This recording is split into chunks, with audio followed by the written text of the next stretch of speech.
Isis Audiobooks presents an unabridged recording of Dark, written by Matt Hilton and read by Julia Barry. The moral right of the author has been asserted. This performance is owned by Isis Publishing Limited. Before. Brandreth House was rotten at its core, a place of mould and decay and crumbling masonry, of dusty cobwebs and creeping shadows. Its walls were buckled, its roof missing slates, and barely any window retained glass, and those that did were cracked or discoloured with a patina of grime. Deformed woodland surrounded the house, a barrier of trees and shrubs at odds with the hills that loomed overhead. A pond, excavated from the earth by its Victorian owners, had brought ruination to the house and their fortune. Seepage from the naked slopes had flooded in, turned the surrounding land to a bog that crept to the house's foundations. If the rot didn't claim the building, the morass would sooner or later suck it into the bowels of the earth. It was a fitting home for the last surviving heir of the Brandreth family, because through to his core, he was rotten too. He was a young man driven by unhealthy tastes, an alcoholic with an unsavoury sexual appetite. He was a shambling brute, surly, unkempt and stinking, whom his neighbours avoided. On the rare occasions he'd met trespassers, he'd shown his displeasure, exerting his right to eject them from his property with threats of extreme violence. He was a danger to all, and in particular to the most vulnerable members of society. He wouldn't entertain uninvited visitors, though it was rare in the past few years that a particular room had gone unoccupied. The basement was at most risk from the rising water, but until now its thick walls and stone floor retained its integrity, and it was the most soundproofed. There his unwilling guests were held, and there he fed his sick appetite, all under the watchful guidance of his sole companion, a deviant more shrewd and deceitful than Brandreth, and more dangerous. Stuttering blue light from a video monitor sucked the life from the features of his mentor, lending him a corpse-like cast. The man wore a thick beard, and his hair to his shoulders. Brandreth's dishevelled appearance was through laziness and a lack of personal hygiene, but the other had purposely cultured his look to help conceal his identity. Witnesses would recall the beard and long hair, not his true face beneath. For the Fell Man, as the press had dubbed him, was the subject of a manhunt stretching from the northern lakes of Cumbria to the furthest coastlines of the British mainland. Brandreth was a simpleton, but he had his uses. He was easily manipulated through payment in alcohol or in depraved carnal acts. In exchange, he'd allowed his mentor free range of his ancestral home to use as he wished. In the sub-basement, the man had retrofitted a video editing suite, where he churned out multiple copies of videotapes to supply his clients. Brandreth was engaged mostly in packing and carrying chores, because his technological savvy extended little beyond switching on an electric kettle. His appetites fed, Brandreth had become a servant in his own home. His mentor tapped the nearest flickering monitor. "She's awake." Brandreth exhaled through his nostrils. "When did you last check her restraints?" There was urgency in the Fell Man's voice. "When I was in earlier, emptying a piss bucket. She didn't loosen that strap while she was asleep. Get in there and do it up again, and make sure she knows the consequences of trying to free herself." VCR machines whirred steadily in the background. The air was stuffy, charged with static electricity. The atmosphere was abruptly filled with a tangible buzz of annoyance from Brandreth. He wasn't mad at the command, but at the audacity of the girl. He stormed towards an access door to the basement and threw it open with a wordless shout. He was still descending a small flight of steps when the fell man jolted rigid in his seat. On screen, the girl leapt from the piled mattresses on which she'd slept and darted away free of her leather restraints. A corresponding yell followed as Brandreth charged after her. There wasn't a camera positioned to view where she ran, but there was another route from the basement, up a set of stairs to the kitchen. If Brandreth had been remiss in checking the girl's restraints, had he also forgotten to bolt the door from within after he'd carried out her slops bucket? The fell man was out of his seat in an instant, but he didn't pursue Brandreth. He exited the sub-basement, charging along a dank passageway and into the yard at the rear of the house. As he expected, a small figure hurtled from the kitchen less than 10 metres away. She skidded on bare feet when she spotted him, emitting a gasp. The oval of her mouth was a raw hole. The girl turned and ran, pushing aside tendrils of bramble that encroached on the back of the house. Thorns snagged at the shapeless grey shift that covered her skinny frame from bony shoulders to knobbly knees, dug at her flesh and hair, but she fought past. Brandreth stormed out in pursuit, his boots slapping the broken paving. For a shambling giant, he was surprisingly fast, with momentum behind him. He almost had the girl in a few lunging steps, but then his momentum was also his undoing. Overbalanced as he reached for her, he tripped and went down hard. The girl slipped away from his grasping fingers, and Brandreth fought to stand. The fell man shoved past him and didn't pause to check on him. Brandreth scrambled up and followed, cursing savagely. Beyond the confines of the mildewed walls of her prison, their prey couldn't have had any prior idea of her surroundings. She fled without forethought. Driven by terror, she raced towards the rear of the grounds, with the fell man in pursuit. He'd easily run her down if she attempted to swarm up the nearest slope, a repository of tumbled boulders and snarled thickets of gorse. He was almost on her when she dodged to the right, and then she was between the branches of shrubs left to run wild years ago. The fell man crashed through them, and Brandreth rushed further to the right to hem her against the bank of a stream that bled from the fells above. Driven by panic, the girl plunged into the stream, grasping at exposed roots on the opposite bank to avoid being tumbled downhill by the rushing water. Muddy and dripping, she scrambled up the opposite bank and fled up the slope. Cursing her under his breath, the fell man danced over slick stepping stones in the stream. She had gained a few steps on him, but he was powerful, and each step sent him higher up the slope towards a crown of stunted hawthorn bushes at the top. He was within a single lunge of capturing her, but then the child was under the misshapen canopy, and between the close-knit branches she scurried like a rodent. He dropped to his hands and knees to pursue, and there she had the advantage. She was a determined little rat. If she kept running, she would escape.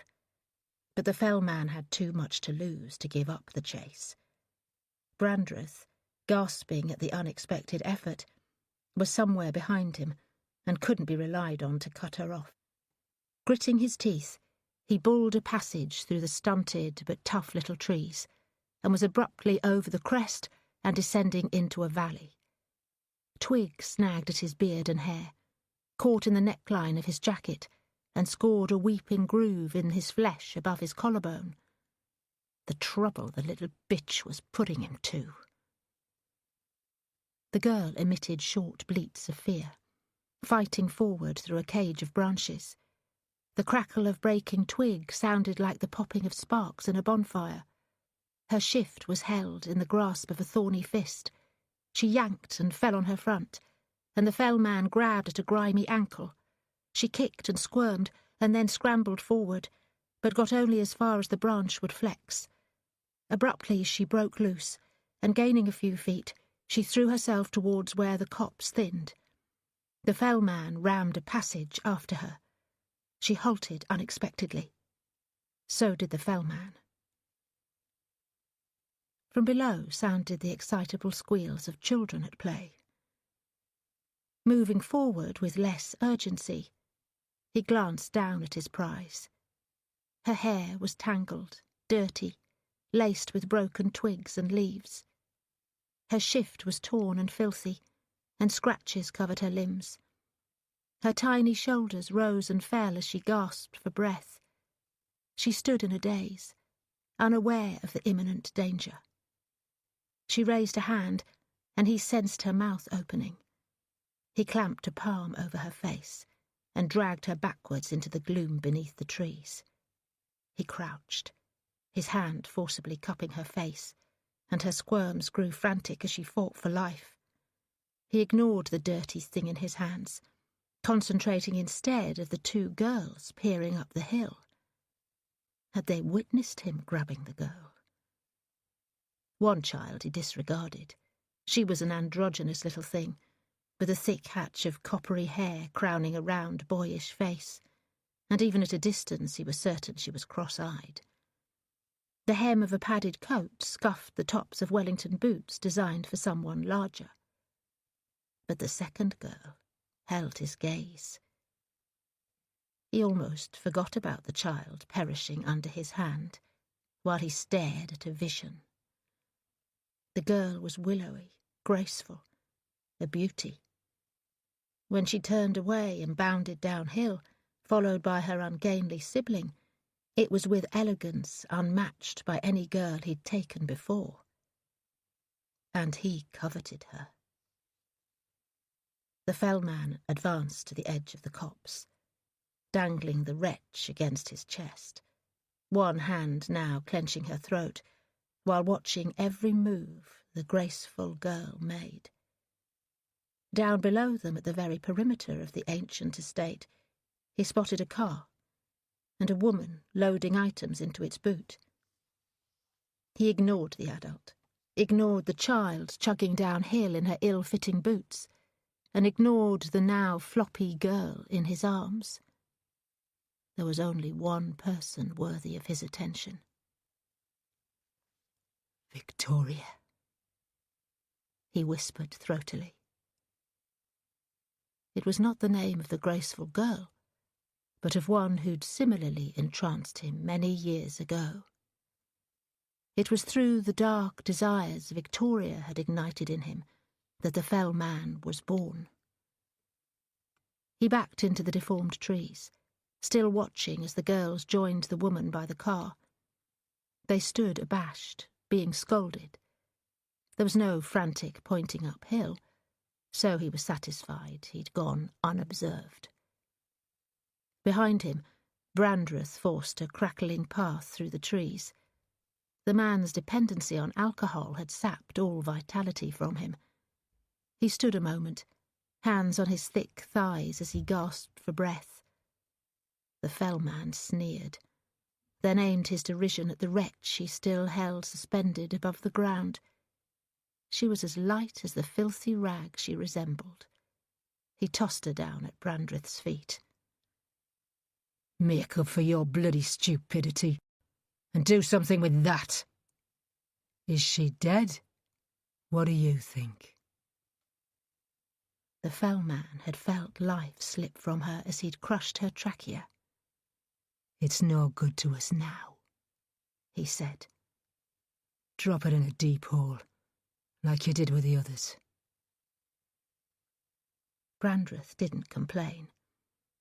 Through his inattention, it was his fault their prisoner had escaped, so it was down to him to clean up his mess. He reached and poured up the dead girl, whose back arched over his bent elbow. Her mouth fell open, a wet hole with only the stub of a disfigured tongue, from which escaped a wheeze of escaping air. Her last breath was sour. Brandreth glowered at her lax features, and his lips twisted in disgust. He preferred when their victims pleaded for mercy. He was secretly pleased she was done with, because he'd never fully enjoyed playing with the little dummy. By the time he next checked, his mentor had gone, Soon after, he heard the belching growl of an engine, and formed an ugly smile. The fell man was hunting their next plaything. Chapter 1.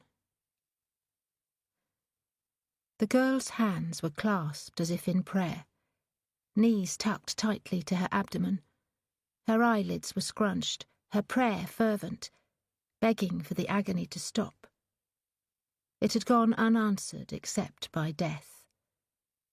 Alongside the child, her dead mother also lay on her side. A hand reached as if to offer comfort, fingertips falling short by a few inches. The mother's face was rigid, contorted forever by grief. 10-year-old Bailan Gedi's death wasn't instantaneous.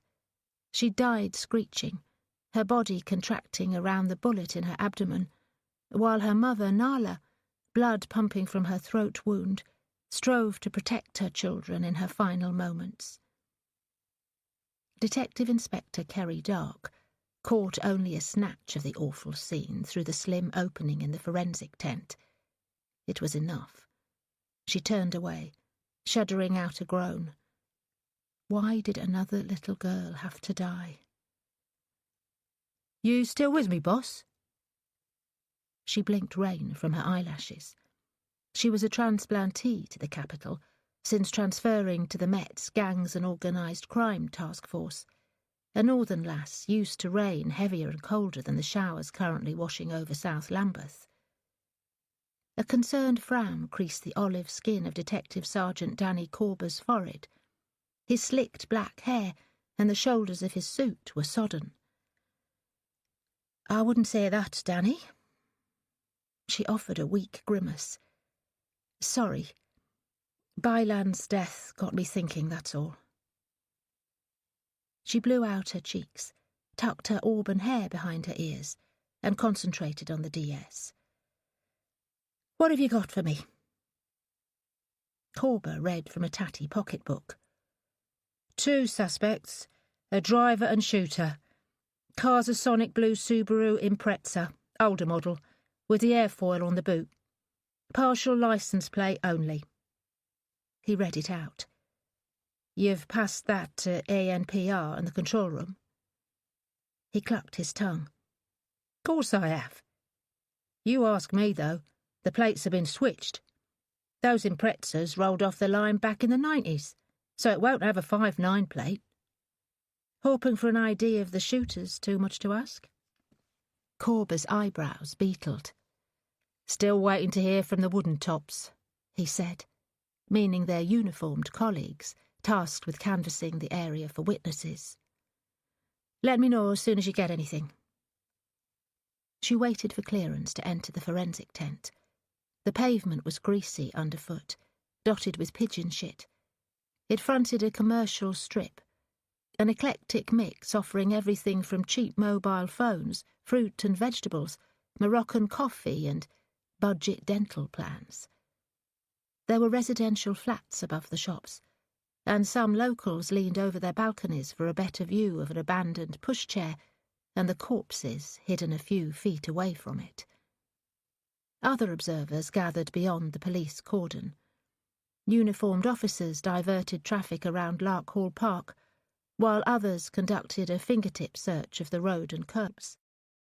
3 spent brass shells had already been recovered, photographed, tagged and bagged. On hands and knees, constables continued a wider search, the rain pattering on their arched backs. A mother, her daughter and 2-year-old son had been shot at. The victims were Somalian, and already the suggestion was that the gunman was white, an ember to be fanned into flames by racists on opposite sides of the colour divide. A female constable coughed an apology at Kerry's side. What is it?" At 5 feet 6 inches, Kerry wasn't tall. The constable was a couple of inches shorter, sturdy rather than overweight. Her round cheeks were florid. She nodded at a tall black man cornered in the doorway of an Oriental supermarket. "Funky said you better come and speak to him, Mom. or he's leaving. Kerry recognised the gangling Nigerian, and his nickname. Ikemba Adafunke was on her radar, a foot soldier of Jermaine Robson's 9 Elms crew. I'll be with him shortly. He said the dead can wait, but he's a busy man. The gangster's roomy gaze challenged her. He's a witness, ma'am. The constable shifted foot to foot, staring over her shoulder at Funky. He inclined his chin. Kerry snorted, and the constable snapped to attention. Ma'am, Funky knows the gunman, but will only tell you who it is. All right, Kerry said. I'll see him. You 3 stay close. The constable scurried to obey. Kerry ducked through the rain, sluicing off the supermarket's awning. She shook drops from her hair, rubbed the back of her wrist across her mouth. Take your own fucking time, why don't you? Funky's head bobbed with each deep, mellifluous word. She closed in, invading his personal space.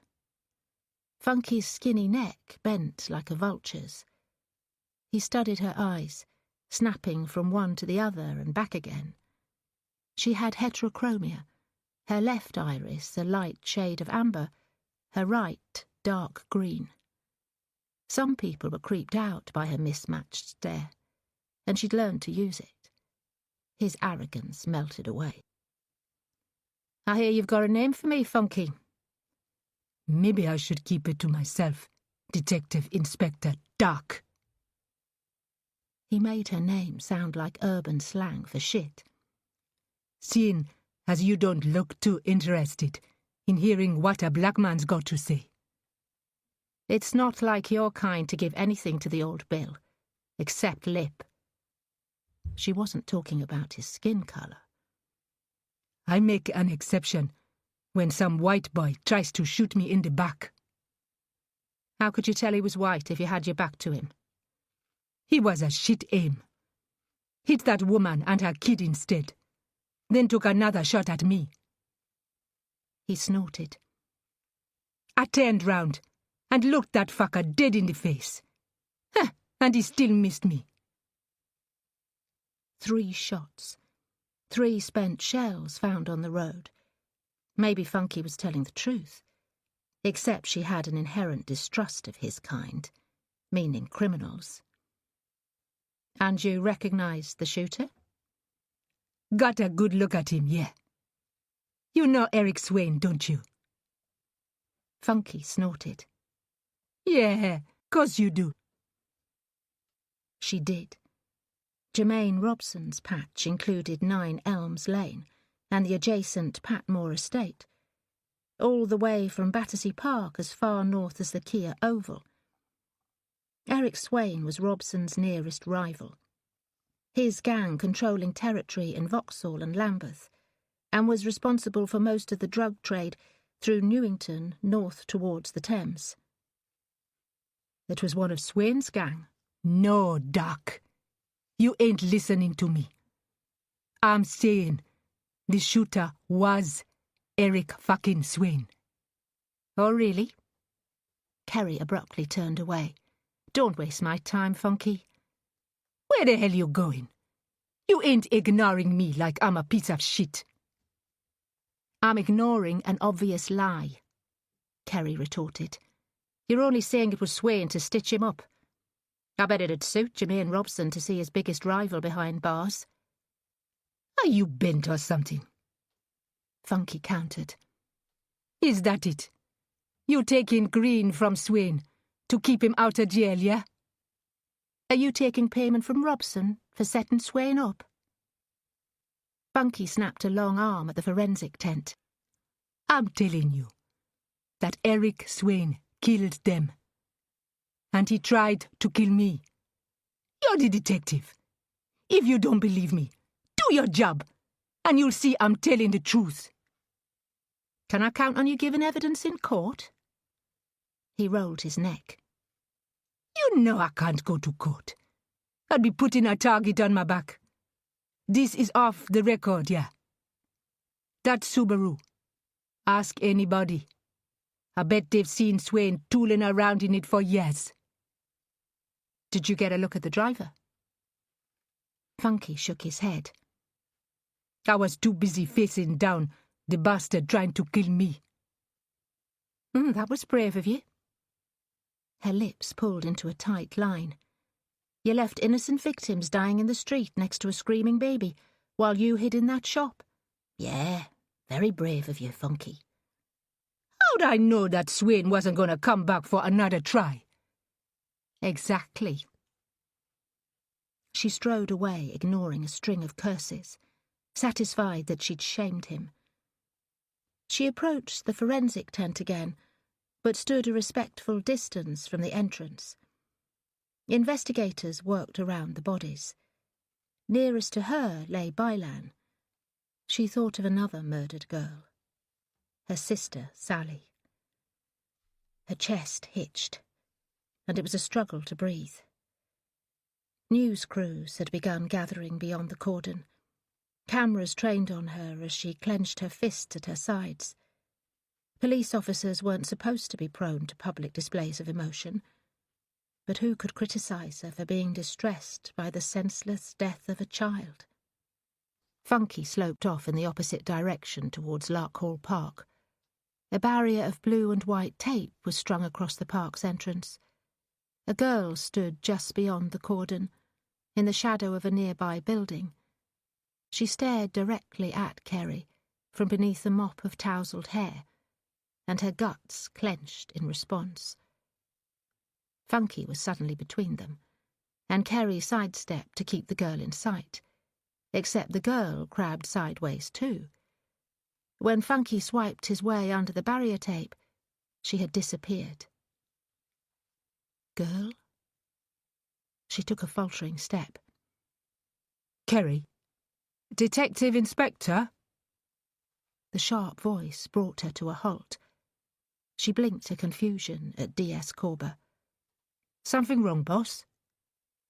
She glanced towards the park's entrance. It was as if the girl had never been there. No.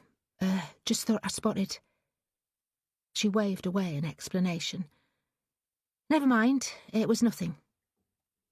He thumbed towards the forensic tent. Socko's ready for us. Kerry nodded, but couldn't resist another glance to where the dripping barrier tape swung in the breeze. Corber moved closer, rested a hand on her forearm. Seriously, boss, you sure you're all right? You're as white as a sheet. I'm fine. Corber wasn't perturbed by her heterochromia. He held her gaze, seeking a lie. I'm fine, she repeated. Stop mithering, will you? As long as you're sure, he said conspiratorially. You look as if you'd just seen a frigging ghost. A ghost, Danny? She coughed out a laugh. You don't believe that sort of rubbish, do you? Chapter 2. A tubular steel battering ram smashed the door open. Armed officers swarmed into the house on a residential street in the Vauxhall area of Lambeth, shouting and stamping, causing shock and confusion. A woman's shrieks and the barking of a dog elevated the racket. A man cursed savagely. Kerry and D.S. Corber waited on the front garden for Eric Swain to be cornered and forced to sit his arse down in the front room. We're secure! Rob Greer, a uniformed sergeant, waved them inside. On the street, a dog handler readied his spaniel to join the search. The strength of Ikemba Adefunke's off-the-record tip-off hadn't been enough to secure a search warrant, but in the past hours, 3 telephone callers to Crime Stoppers and 1 to an official police hotline all insisted that Eric Swain was their murderer, and pinpointed where they'd find the murder weapon. The Subaru Impreza had also been found burnt out on waste ground alongside the Thames.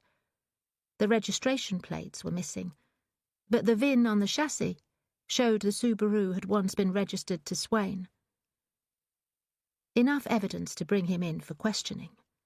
If they didn't conduct a full search of the property before moving to the outlying garden, Swain would possibly figure out his betrayer and have him punished.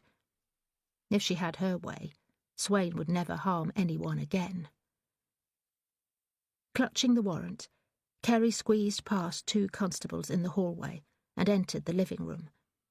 The shrieking woman was on a sofa, dressed casually in pyjamas and slippers, in direct contrast to her styled hair, fudged-coloured tan and proliferation of gold jewellery. Her large sapphire engagement ring could double as a knuckle-duster. Both her knees were drawn up, protecting her surgically enhanced breasts. 2 officers loomed over her, while she swore blue murder at them. As soon as Kerry entered, her rage switched target. She launched off the sofa, but was grappled by the officers. Kerry looked instead at Eric Swain, who was seated in a matching easy chair on the other side of the room. He quietened down, but his calm rage was more worrying than his girlfriend's noisy tirade. Another 2 officers guarded him, thick-set in their stab-proof vests. Eric Swain wasn't physically imposing. He wasn't a squash-nosed thug bulging with muscles etched with tattoos. He was in his mid-30s, a bit scruffy in faded bootleg jeans, Nike trainers and baggy tie-dyed shirt. An ordinary guy. Except in his case, first impressions were deceiving. Unconfirmed rumours fingered Swain for a litany of violent offences. There were victims walking around, still carrying the wounds he'd inflicted on their flesh. But fear of further torture stilled their tongues. Kerry studied him for a second longer, taking in his shaggy blonde hair, goatee beard and single silver earring. He resembled a bohemian artist more than the aggressive leader of one of London's most notorious criminal gangs. She checked out the long, slim fingers digging into the arms of the easy chair. They were an artist's fingers. No, his were the fingers of a murderer. It didn't take a powerful hand to point and pull the trigger of a gun. She approached within a few feet. Are you the one who's going to explain what the fuck's going on? Swain sneered from between his guards. I'm Detective Inspector Dark. She waved the slim stack of papers. I've a warrant to search these premises and adjoining property under Section 146 of the Firearms Act 1996. Firearms? You're having a laugh, aren't you? Swain glanced over at his girlfriend. She spat curses like a wildcat. Hetty, for fuck's sake, will you shut up? I need to hear what the hell this bitch is going on about. Hetty's eyes bulged. They've smashed down the fucking door, Eric, and trampled dog shit all over my carpets. Kerry had weathered similar accusations during the execution of other search warrants. She allowed Hetty to continue for a few more seconds, until she'd had enough. Get her out of here, she said, and Hetty's guards led her to the kitchen, harangued the entire way. Hetty's a bit worked up, Swain said. She's got a good right, though. If you'd knocked, I'd have let you in without you battering down the door. I've got nothing to hide. He smirked, confident she'd find nothing incriminating. If you've nothing to hide, you've nothing to worry about. But if you... Before she could finish, Swain butted in. Listen, if you're talking about drugs, I've a bit of weed in my baccy tin. But it's for personal use. It's on the fireplace. Take a look. Kerry couldn't give a shit about the wad of cannabis resin, but for appearance's sake she nodded at Corbett to check it out. Like I said, Swain went on, that weed's for personal use. What does that get me these days, huh? Slap on the wrist? The searching officers ensured no stone or bedside cabinet were left unturned. In the adjoining kitchen, Hetty swore at the family dog to stop it barking. Swain shrugged. What can I say? She's a passionate woman. The dog handler entered. His Springer Spaniel sped around like a battery-operated toy, sniffing and discarding items as uninteresting. When it hopped up onto the sofa, its demeanour changed. The handler commanded it to the ground, and while he praised the dog, a uniformed constable moved in, dismantling the sofa cushions and then feeding his gloved hands down the back. "Are there any shops down here, mate?" he asked Swain, concerned about jabbing a finger on a used needle. "No. But if you find any cash down there, it's fucking mine." There was nothing down the sofa, but the constable turned it on its front to check underneath. The upholstery was factory fresh, all the original staples in place. Kerry shook her head. The dog must have given a false alert. The dog handler headed off to search rooms elsewhere in the house, and his assistant followed suit. Swain eyed Kerry with mild curiosity. "You're wasting your time. There's no gun here." "So tell me where it is." "How should I know? I don't even know what gun you're on about." "Let's not play games, eh?" His eyes abruptly clouded. "If this is about those niggers getting shot, it had nothing to do with me." Kerry's features tightened. Not so much as his deliberate racism as his total lack of empathy towards the victims. "We'll see." "Like hell we will. I'm telling you, Inspector Dark, you're not going to find a gun here." He craned forward, and his guards jolted to readiness. "I had nothing to do with that shooting. It's not—" He halted, considering his next words. "What? It's not your style? So help me out here, Swain. What exactly is your style?" This wasn't Swain's first time around the block. "That's Mr. Swain to you. I was respectful with your rank and name. You should return the favour." "You also called me a bitch. What do I get to call you in return?" "Touché, Inspector."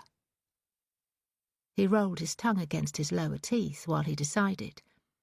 In the next instant his face morphed into something wolfish. "Call me whatever you want. Just not your fucking Patsy. Mum, a word, please." In the doorway, Sergeant Greer jerked his head, indicating he'd prefer to speak in private. "DS Corber," she said, "take over here for a minute." "All right, boss." He'd seized Swain's stash of cannabis and was in the process of bagging it as evidence. He sidled over, nodded down at Swain as if they were old pals. Swain sneered. "So you're the famous Zorba the Greek I've heard about?" "That'd be Corber, mate, and I'm Greek Cypriot." He'd been the butt of that joke for too many years for it to bother him now. "Didn't I see you on Britain's Got Talent once?" Swain goaded. "Stavros Flatulence, isn't it? You were quite nimble on your feet for a plod." "Mate," Corber countered, and patted his tight abdomen, "I didn't get this shape from dancing towards the buffet table." Swain laughed, settled back in his chair. "You're all right, mate," he said with a wink. "For a pig, I mean." Kerry left them to it. They were laughing. Better that than trying to kill each other. Chapter 3. In the hallway, out of sight of Swain, Sergeant Greer jiggled the contents of an evidence bag. "Thought you might want to check these out before speaking to Swain." "What are they?" Before Greer could state the obvious, Kerry clarified, "Well, I can see they're bullets, Bob. I mean, cartridge and calibre." Greer had served in the army prior to joining the police, and knew a thing or two about the subject of armament. He explained that, specifically, they were .38 revolver Mark II-Z cartridges. "If you're too young to remember pounds and ounces, that equates to 9mm these days." "Same as the expended shells at the scene." "Where were they found?" "In the master bedroom. They were scattered on the floor under the bed." He studied the bag's contents. "You know something? These are old cartridges, not readily available in the UK. If they're matched to the ones at the scene. Aye, I'm confident there will be. Yeah, well, good luck with that, he said enigmatically. I'd rather match the ones from the scene to the murder weapon. How are we getting on with finding it? I've a couple of the lads out in the garden looking. Where... Kerry's palm shot up, stalling him. Swain was bantering with Corber, but she'd bet he had an ear on what she was up to. She nudged Greer towards the kitchen. Hetty was still there, now in control of a border collie on its lead. Kerry glanced at the dog, and it peered dolefully back at her, with eyes not unlike her own. It too had heterochromia, although its colouring was more vivid. One eye brown, one pale blue. She raised her gaze to Swain's girlfriend, expecting another outburst, but Hetty had eyes for something else. She sneered at the cartridges Greer carried. I see you found my granddad's old bullets. He brought 'em back from Korea donkeys years ago. Really? Kerry said. Do you have a firearms certificate allowing you to keep live ammunition? They're fucking antiques. And besides, I don't have a fucking gun. You don't need one with a gob like that, Greer pointed out. Hetty snarled at him, but reconsidered his words. He might actually have been paying her a compliment. She turned her scrutiny on Kerry, lips pinched. Stupid cow. Don't you know you've lost a contact lens?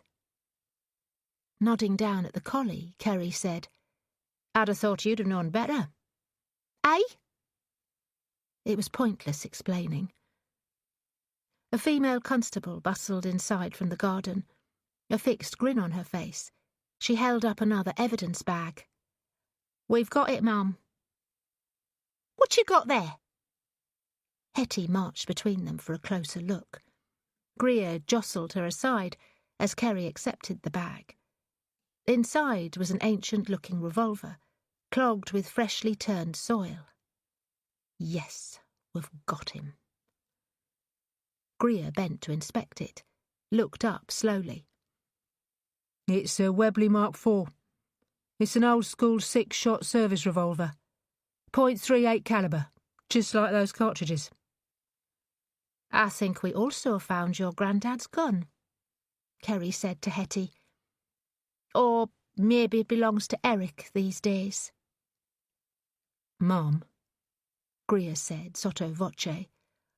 I need to talk with you about this before. But Hetty piled in. Bollocks! This is some sort of stitch-up. You bastards planted that. She flew at Kerry, and Greer and the constable wrestled her aside, now fending off the nipping of the collie. The dog was terrified, and its teeth didn't discriminate between the police and its owner.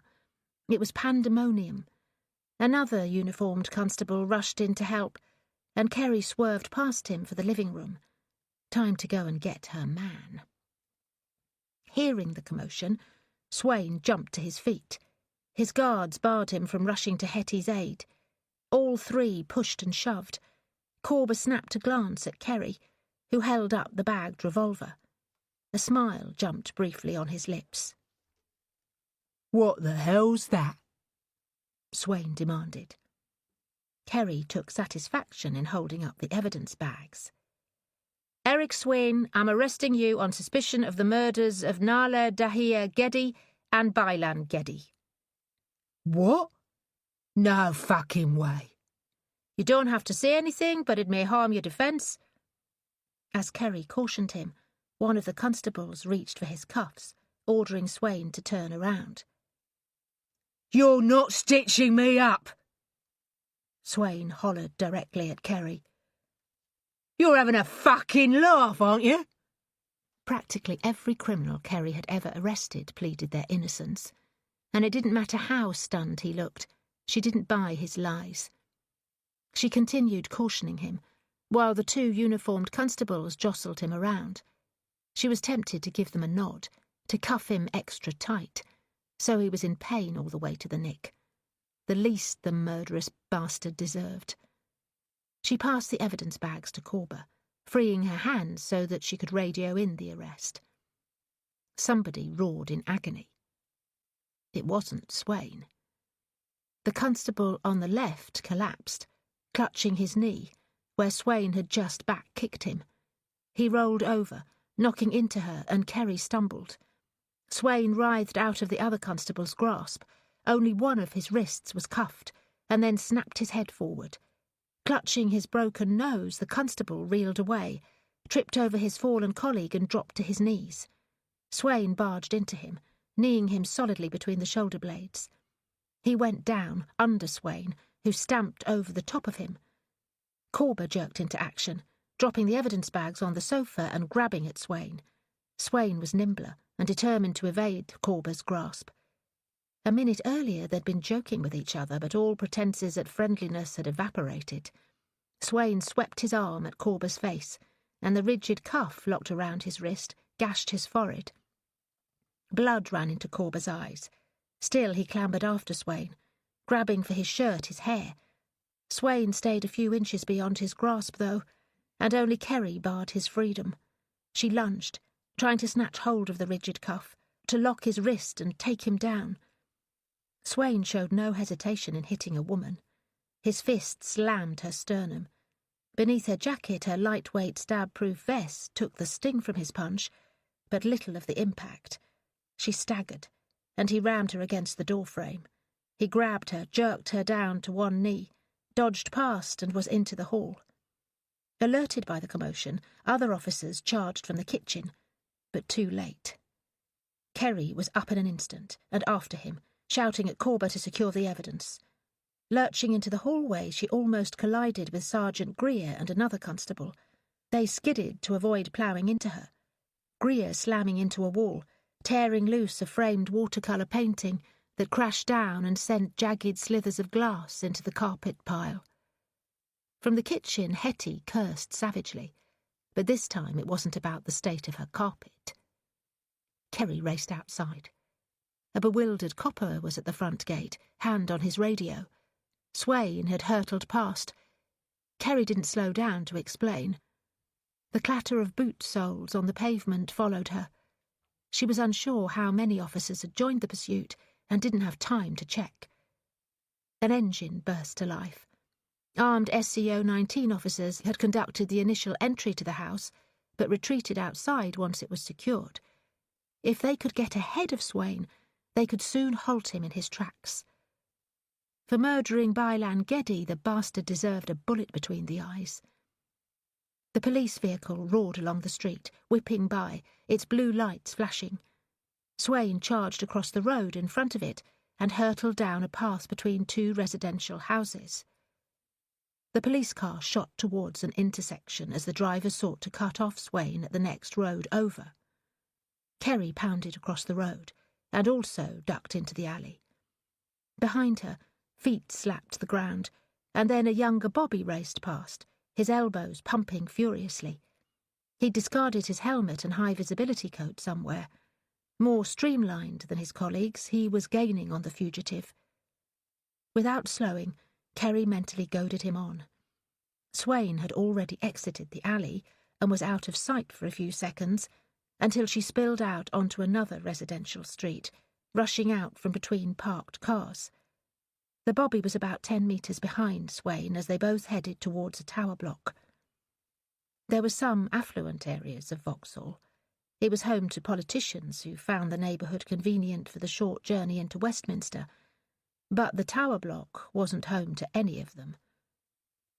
It comprised of social housing, poorer families crammed into 1- and 2-bedroom flats.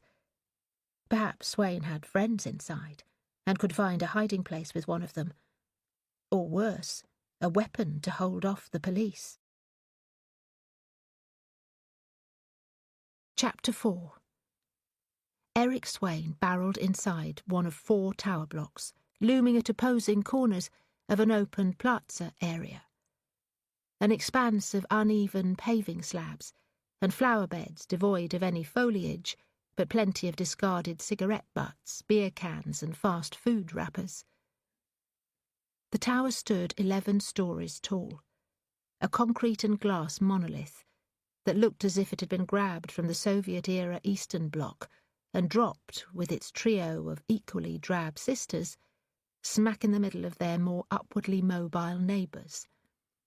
There were good, decent people living there, but in a bad situation, and unfortunately surrounded by others at the far end of the spectrum. The quartet of towers was well known to most members of the anti-gang task force. There was no visible signage declaring police were unwelcome, but it went without saying. It wasn't unknown for them to have to dodge missiles dropped on them from above, and God help them if they were caught alone in any of the stairwells.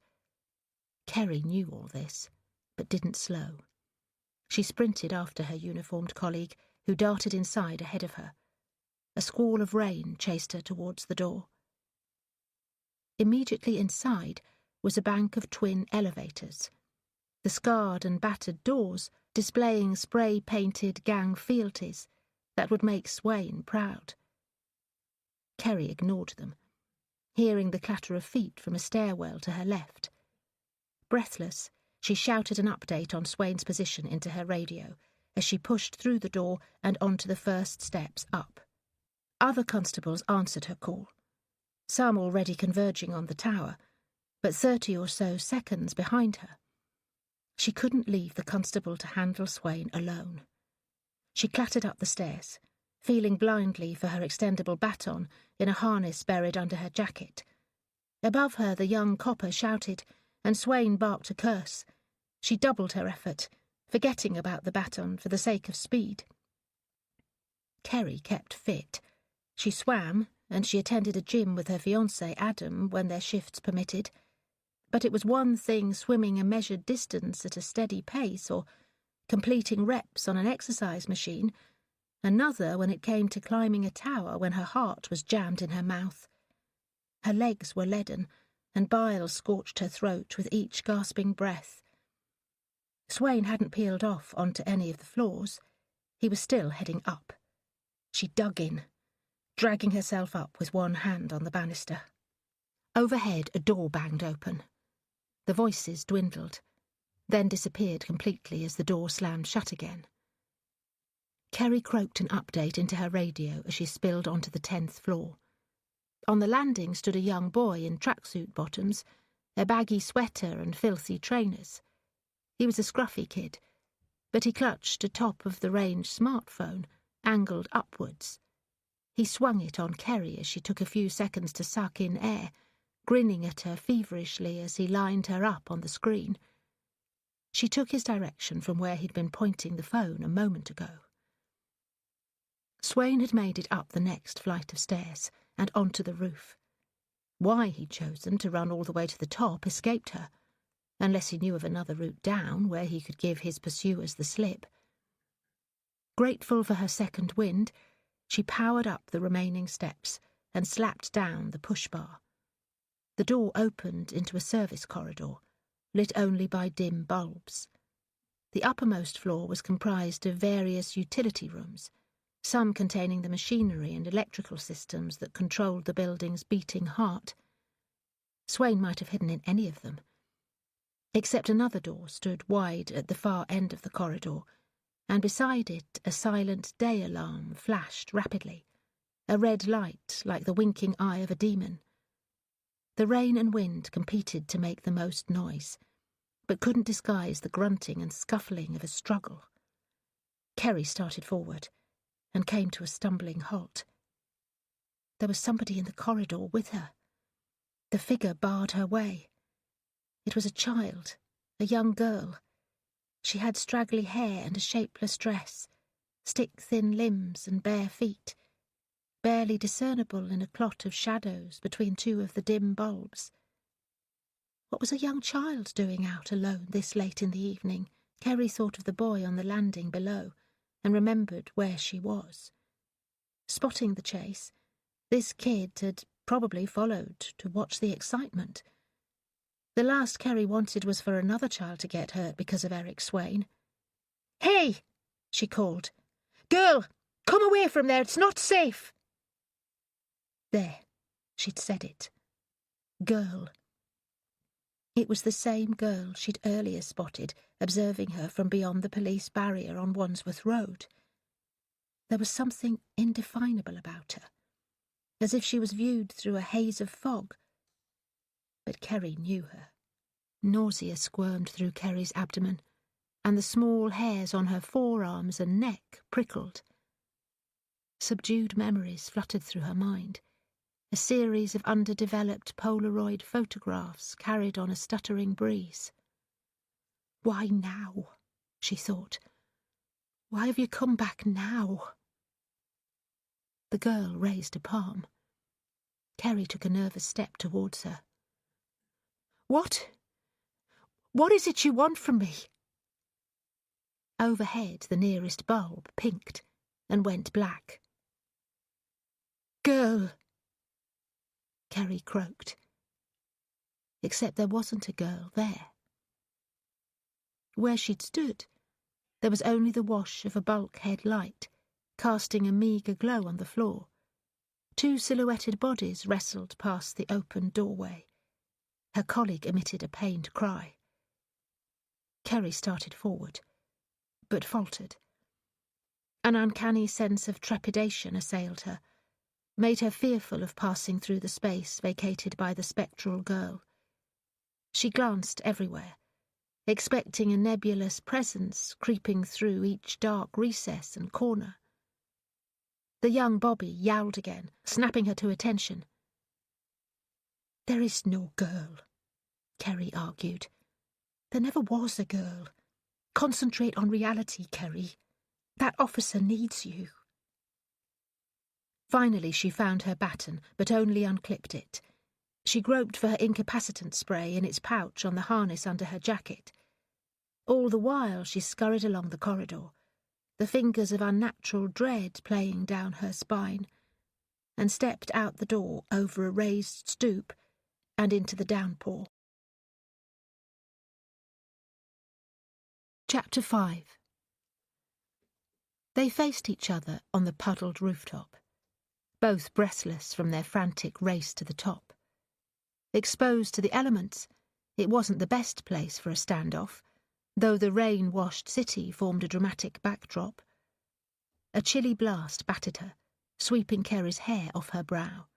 Steam rose from her wet shoulders. Raindrops gathered on her eyelashes, causing her to blink. She daren't take her attention off Swain for a second. He was poised to move again. She desperately wanted to check on the constable lying in a puddle a few metres away. His silence was worrying. He needed medical attention immediately. The voices of her fellow officers were too distant to offer confidence. She was all that stood between the suspected murderer and his escape from the roof. Swain sneered. How did a skinny woman hope to stop him? He had no respect for the law, and less for her rank than the constables he'd beaten up. He was taller than Kerry, outweighed her, and wouldn't care if she got hurt when he ran straight through her. In fact, she'd bet he would make certain of it. She didn't stand aside. She raised her can of Parva incapacitant spray, thumb poised over it. "Don't move, Swain. You're under arrest." "Is that right?" Swain eyed the canister, her only visible weapon.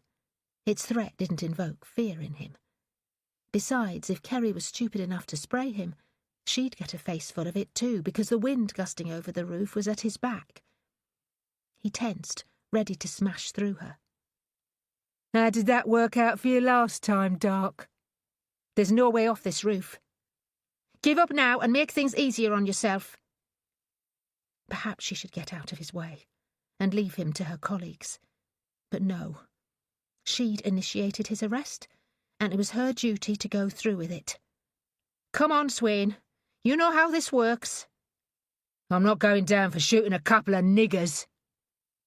His eyes were feverish, a similar flashing colour as the earring twinkling in his right lobe.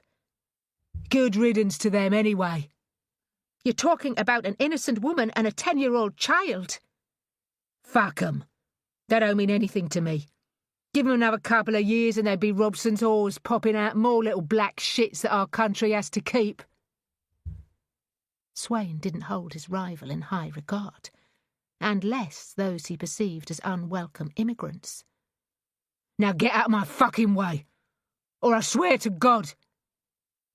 Kerry stood her ground. Don't try me, Swain. I won't be playing by Home Office rules.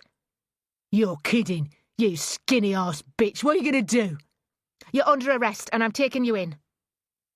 Kerry advanced, the parva directed at arm's length. His head swivelled. Despite his bluster, he searched for a way out. A few rungs showed at the top of the parapet a few metres to Kerry's left, a service ladder of some kind to who knew where. Swain lunged for it, and Kerry crabbed sideways, blocking him. He danced on the balls of his feet. Last chance, Doc. Move or I'll fucking move you. Do you want me to knock you out like your mate over there? She didn't follow his gesture at the unconscious Bobby. It was a distraction, so he could push past when she was looking the other way. She had to hold him there a few moments longer, to allow her colleagues to arrive. Try it, and I'll take you down like a bag of shit, you murderous bastard. Swain thought through his options, but they were few. He charged. Under perfect conditions, parva was effective up to 4 metres. These conditions were anything but perfect. Swain hurtled at her with his head down, an arm wrapped around his face to protect his vision.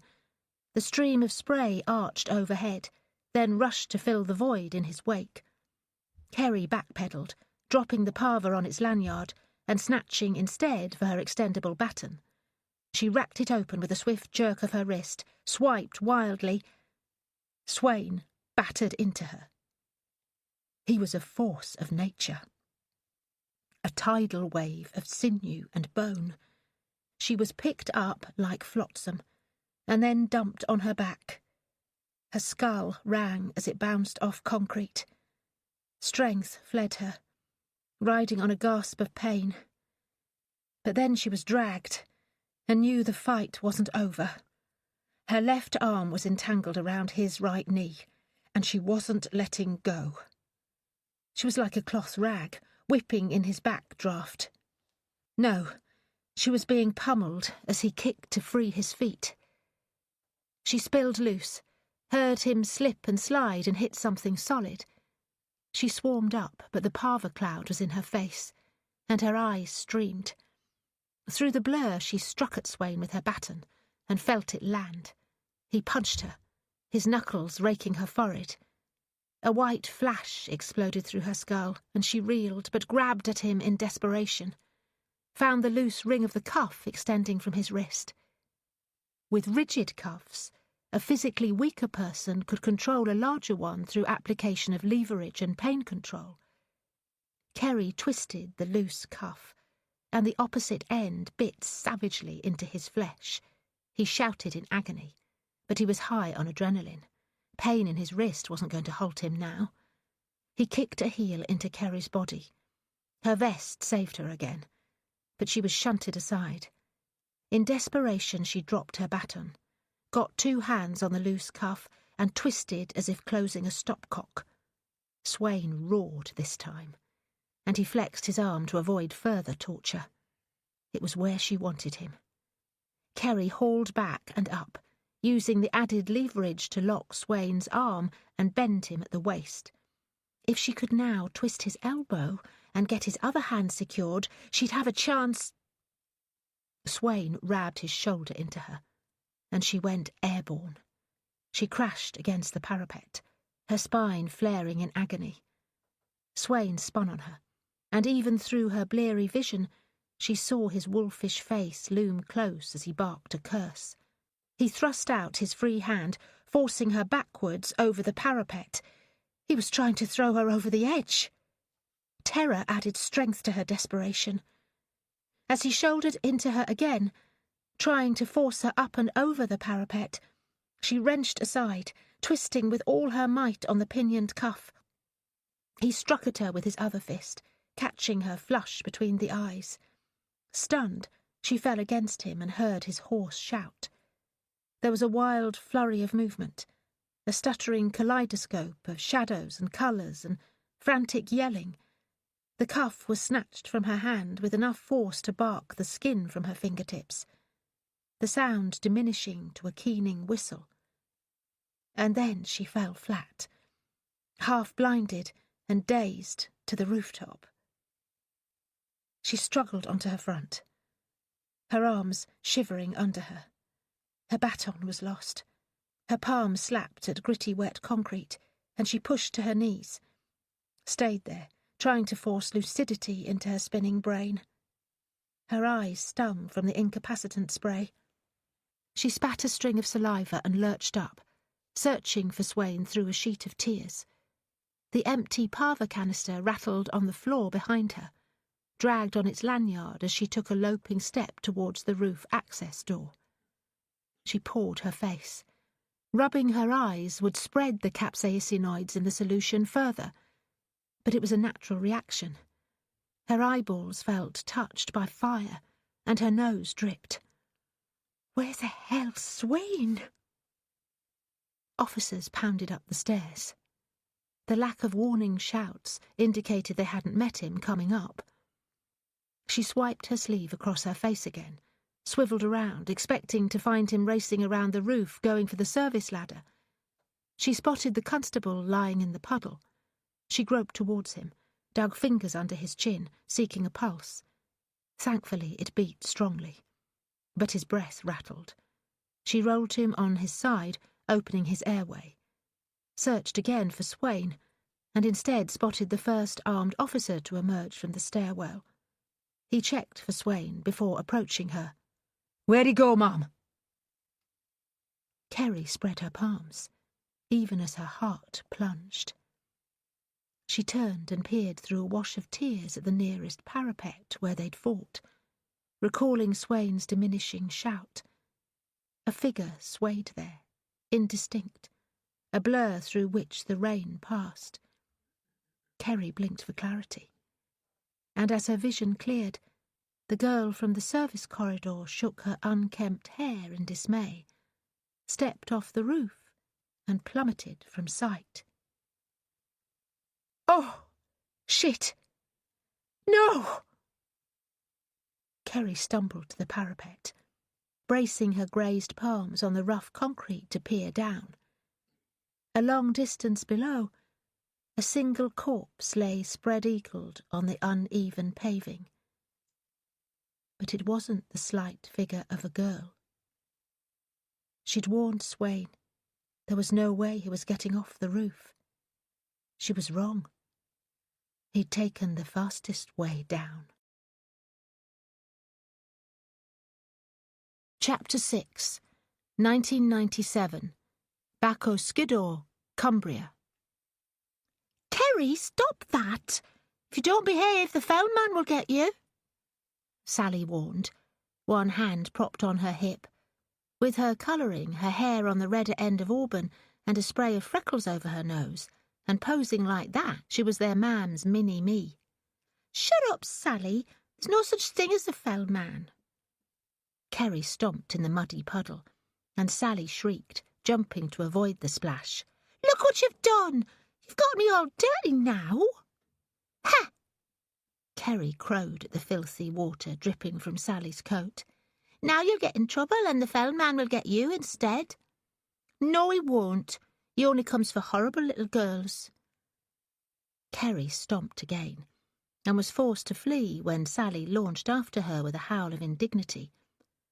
Kerry's laughter was manic as her older sister chased her between stunted trees that had grown bent at an angle by the incessant wind.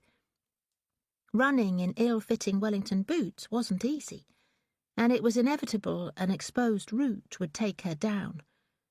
Kerry tumbled in the couch grass, adding more green stains to the knees of her jeans. She rolled onto her back, drawing up her legs protectively. Sally could have launched on her then, but unlike her little sister, she wasn't into all that rough-and-tumble boys' stuff. She bent over Kerry, both hands fixed to her hips. Serves you right, you little monster. Kerry made claws of her fingers and screwed up her nose. She growled. I'm not afraid of monsters. You are. No, I'm not. You're scared of the fell man. It's why you have a nightlight left on in your bedroom, just like a little baby. Sally suddenly pivoted away, and she skipped off between the trees, chanting in a sing-song voice. Kerry dog's afraid of the dog. Kerry dog's afraid of the dog. Kerry was up and after her in seconds, the hunted now the hunter.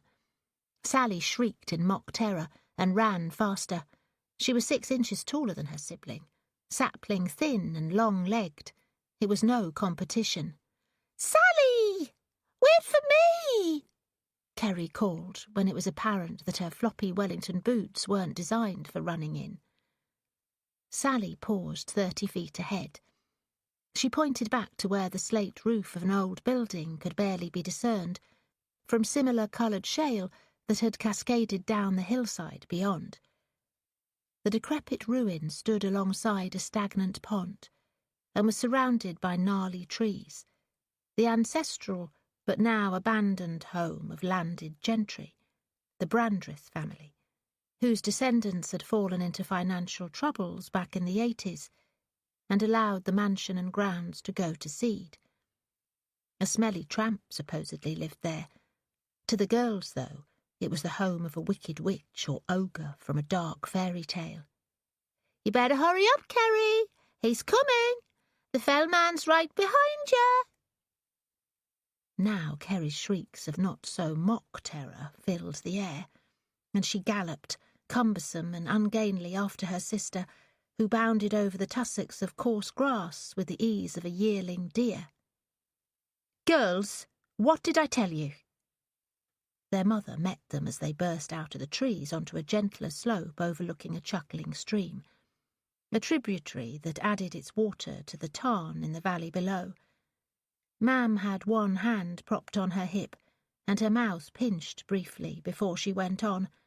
I told you not to wander off, didn't I? And what was the last thing I said? Don't get dirty. Sally, look at the bloody state of your jacket. It's not my fault. Sally's face crumpled, on the verge of tears.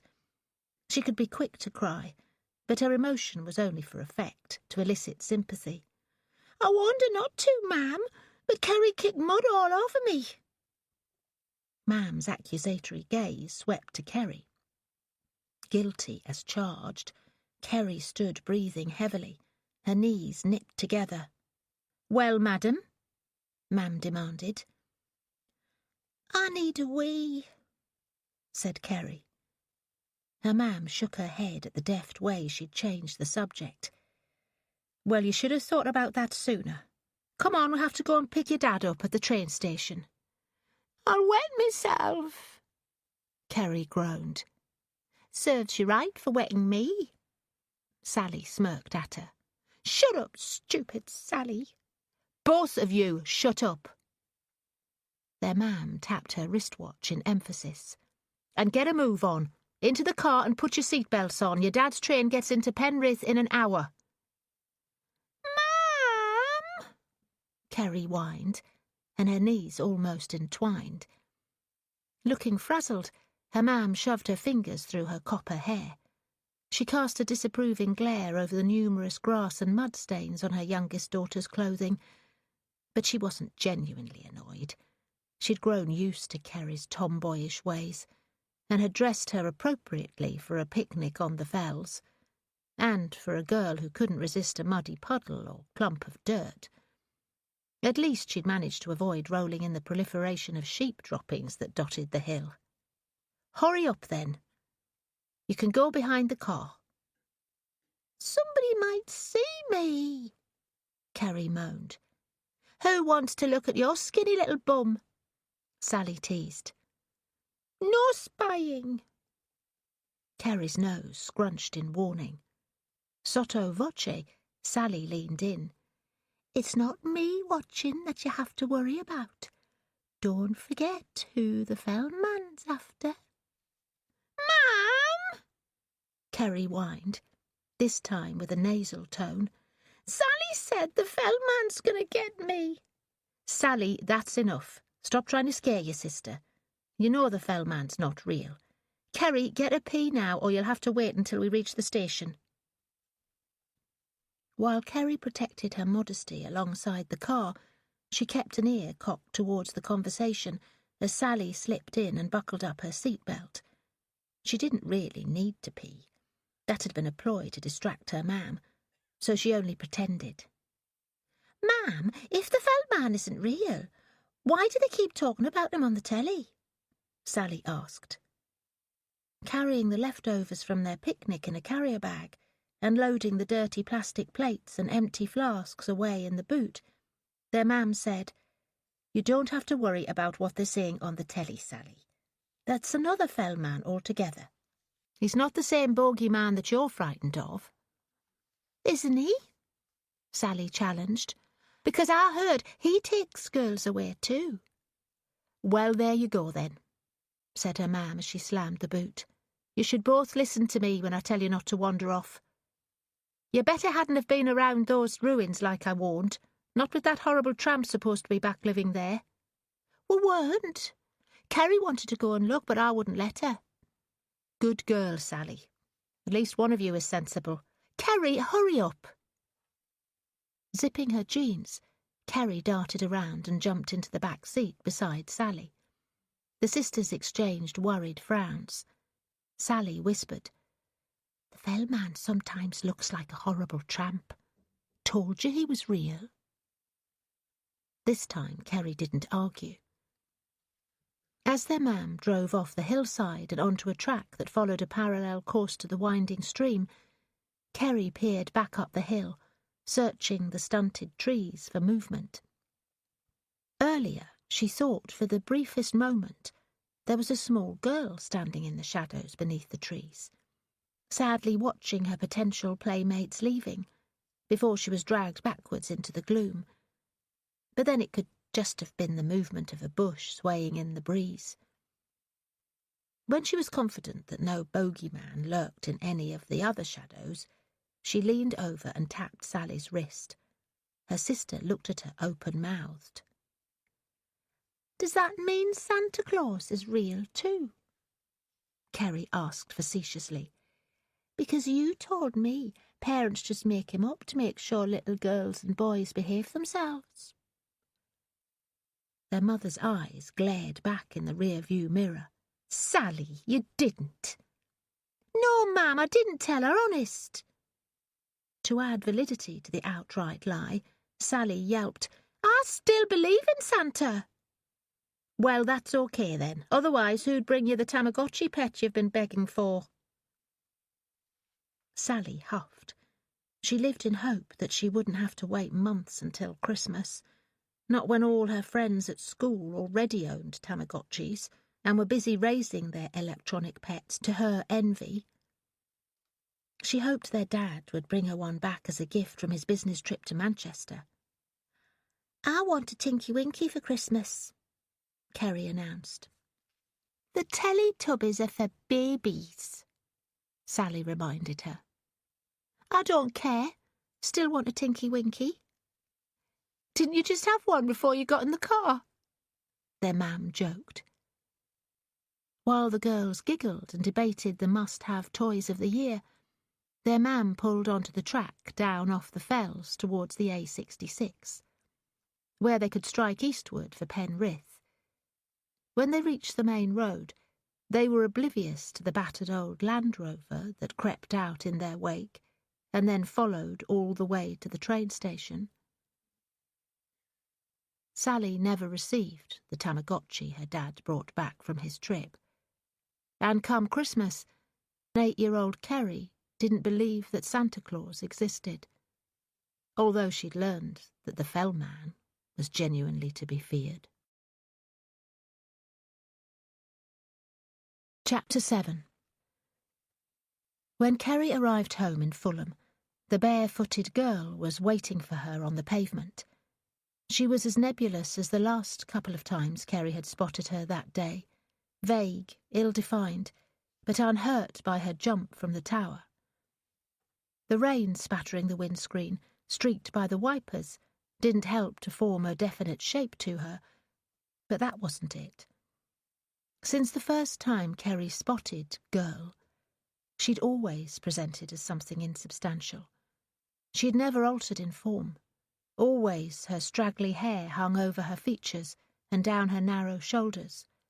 Her grubby dress was barely more than a translucent shift that skimmed her knees. So thin and worn it outlined the bones of her hips and thighs as shadows through the material. She was best observed from the corner of the eye, because when viewed straight on, she tended to melt or streak away. There was something important she needed to convey to Kerry, but throughout the 2 decades and more since she'd first been around, the apparition had proved mute. Kerry didn't stop the car. She held her gaze resolutely ahead. Girl observed the car's progress from the flooded pavement. In Kerry's periphery she grew more solid, her face tilting up, but if there were any features, then she couldn't make them out, and the reaction to glance at her forced her to fade. Only raindrops slanted across the pavement where Girl had just stood. "Shit, Kerry, you're in enough trouble as it is. Don't start with this ghost stuff again," she admonished herself. Although the reinsertion of Girl into her life was worrying, she wasn't fearful of the wraith as such. She'd driven past her because there was no available parking spot outside her house. Arriving home from work earlier than Kerry, her fiancé, Adam Gill's Ford Focus, had taken the last spot. In their neighbourhood, on-street parking was at a premium, and only the richer residents could afford private parking bays. Kerry found a space at the end of a row of vehicles on Favott Road, at an entrance to Eelbrook Common, and had to walk the couple of blocks back home, her collar up and head tilted down. She welcomed the rain and the early hour, because it meant there was nobody else abroad. The last she wished was to meet a neighbour and have to dart past them to avoid their questions, be they well-meaning or critical. She'd endured enough of both since Eric Swain's fall from the roof of the tower block. With 2 decent incomes, Kerry and Adam could afford to rent an entire house, 2 stories and a dormer attic. It was at the end of a terrace of similar quaint houses, all painted in pastel shades, next to a modern red brick apartment block that lacked all charm. They even had a front garden, though it was barely large enough to contain a couple of planter boxes, and a path to the front door that could be traversed with a single stride. Before she got her key in the door, Adam pulled it open. It was almost 2 a.m, and because he was on a fast rotation, his next shift was due to begin at HMP Belmarsh in only 5 hours. He should have been asleep long ago. His lack of rest had aged him.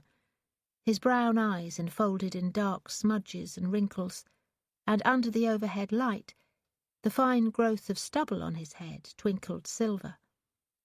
He was a big man, fit and strong, but his shoulders slumped as he greeted her. He was only 34, 2 years Kerry's senior. But right then he could have been her father's age. She had never been happier to see him. "You're back," he stated the obvious. "I'm glad. You okay, Kerry?" "It hasn't been the best of days," she said. "Come on, let's get you inside. You're bloody soaked through." He took her right hand, helped her step over the threshold, then reached past to close and lock the door. His closeness, his warmth, and even the scent of him were comforting. She leaned against his chest, and he cupped her head and kissed her scuffed forehead. She allowed him to walk her to their living room and collapsed in an easy chair. "Here, I thought you'd appreciate one of these." Adam pushed a glass tumbler into her hands. She looked down at it, and the amber liquid sloshing inside. The smell was distinctive. Whiskey. She wasn't a big drinker and preferred gin, but any port in a storm. And he was right, she did need a stiff drink. She downed it in one gulp, without savouring any of its nuances, and held out the glass for another shot. Adam fetched the bottle and poured. She met his gaze until the glass was almost full to the rim, and then blinked. "Should help you sleep," Adam said, as he placed down the bottle on their coffee table. "You should be asleep." "What, you didn't think I'd wait up for you after you called me?" "I only wanted you to know I'd be late home, so you didn't worry." He exhaled, then dropped onto the settee opposite her, reaching for his spectacles from the coffee table. He was dressed in a frayed Game of Thrones t-shirt and oatmeal jogging bottoms, feet bare, hairy toes like a hobbit. There was a rumpled blanket under him, so maybe he'd been snoozing while he'd waited for her, the reason why he'd set aside his specs. He sloshed whiskey into a glass, only a finger because he didn't want to smell of it at work. He nodded at the muted TV. "I saw you on telly earlier, after you telephoned me." Oh, I dread to think what they were saying about me. "They were talking bollocks." "Could you be more specific?" "They implied you might have helped him to jump." Swain had caused quite a mess when he'd hit the concrete paving, but there was little damage to his left arm, except for the deep, bloody gouges in his flesh where somebody had used excessive force on the rigid cuffs. Anyone would think she'd forced him off the parapet by the overzealous application of his restraints. "Your boss didn't help matters," Adam went on. "What's Porter's problem with you, anyway? Why didn't he stick up for you instead of announcing you were on administrative leave while he conducts a review of your actions? The arsehole. He as much as said you were being suspended on suspicion of murder." DCI Charles Porter had a job to do. Protecting the Met's reputation came first, and if that meant pushing one of his detectives under a bus, then he was the one willing to give them a shove.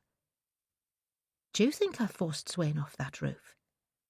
"If you did, then the bastard must have deserved it." Light-headed, Kerry set her untouched second whiskey by her feet. "That wasn't the answer I was hoping for, Adam." His mouth bunched up at one side. "Yeah, well, I didn't mean it the way it came out. All I'm saying is if Swain was pushed, then it was just desserts." "I didn't push him, though. We were struggling and he fell. He was trying to throw me over the edge, not the other way around." Adam also set his drink aside, so that he could cross the room and go down on his knees before her. He grabbed both her hands in his, squeezing them with each word. "I know you didn't, Kerry.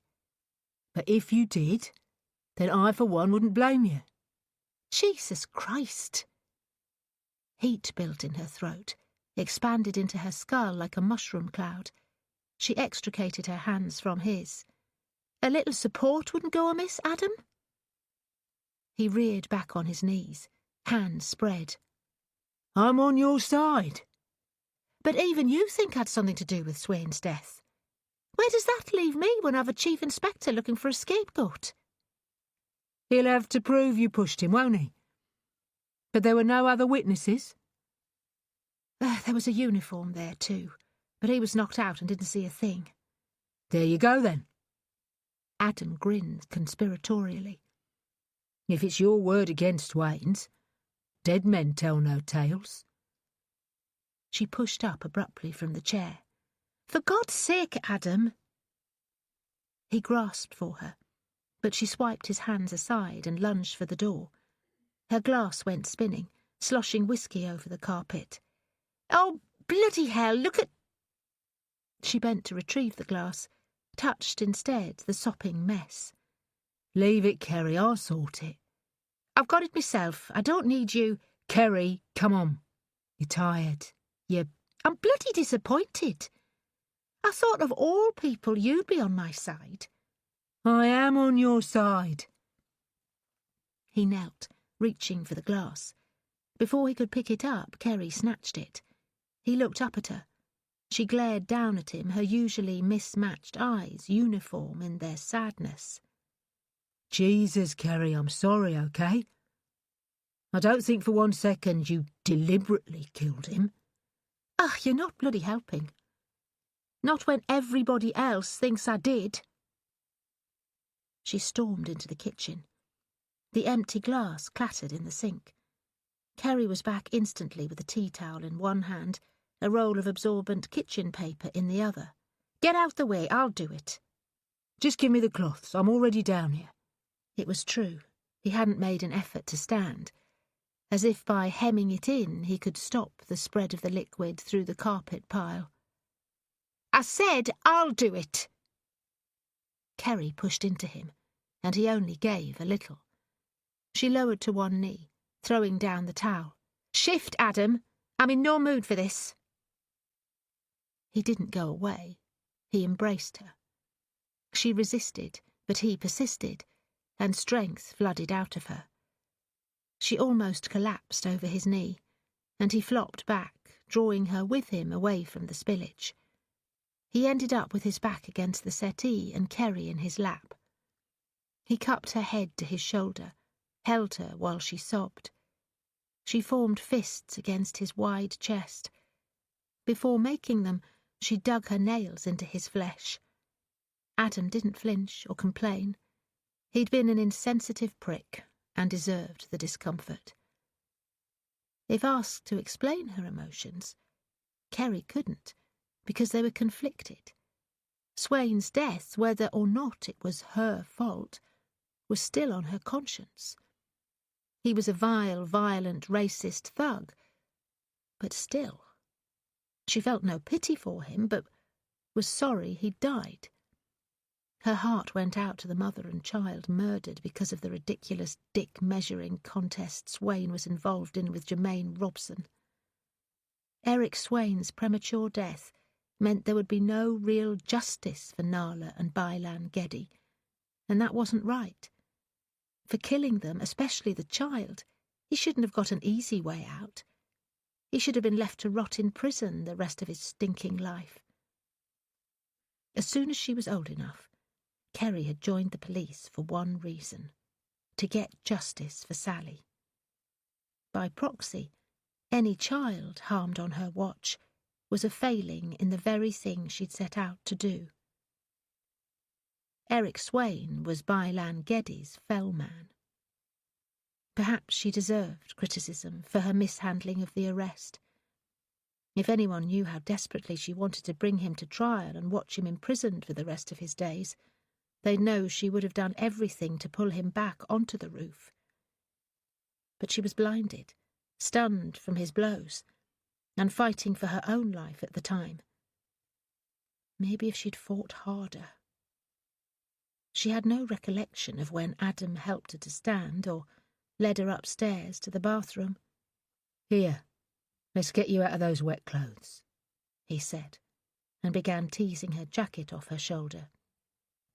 Have yourself a warm shower. It'll make you feel better. Then you can come to bed. Down to her underwear, she stood numbly as he reached inside the shower and turned it on. The patter of water reminded her of the rain on her car's windscreen as she'd arrived home. How long ago now? She glanced towards the open door to the landing, noticed a shifting of the shadows, as if someone small and silent had ducked away to avoid being spotted. She shivered, and it wasn't because of the cool air on her bared skin. I'll take it from here, she whispered. I was just gonna... She stopped him with her fingernails resting on his cheek, stared at him, imparting the seriousness of her words. I need some privacy, Adam. Close the door on your way out. His features tightened, and he exhaled sharply. Typical man. He thought he could turn her need for comfort to satisfying a need of his own. You take our bed. I'll have the settee, she said. I don't think I'm going to be able to sleep tonight, and you have to be up for work soon. You don't have to take the settee. I'm okay, I can get by in a couple of hours. Adam, please. When I asked for some privacy, Now his entire frame tightened. Without comment, he turned and stepped out onto the landing. But then he leaned back into the bathroom, his hand on the door handle. You know something, Kerry?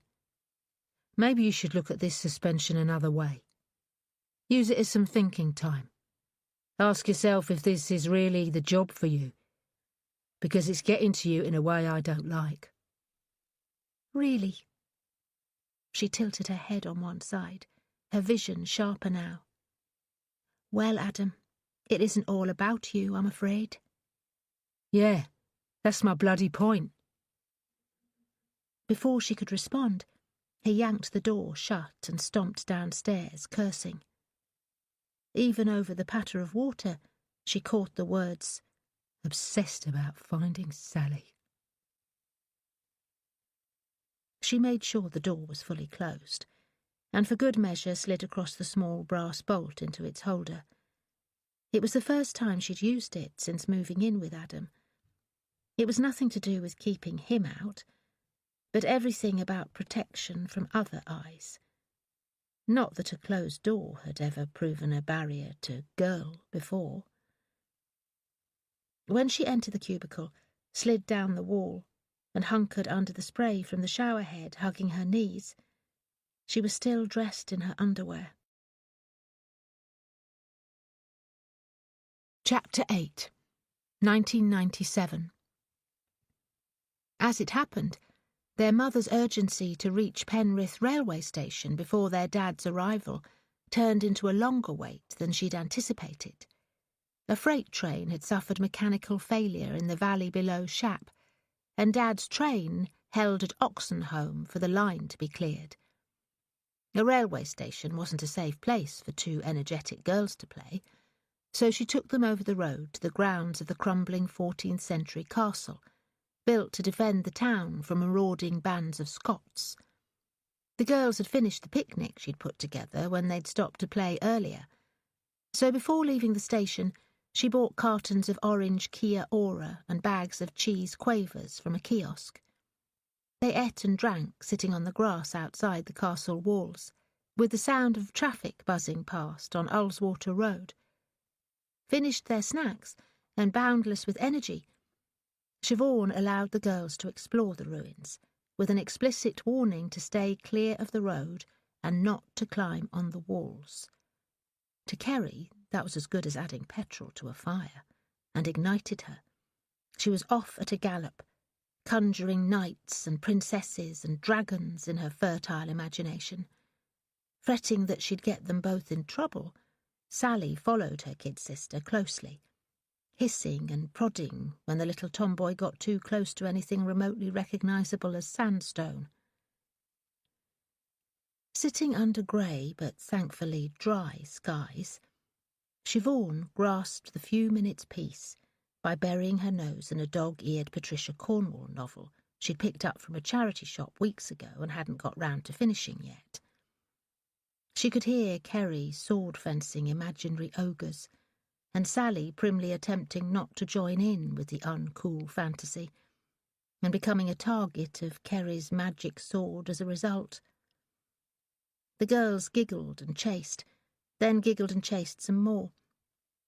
Soon their tinkling laughter and drumming feet became background noise, along with the throaty grumble of engines, reedy tannoy announcements from the station, and the squawks of gulls fighting over fish and chip wrappers plundered from a dustbin, while Siobhan grew engrossed in the gory details of a post-mortem being conducted under Kay Scarpetta's scalpel.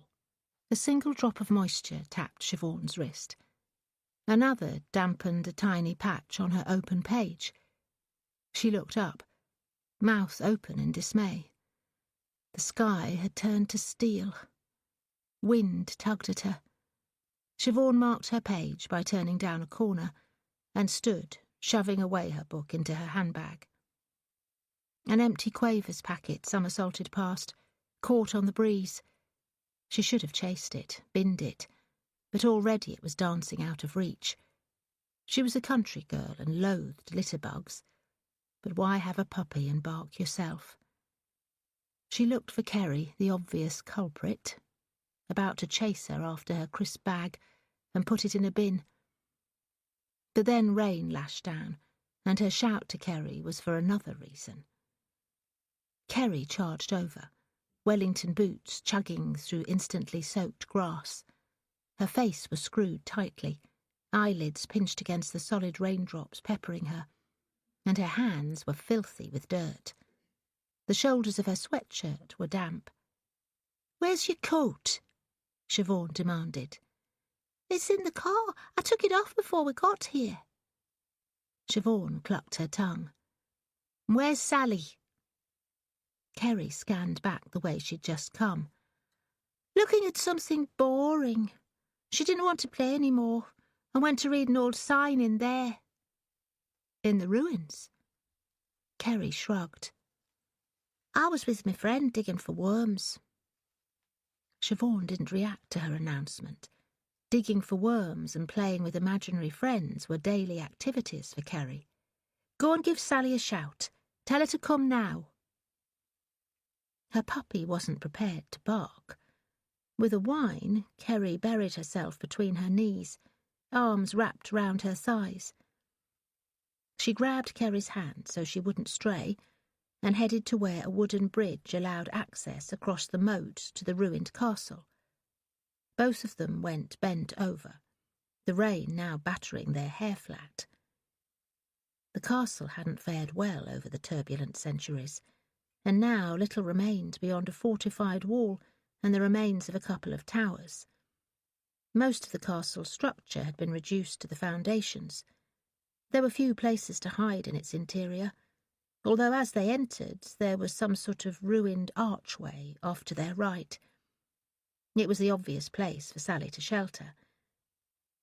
Except a few strides in that direction told Siobhan her daughter wasn't inside. She scanned the rest of the ruins, and though some of the walls were tall enough to conceal a hunkered-down child, she doubted Sally would hide. Kerry would have, but not her conscientious sister. "Sally!" The hammering rain almost deadened Siobhan's voice. She hollered louder. "Sally! Where are you? Come here now!" Kerry stood mute, with rain dripping off her nose and her teeth clamped. "Where was she the last time you saw her?" Siobhan demanded. "I was pretend digging over there." Kerry pointed in a random direction near to where she'd been playing. "And Sally came in here to read the sign, but I wasn't interested in boring history stuff." There was a plaque on a wooden pedestal near the castle's entrance, relating its potted history. There was no hint Sally had ever been there. She grabbed Kerry tighter and dragged her through the ruins, ducking and stretching to see over and around and under any obstructions large enough to conceal a sylph-like 10-year-old girl. Sally wasn't in the ruins. They exited through a wide gap in the walls and onto the grassy embankment that overlooked the adjacent park. There was a bowling green, a few picnic tables and a tennis court, all deserted in the teeming rain. Siobhan's anger was overtaken by mild concern, then by throat-clenching anxiety. Calling Sally's name repeatedly, louder and more high-pitched each time, she hauled Kerry along as she followed the decrepit walls back towards the grounds adjacent to the railway station. But her desperate wish that Sally had somehow followed another route back unseen was unrewarded. Sally wasn't there. Had she crossed the main road and returned to the car in the station's car park? If she had, Sally was in for a bollocking, but also a hug of relief. Toting her bag and towing along Kerry, Siobhan darted for the safest crossing at a point where 3 roads converged at a mini roundabout. She checked the roads leading downhill to the market town. Sally wouldn't have wandered into town. Penrith wasn't exactly a metropolis, but Sally was a country kid, the opposite of streetwise. To her, any urbanisation larger than a village was a scary concrete jungle. Siobhan caught a break in the traffic, and she grabbed Kerry and ran across the road, already craning to check the gaps between cars parked outside the station. Her 5-year-old Vauxhall Cavalier was hidden from view by a white transit van belonging to a local window cleaner. She charged around the van, bleating for Sally. Their car was locked. Sally wasn't inside, and she hadn't taken shelter nearby. If she'd returned to the car and found it locked, she could have ducked inside the station when the rain started. Still dragging Kerry, she charged inside through the entrance onto the platform, head spinning as she checked each direction. By now there was little volume to her croaks of alarm. She searched the waiting room and the public toilets in seconds. Clutched by panic, she rushed back out to the car park. By then she'd attracted the attention of one of the platform attendants. "Summat the matter, lass?" My daughter! Siobhan croaked, as if it should already be obvious. The man gave Kerry a confused look, which Kerry returned. My other daughter! Siobhan screeched. She's missing! The attendant then did a full 360-degree turn, all the while with no real idea of whom he was seeking. She's not here! She's gone! Siobhan grabbed Kerry's hand tighter, terrified her second child would disappear as resolutely as the first. "OK, lass, don't worry," said the man. "She can't have gone far. We'll find her." I have to keep looking, said Siobhan, and strode away. Kerry scuttled alongside her. "Wait," the man called out. "We should call the police. Come back inside out of the rain. We've a direct line to the BT police." Siobhan halted. She was desperate to continue the search, but the more people looking for Sally, the sooner she'd be found and safe with her mam again. She turned back to him, jaw quivering, her eyes pools of desperation. Behind her, a battered old Land Rover puttered as it picked up speed, heading out along Ullswater Road. Only Kerry noticed the vehicle. Its bearded driver grinned when she caught his eye. Kerry didn't like his grin. His teeth were big and yellow, and his friendliness didn't extend beyond its tightly bowed lips. Standing there, water sluicing from her, Kerry watched the old 4x4 recede, concealed by the falling rain, and blue smoke belching from its exhaust. For a moment she fancied that a rag of fumes hung in the air over the road, and it took on the form of a straggly-haired girl that stared with as much discomfort after the Land Rover, before the battering rain dissolved her. Chapter 9. In a huff, Adam had gone to work by the time Kerry finally vacated the bathroom. She deliberately waited him out, even when he'd knocked at the door needing access to the loo and to his toothbrush. She hadn't unlocked the bolt, so he'd stomped downstairs again, and she'd assumed he'd taken a pee in the backyard, or he'd held it in and driven to work cross-legged. He deserved the discomfort, after being such an insensitive prick earlier. In hindsight, Adam had only tried to be supportive, but he'd gone about it the wrong way. Whether or not Swain had got what was coming to him, she didn't want Adam to commend her for his murder. She needed reassurance he'd never believe the accusation she was under. She'd huddled under the pelting shower until the water turned cold, miserable. When she began shivering violently, her teeth clamped so tightly her jaw hurt, she struggled up and turned off the shower. Draped in a towel, she sat with the lid down on the toilet. In the shower she'd replayed the memories from her childhood, the day both the fell man and girl entered her life and changed it forever. But as she sat hugging herself under the towel, she turned over yesterday's events on the rooftop, wondering what she could have done differently. Each replay ended with her standing over the steaming corpse of Eric Swain, with anger threatening to engulf her because another innocent girl had been denied the justice she deserved. It was Sally's disappearance that led Kerry down the path to where she was now. Sally wasn't only her big sister, she was her best friend, and when she had been taken, the fell man also snatched a large chunk of Kerry's heart. It was a void very difficult to fill, and to this day there was a hollow spot where Sally should be. As an 8-year-old, Kerry had sought comfort in a pantheon of imaginary friends, and yet the one she most wanted to lean on remained a silent, intangible companion.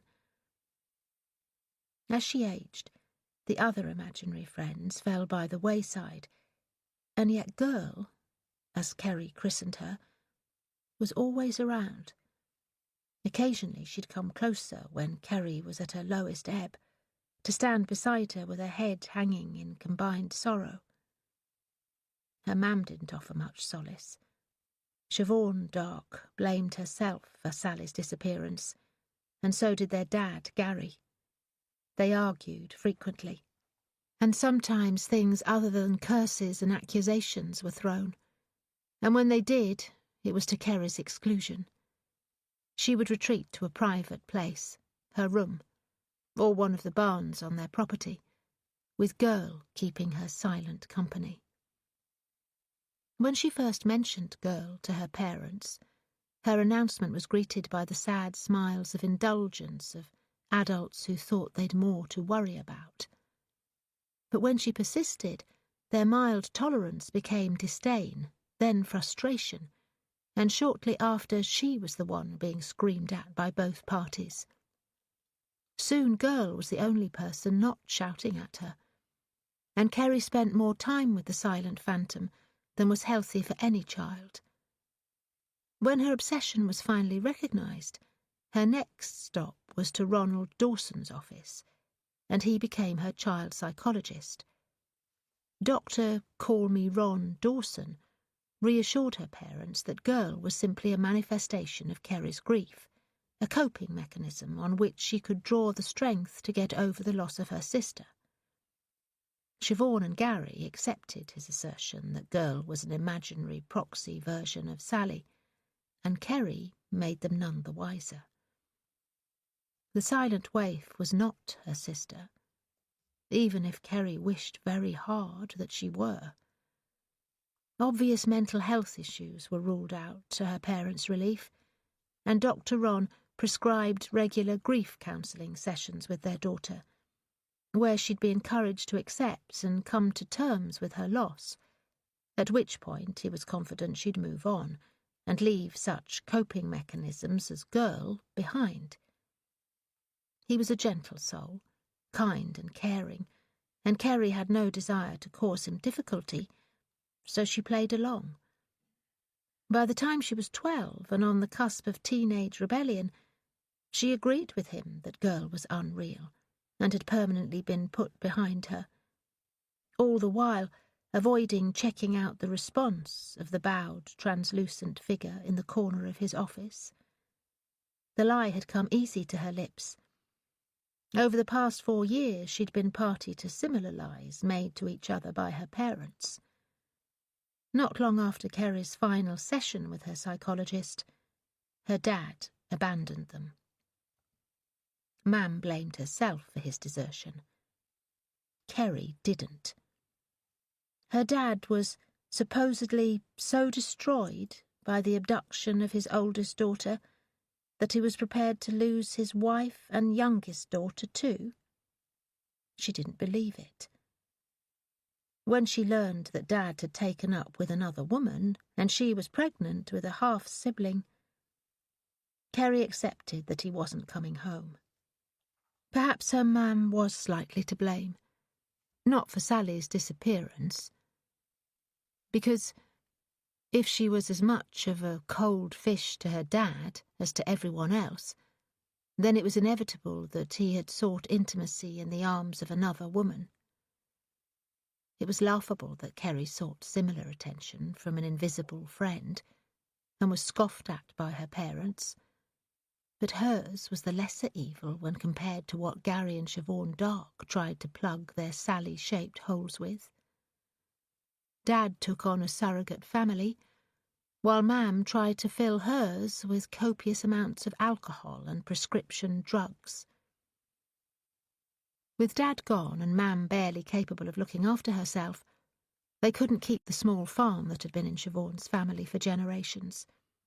Their mortgages snatched it from under them as adroitly as the Fell man had snatched Sally from the castle grounds. By the time Kerry was 14, she was totally out of her depth, living on a run-down council estate in Carlisle's West End, and going to big school alongside 1,500 other kids, some from even poorer families than hers. She could have easily fallen by the wayside, embraced the behaviour and culture of some of her peers and gone lawless. But Kerry went the other direction entirely. Latching on to Girl was an indication of her obsessive nature, and so was her intention to become a police officer. In the intervening years, Sally had never been found, dead or alive. Neither had another 6 girls, also believed to have become victims of the serial abductor, and probably killer, that the press had dubbed the Fell Man. Their nickname for the child snatcher hadn't been as sinister as the local name they stole it from. They thought the Lakeland Fells were evocative of his hunting grounds, and had a similar ring to it as the Moors murderers on whose notoriety they could sell papers. But that wasn't the true source. The hills or high moorland, referred to as fells in northern England, took their name from the Old Norse fjall, and bore no relationship to the name of the Cumbrian bogeyman. Fell, in his case, was used literally in its archaic Middle English sense, depicting something of terrible evil or ferocity, and was related to the old French word fel, the nominative of felon or wicked person. The Fell man was never identified, and obviously never caught, and it was assumed he either gave up his crimes, was imprisoned for unrelated offences, changed his modus operandi, or he died. As other crimes shook the country and the world in regard to 9/11, the unsolved abduction and killing spree was relegated to the cold files as the shape of modern policing changed to suit. But Kerry never let the case of her missing sister rest, although Girl visited less frequently than before, until finally Kerry barely noticed that she'd all but gone entirely. She joined Cumbria Constabulary, and was soon standing on full uniform parade at Hutton Police Training Centre near Preston, alongside other recruits from Greater Manchester and Lancashire constabularies. There she told one of her tutors her reason for joining the police was to help those in need, and he'd contritely told her, "No, PC Dark, your duty's to uphold the Queen's law." It was probably best that she hadn't admitted she'd joined up with the sole purpose of catching and punishing the Fell man. To what end? Another Fell man had escaped justice after killing a child, and her career was in serious jeopardy. And all she could do was sit there in wet underwear, huddled under a damp towel, waiting for the axe to drop. A telephone rang. It startled her out of the past. She'd made it to her living room. It smelled of spilled whiskey and Adam. His blankets were tussled on the settee, and so were his discarded T-shirt and joggers. She couldn't see her handbag containing her mobile, but thought she'd carried it up to the bathroom with her when Adam helped her upstairs. It was the landline that was ringing. Nobody she knew personally rang her landline, and for a second she feared that it was the press, attempting to get a quote from her they could twist out of proportion to suit their hysterical headlines. She was tempted to ignore it, but the phone kept ringing. Pulling the towel around her, she padded to the kitchen where the phone was on a cradle on the wall. If it was a reporter calling, they could go to hell. "Hello?" she said cagily. Morning, boss. Danny, she responded. What are you doing calling me on my private phone? Well, seeing as you ain't picked up on your mobile or answered any of my texts, I thought you were maybe ignoring me. Tell you the truth, boss? I expected Adam to pick up, not you. Adam left early for work. She didn't add that he'd left earlier than usual to avoid a second argument when she finally dragged herself from the bathroom. I was, in the shower. I didn't hear my mobile. Sorry if I dragged you out of the shower. Kerry was suddenly self-conscious. Speaking with Corber while semi-naked was almost tantamount to illicit behaviour, and she cringed at the images he might be formulating in his mind. Despite her landline being routed through a bog-standard, technologically ancient press-button phone, she rearranged the towel modestly. No, I've been up a while now. Just thinking of having some breakfast. Only the latter was a lie, so she carried it off. I guess today's going to be a long one, and I'll need the extra energy. Yeah, you ain't bloomin' wrong, boss. Are the news cameras outside your house yet? I haven't checked, Kerry said. If they're not there yet, it's only a matter of time. Fucking vultures, she growled. Yeah, they're that, but this time they're on your side, girl. Corber checked himself. Sorry, I mean boss. Kerry couldn't give a shit about his lapse in formal etiquette. She was more intrigued by what he meant by the media being on her side.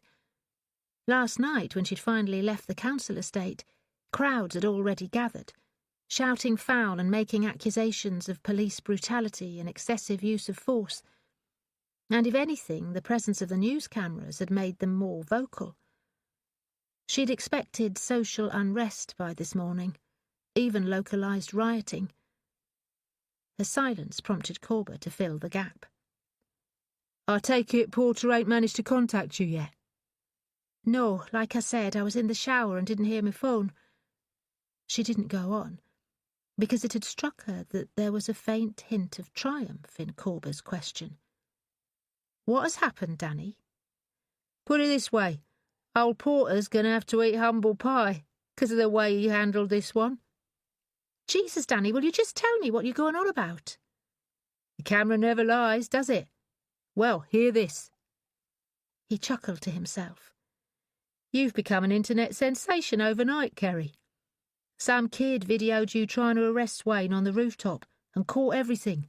How, despite Swain knocking 7 bells out of you, you tried to stop him escaping, and that bastard tried to chuck you off the roof. If he wasn't trying so hard to kill you, he wouldn't have tripped over his own feet and fallen to his death. Poetic justice, eh? Some scummy kid trying to make a few quid off monetising his video on YouTube has exonerated you instead. Kerry recalled the boy with the smartphone she'd met on the landing. He must have followed her up to the roof and filmed her showdown with Swain, and took off before the first SCO-19 officer arrived. It shows I didn't force Swain off the roof. It shows exactly what happened. He was trying his hardest to force you over the side. You had hold of his cuff and fell to the floor, and then he kind of, I don't know, he lost it and took a dive off the roof. What do you mean by lost it? Lost the plot, went apeshit. He was kicking and punching you, God knows what else. Then it was as if he lost his balance and took the long tumble. You're being held the right little hero, ain't ya? I don't feel like a hero. Ha! You will by the time you make Porter pucker up and kiss your ass. Again Corber checked himself. Figuratively speaking, boss. Of course, she said and laughed. It was the first time she'd felt anything approaching genuine humour since before responding to Wandsworth Road the previous day. So, will you be in today? Corber ventured. Well, that's down to DCI Porter. Don't worry. I'll bet you he'll be on the blower in no time. You should come in and beat him to it. Let him know how much of a prick he was last night. Flaming Jobsworth. He should have known better than treat you like that. But it was only following procedure, Danny. Kerry, we're off the record, ain't we? So you're talking to me, your old mate, Danny boy. You don't have to defend Porter when he made sure he chucked you under a bus to protect his own fat arse. Yeah, you're probably right. But he had no option. Yeah, we both know the score, Kerry.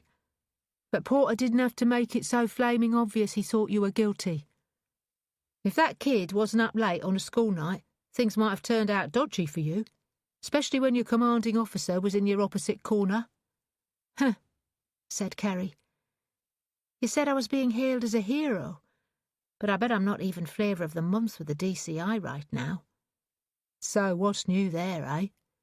Anyhow, it might work in your favour. Maybe he will be keener to green-light that transfer you requested to the murder squad. Detective Sergeant Corber, she mock-scolded. If I didn't know you better, I'd say you were trying to get rid of me. Not me, Kerry. She could almost picture Corber glancing around furtively, checking he wasn't being overheard, which happened to be a bit too late now. If you go, I'll be putting in a transfer request of my own. The job here just won't be the same without you. I think that's the nicest thing you've ever said to me, Danny, she said, genuinely touched by his sincerity. Nah, he said. What I meant was, I wouldn't get away with half the bollocks I do with a different boss. He hung up before she had a chance to reply, and perhaps it was best. Kerry could feel warmth in her cheeks, and it was only partly due to being exonerated of killing Swain. Had Danny Corber just flirted with her? She went to dress, anticipating a return to work sooner than had seemed possible less than a quarter of an hour earlier. But she couldn't resist the pull of her computer. She logged on to a video-sharing site. Chapter 10.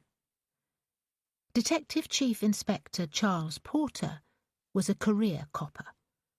He was the type who always had an eye on the next rung up the ladder, and without any major stumbling blocks, he was in line for promotion to acting superintendent of gangs and organised crime, with a view to replacing the current superintendent, Sandy Tinsley, when she shuffled off to the golf course or country club or wherever retired superintendents spent their golden years. Last night's unfortunate event was a possible stumbling block in his career path, a treacherous one indeed if it was mismanaged. He'd taken positive action to control the Eric Swain situation, diverting damaging accusations of unlawful killing away from the Metropolitan Police Service and onto one maverick inspector, who could take the heat on their behalf. His impromptu soundbite to the press was designed to pacify the populace, the media, and his superiors.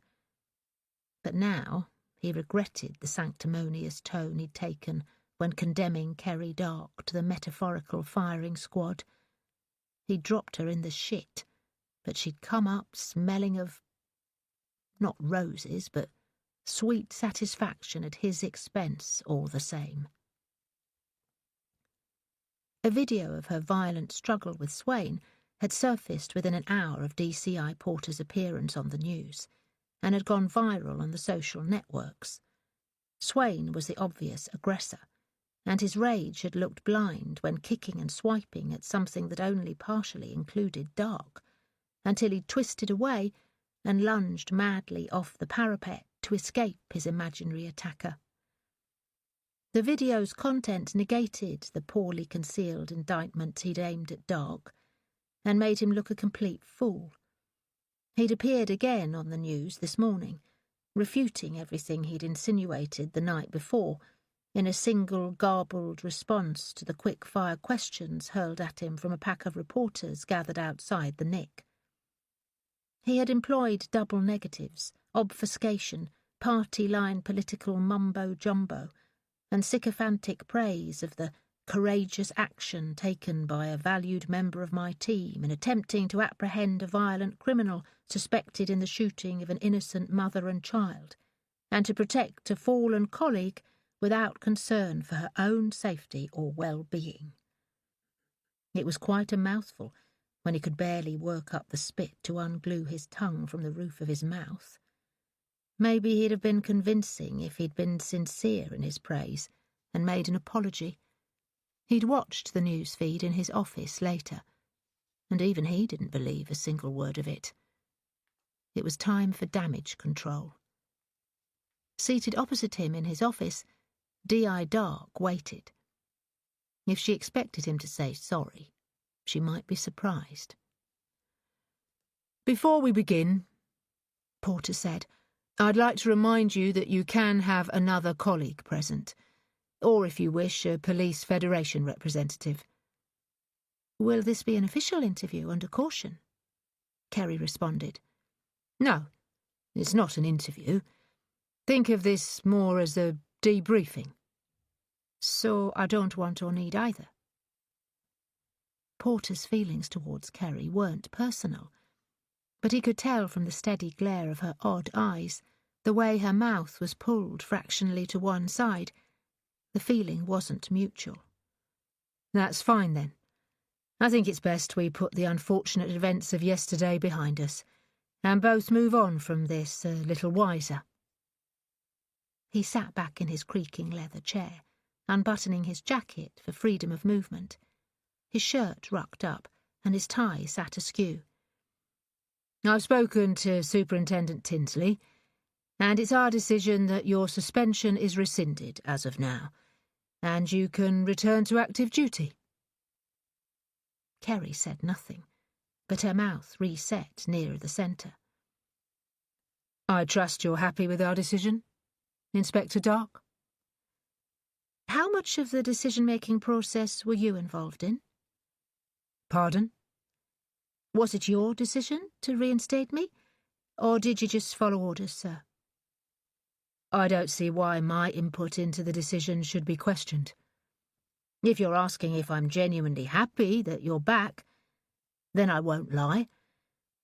I had my misgivings about your reinstatement until a full IPCC investigation and review of your actions had been completed. And your attitude now isn't doing anything to help assuage them.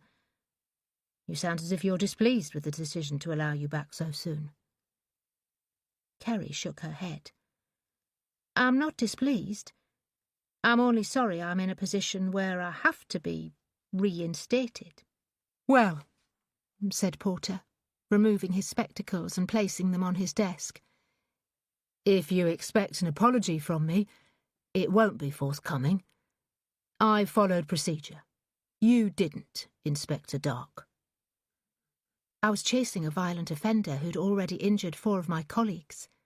Following procedure wasn't exactly the first thing on my mind," she snorted.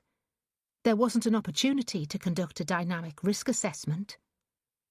"You were chasing a violent offender, who you'd allowed to escape through your mishandling of his arrest," Porter reminded her.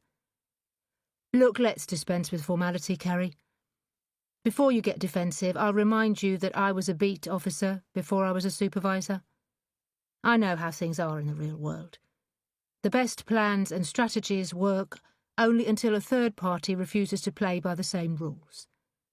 I've been there when things have kicked off, and what should have been a simple arrest degenerated into a full-on brawl.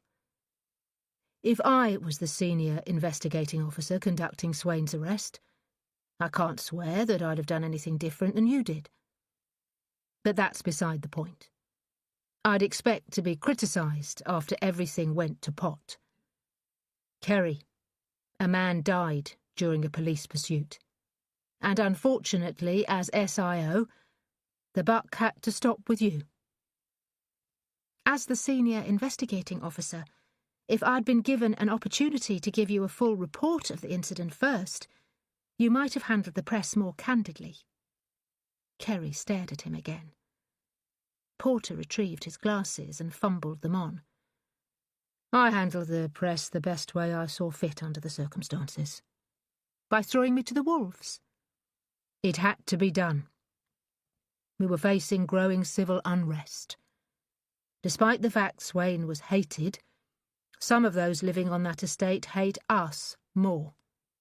They were looking for a reason to kick off, so I took it away from them. You made them hate me more than they hated the police service. Wow! At least you haven't tried sugarcoating things. You should know me by now, Kerry. I say it as it is, and I tell the truth. I place high value on personal integrity, in me and in those serving under me. It's just a shame you don't place a similar value on loyalty. DCI Porter leaned on his elbows, his face looming across the desk like a flushed moon. Steady on, Inspector. I offered to dispense with formality, but that isn't to say I'll tolerate insubordination. Don't make me regret agreeing to have you back. I could soon turn things round again. Kerry raised both hands. I'm sorry, sir. But you must imagine how I felt being hung out to dry like that. He grunted, sat back again and undid another button. I'm sure you're professional enough to get over it, Kerry, and I don't expect it to have a detrimental effect on your results either. You have active cases ongoing, and I'd like updates on where you are with them all before the end of shift. He'd said his piece and allowed Kerry hers, even if he'd largely brushed off her opinion. Now he was dismissing her. Kerry didn't take the hint. Was there something else? He asked. Kerry wormed uncomfortably on her chair. Then, coming to a conclusion, she met his stare. Sir, I get the feeling that you don't like me. I don't think we need to get personal, he said. Okay, but that means you don't respect me, or value me as a member of your team. I've a suggestion that could solve the problem. I'd like you to reconsider my transfer request to homicide and major crimes. I don't need to like you to recognise your abilities as an investigator, he countered. Despite what you think of me, I do appreciate what you bring to my team. But, he held up one finger, as your supervisor, I'm bound to hear your request. Put it in an email to me and I'll consider it. Kerry was under no illusion what he meant. He'd consider her transfer request and promptly refuse it. He watched as disappointment sunk in, her chin falling, until she was staring at her hands in her lap. If that's all, then, Porter said, prompting her to get back to work. Her head came up, and her mismatched gaze danced a moment over his features, while her teeth nipped at her bottom lip. Suddenly, she focused on a point slightly above and beyond his left shoulder, and startled, she yelped and threw her weight back in the chair. Her mouth and eyes made similar ovals, and her head quivered. Porter glanced over his shoulder. All he could see was his faint shadow and a certificate of commendation hanging on the office wall. He'd received it while still in uniform from the then police commissioner, and the certificate took pride of place. He looked sharply at her, and found Kerry on her feet, poised to run. What on earth's wrong with you? Nothing, sir, Kerry said. Her voice was brittle. I just got a cramp. She rubbed her right thigh vigorously, but it was an act. Excuse me, she croaked, and was out of the door within 2 seconds. She didn't look back. DCI Porter did. He turned and lingered over the area that had alarmed her, and saw nothing, though there was something unusual about the atmosphere. Something weird. The short hairs prickled on the back of his neck. Chapter 11. She splashed cold water on her face and rubbed furiously. Then, still dripping, Kerry gripped the edge of the sink, supporting her weight on braced elbows. Her reflection in the vanity mirror looked as rough as she felt. These days she wore her dark auburn hair short, but it still looked unkempt and stood up in tufts. Throwing water at the problem hadn't helped. Her forehead was scuffed. She had a good excuse for her reddened sclera and paled skin. Except for zoning out for a few minutes under the shower in the early hours, she hadn't slept in the past 30 or so hours. But fatigue wasn't the cause for her red glare or pallor. What the hell did I just see in Porter's office? As a child, when first informing her parents about seeing things, they'd worried that her heterochromia was affecting her eyesight. As a matter of course, she'd been checked for neoplasm, where the melanomas can be lightly pigmented, and the cause of an affected eye being paler than the other. But there was no sign of tumour or other abnormality beyond the lack of pigmentation. Her eyesight wasn't affected, but she'd since wondered if it allowed her to see into spectrums of light beyond the norm. She couldn't. She didn't have superhuman vision. What she had supposedly been seeing was corner-of-the-eye phenomena. A mote of dust or floater, sometimes even a swollen blood vessel in the orbit itself, taking on an unfocused shape in the peripheral vision as the muscles around the eyes tired. Whenever she saw Girl, she usually formed indirectly, and always fled or disappeared when viewed dead on. The thing looming over Porter's shoulder was different. What at first she took for Porter's shadow grew denser. More shocking, the shadow moved independently of him. As crazy as it now sounded, it was as if the shadow lunged at her, startling her enough to elicit a yelp and for her to scrape back her chair. Porter must have thought she was insane. His prognosis might be right. But she'd rather find an explanation she was happier with.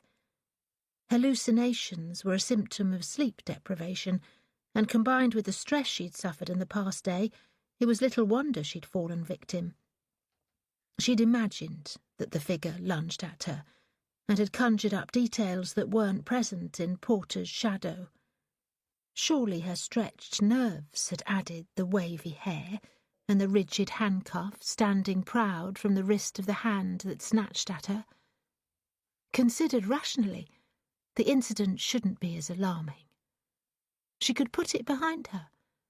So why the bloody hell was she still jittery with fear? She challenged her mind to concoct spectres to appear in the mirror. There was nothing reflected behind her except for the institutional blue doors of toilet stalls.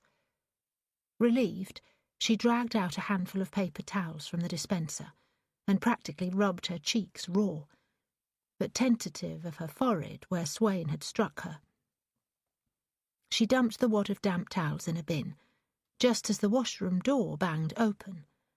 A sturdy young woman bustled in, unclipping her utility belt even before she reached a stall. Instantly recognising Kerry, the woman stumbled to a halt.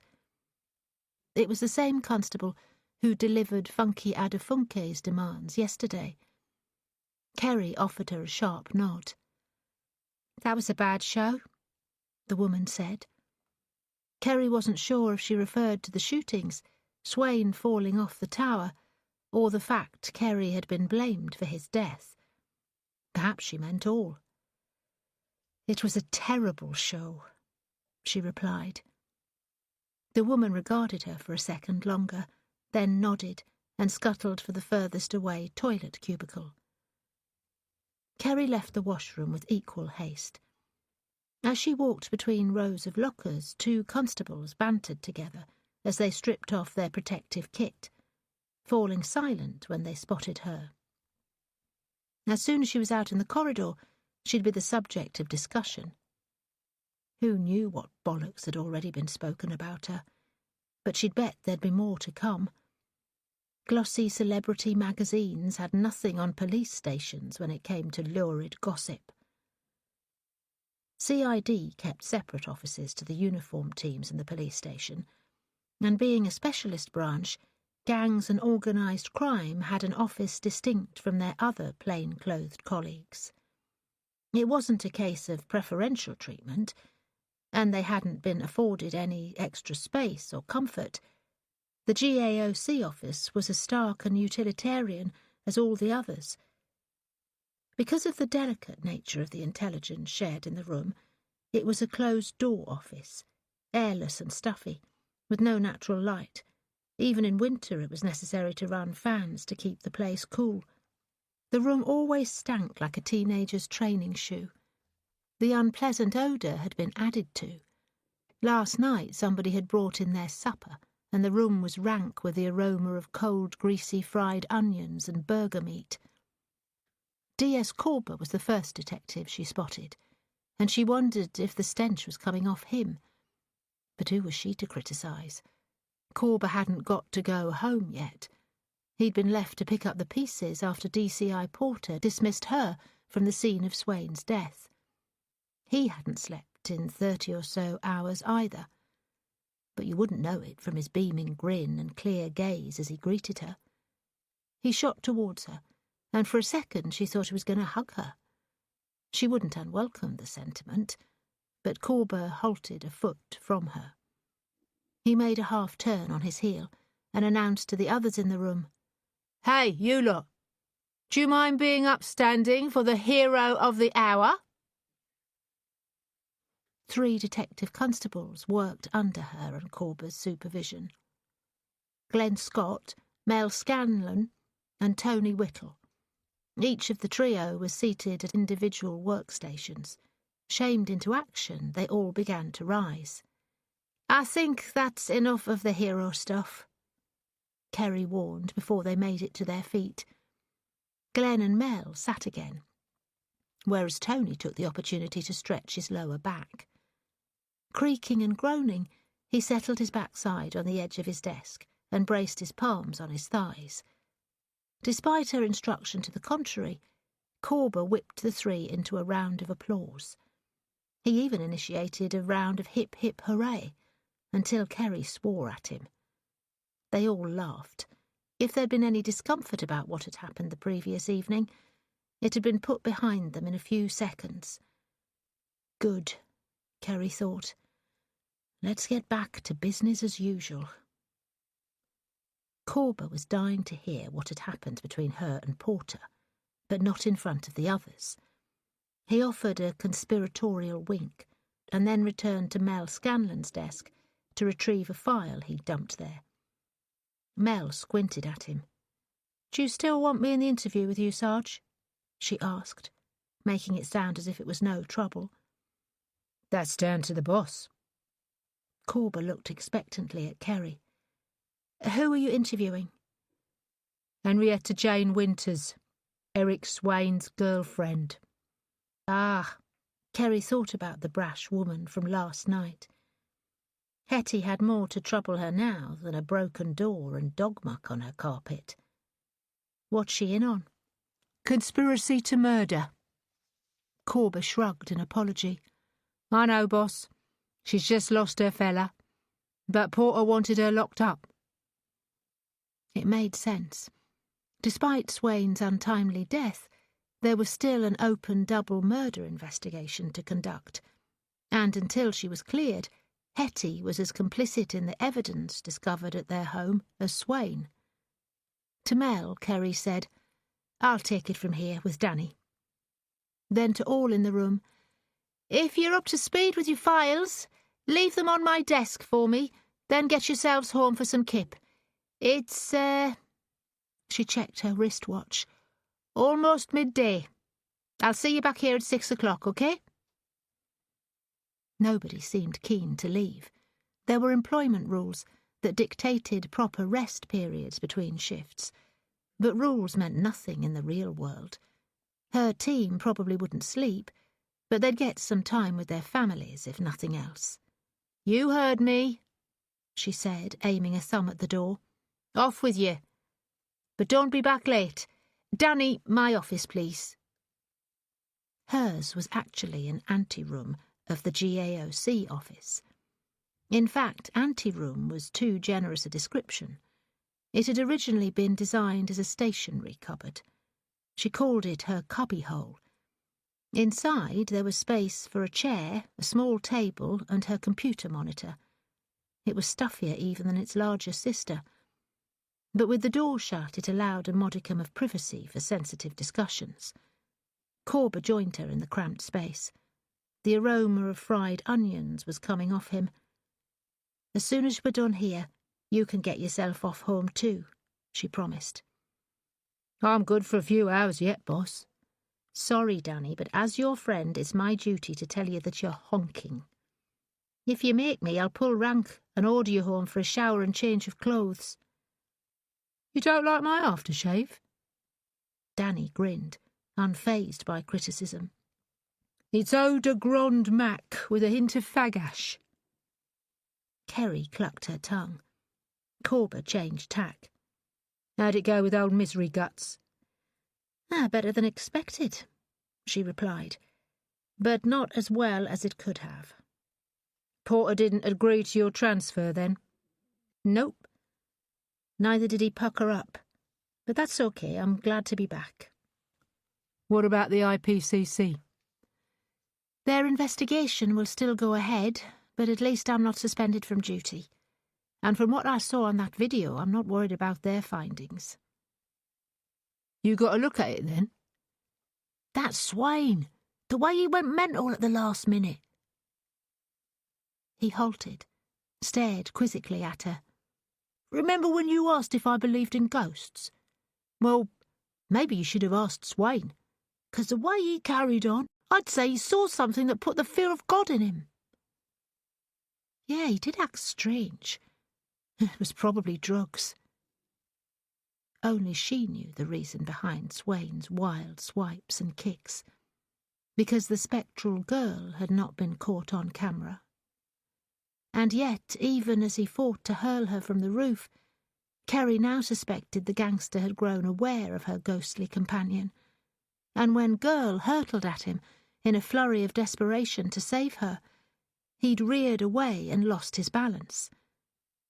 Never had Girl shown herself to anyone but Kerry before, but it wasn't something she was prepared to divulge to even her closest friend. I can't explain it any other way. He didn't seem high when I spoke to him. Yeah, he smoked weed, but not before we got there and everything kicked off." She shrugged, then leaned past Danny and forced the door shut over a ruck in the carpet. The DCs hadn't left the office as instructed, and she preferred to keep her latter words between her and Corber. "Tell you what, it's a good job I was filmed from behind and the noise of the rain covered everything. I might have said a thing or two that could come back to bite me on the arse." "We all talk bollocks in the heat of the moment, boss." "I know." Kerry's lips bowed briefly. "Some of the stuff I said to Swain could be deemed unprofessional." "Good on you." Corber winked. He changed tack again. "I've got the weapon and ammunition we seized from the house. You sure you want to be the one to interview Hetty? I mean, she might not be happy to see you after what happened to Loverboy."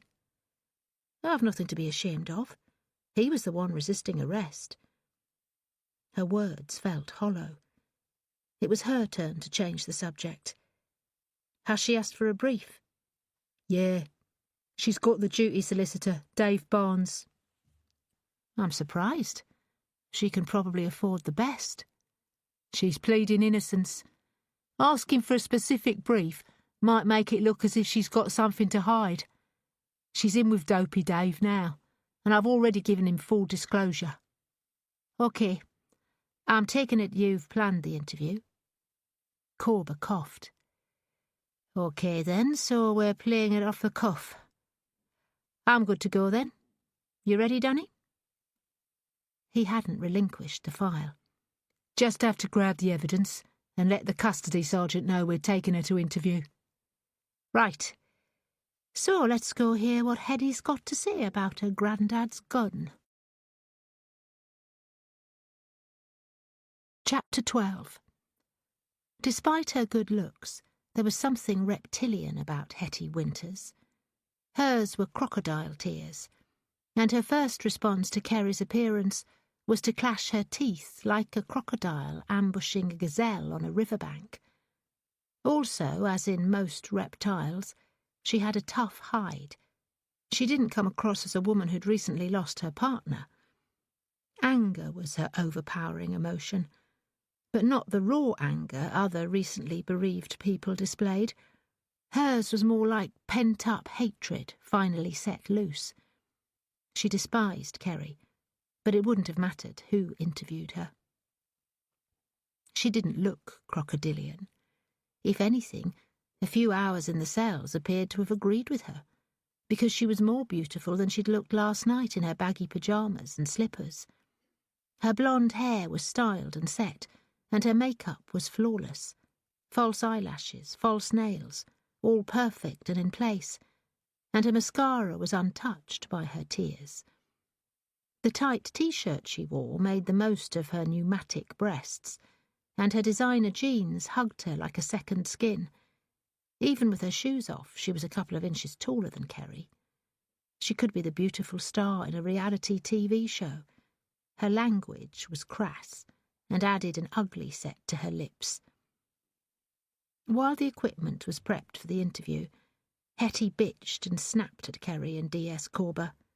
Even her legal brief, dopey Dave Barnes, wasn't immune to her sharp tongue.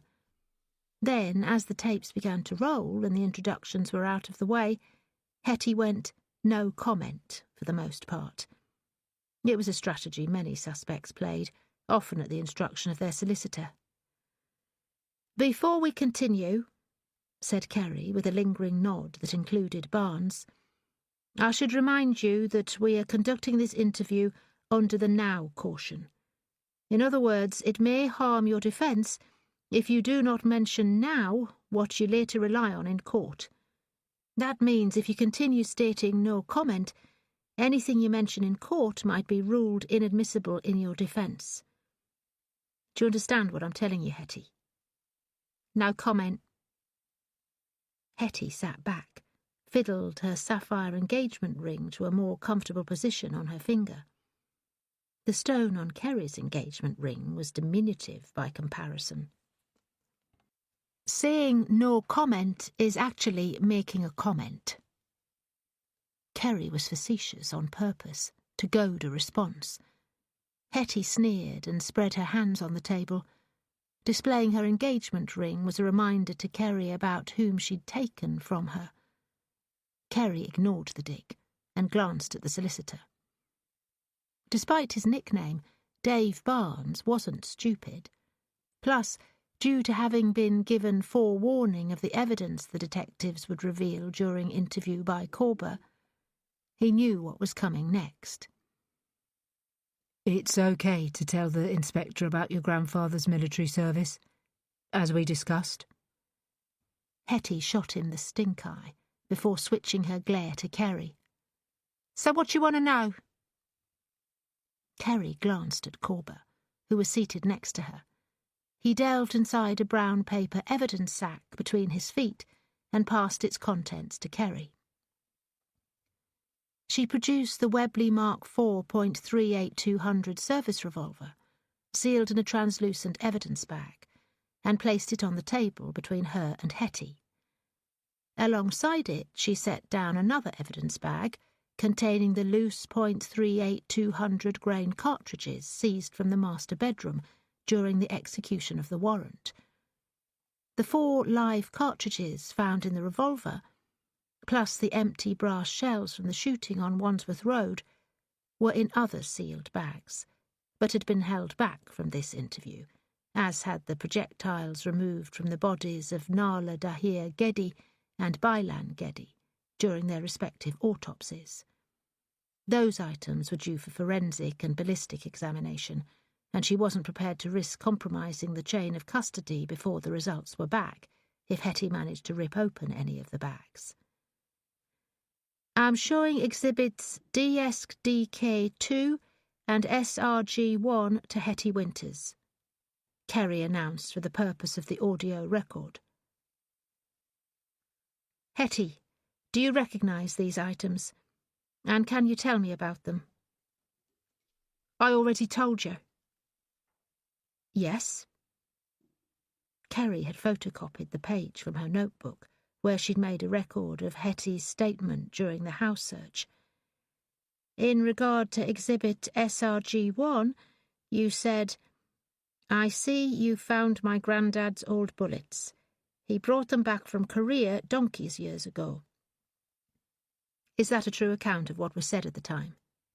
Fucked if I can remember. Sounds about right. Still reading from her notes, Kerry said, I then asked if you had a firearms certificate allowing you to keep live ammunition, to which you replied, they're fucking antiques, and besides I don't have a fucking gun. Hetty folded her arms beneath her breasts. For the tape, please, Kerry said. What? I didn't hear you ask the question. Is that a true statement of what you said? Kerry clarified. Sounds about right. OK then. So if you don't have a gun, can you describe what I'm showing you now? Exhibit DSDK2? Well, it's obvious it's a fucking gun, isn't it? This gun was seized during the execution of a search warrant at your home address. It was found buried in fresh earth in the back garden of your property. I showed it you at the scene and asked if we'd also found your granddad's gun, or if it was Eric Swain's these days. Correct? You did, yeah. But I also told you it was bollocks. A fucking stitch-up, and that you bastards planted it. Dave Barnes interjected, a raised finger of caution for Hetty's sake. She snorted at him. Yeah, well, nobody's putting words in my fucking mouth. Kerry went on undeterred. You didn't answer my question at the time, and understandably, because I wasn't clear. So I'll ask again now. Did this gun belong to your grandfather? Hetty frowned, figuring out if she was being led into a trap. No comment. Did the gun belong to Eric Swain? Kerry went on. No comment. Hetty thought hard. No, wait. Yeah, the gun belonged to my granddad. He brought it back from Korea with him. When did your granddad return from deployment in Korea? How am I supposed to know? Donkey's years ago, ages before my time. The Korean War ended in 1954, Kerry offered. Would it be fair to say that if your grandfather was deployed with the NATO 1st Commonwealth Division, he probably returned home to the UK around that time? Around, let's say, 65 years ago? I don't know. I'm not that good at maths. Approximately 65 years, Kerry repeated. Where are you going with this, Inspector? Dave Barnes asked. My client has already told you she's unsure when her grandfather came back from war. If you've a specific question, can you please ask it? I'm establishing a timeline, Kerry responded, but without acknowledging him personally. She continued looking directly at Hetty. You said that the gun did belong to your grandfather. Yeah, how many frigging times? So when did it come into your possession? Was it after your grandfather died? I suppose so. When did your grandfather pass away? It was a while back. 10 years, 11? Before his death, did your grandfather regularly maintain his gun? Hetty's gaze swept from Kerry to Corber. He said nothing, his features giving no hint of where the questioning was leading. Hetty twisted to eye her solicitor. Do I have to answer this? How the hell am I supposed to know what my granddad did? I didn't live with him, did I? Dave turned the question back on Kerry with a simple rising of his eyebrows. So I'll ask a different question, Kerry said. Have you ever maintained your grandfather's gun? What, like oiled it or something? Yes, exactly that. No, I've never touched it. Would you say the gun looks as if it hasn't been maintained for 65 years? Or even for 10 or 11 years? How would I know? Despite being buried and having a little dirt on it, wouldn't you agree that the gun looks as if it has been recently oiled and cleaned? Hetty sniffed, leaned towards the evidence bag and said, "It looks shiny, if that's what you mean." "When the gun is forensically inspected, are we likely to discover your fingerprints or DNA on it, Hetty?" As she posed the question, Kerry studied her minutely, watching for the micro-expressions that would indicate a lie. "No chance," Hetty answered, although her nostrils quivered as she thought about it. "Like I said, I've never touched the bloody thing." Kerry ploughed on. "Does anyone else live with you and Eric Swain?" "Do you mean in the past tense, or have you forgot you killed my Eric?" Hetty smiled viciously, a fuck you to both Kerry and the audio tape. "We lived together, just the two of us, lived, but not now." In any other environment it would have stung her, but the accusation bypassed Kerry. "So if there was only you and Eric in that house, whose fingerprints do you suppose we will find on the gun?" "Who's to say you'll find any?" "Well, that remains to be seen. But what is the likelihood of Eric's being on the gun? If you didn't maintain it, then someone must have. And if Eric was the only person to share your house..." "I don't know. He might have." Hetty drew up in her seat, unfolding her arms and placing her hands flat on her thighs. "Look, I said earlier I'd never seen the gun, and never touched it. Same goes for those..." For the tape, Hetty has indicated Exhibit SRG1, the cartridges. Kerry quickly interjected. "Yeah," Hetty agreed. "What I meant was I haven't seen them in years. They were stored with the gun in a box in the attic. Eric must have fetched them from the attic, if you didn't?" Kerry suggested, feeling victory was in grasping distance. "Well, it wasn't me. So who else could it have been?" Kerry drew both evidence bags towards her, then moved them gently towards Corber. He placed them safely in the brown paper sack. "Hetty, can we make this clear? What you're saying is that it had to have been Eric who took the gun and ammunition out of the attic and who subsequently dropped some of the cartridges in your bedroom and also subsequently buried the gun in your back garden." Yeah, that's what I'm saying. It had to have been him because it wasn't me." Again, Hetty's gaze swept from Kerry to Corber, then back again. "But before you ask, I didn't know he'd touched them or buried that thing. I had nothing to do with them." Kerry didn't acknowledge her plea of innocence. She asked, "Can you tell me your movements for yesterday, please?" "Movements? What, like where I was?" To Kerry's nod, she continued, "I was at home all day. Got up about 8 and watched some telly, had a coffee and some breakfast, then started cleaning. I'm house proud." Her last was delivered with a hefty dose of pride, only dented by the memory of her ransacked home. "Later on, I watched Judge Rinder and Tipping Point and..." She opened both palms. "I was there all day." "Can anyone corroborate your movements?" "Huh? Well, Eric could have." Kerry paused a moment. Slowly she closed and opened her eyes. Was Eric home the entire time? There was no denying her point, and Hetty squirmed while considering her options. "Eric had to go out for a few hours, but I swear to you I never left the house." "When was Eric gone from the house?" "I don't know exactly. Maybe from 11 till about 3. "That's 11 a.m. until 3 p.m. "Yeah, give or take a quarter hour."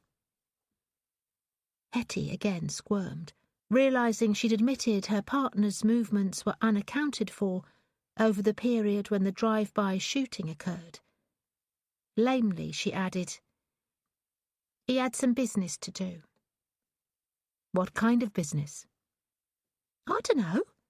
He keeps his business private, and to tell you the truth, I don't ask.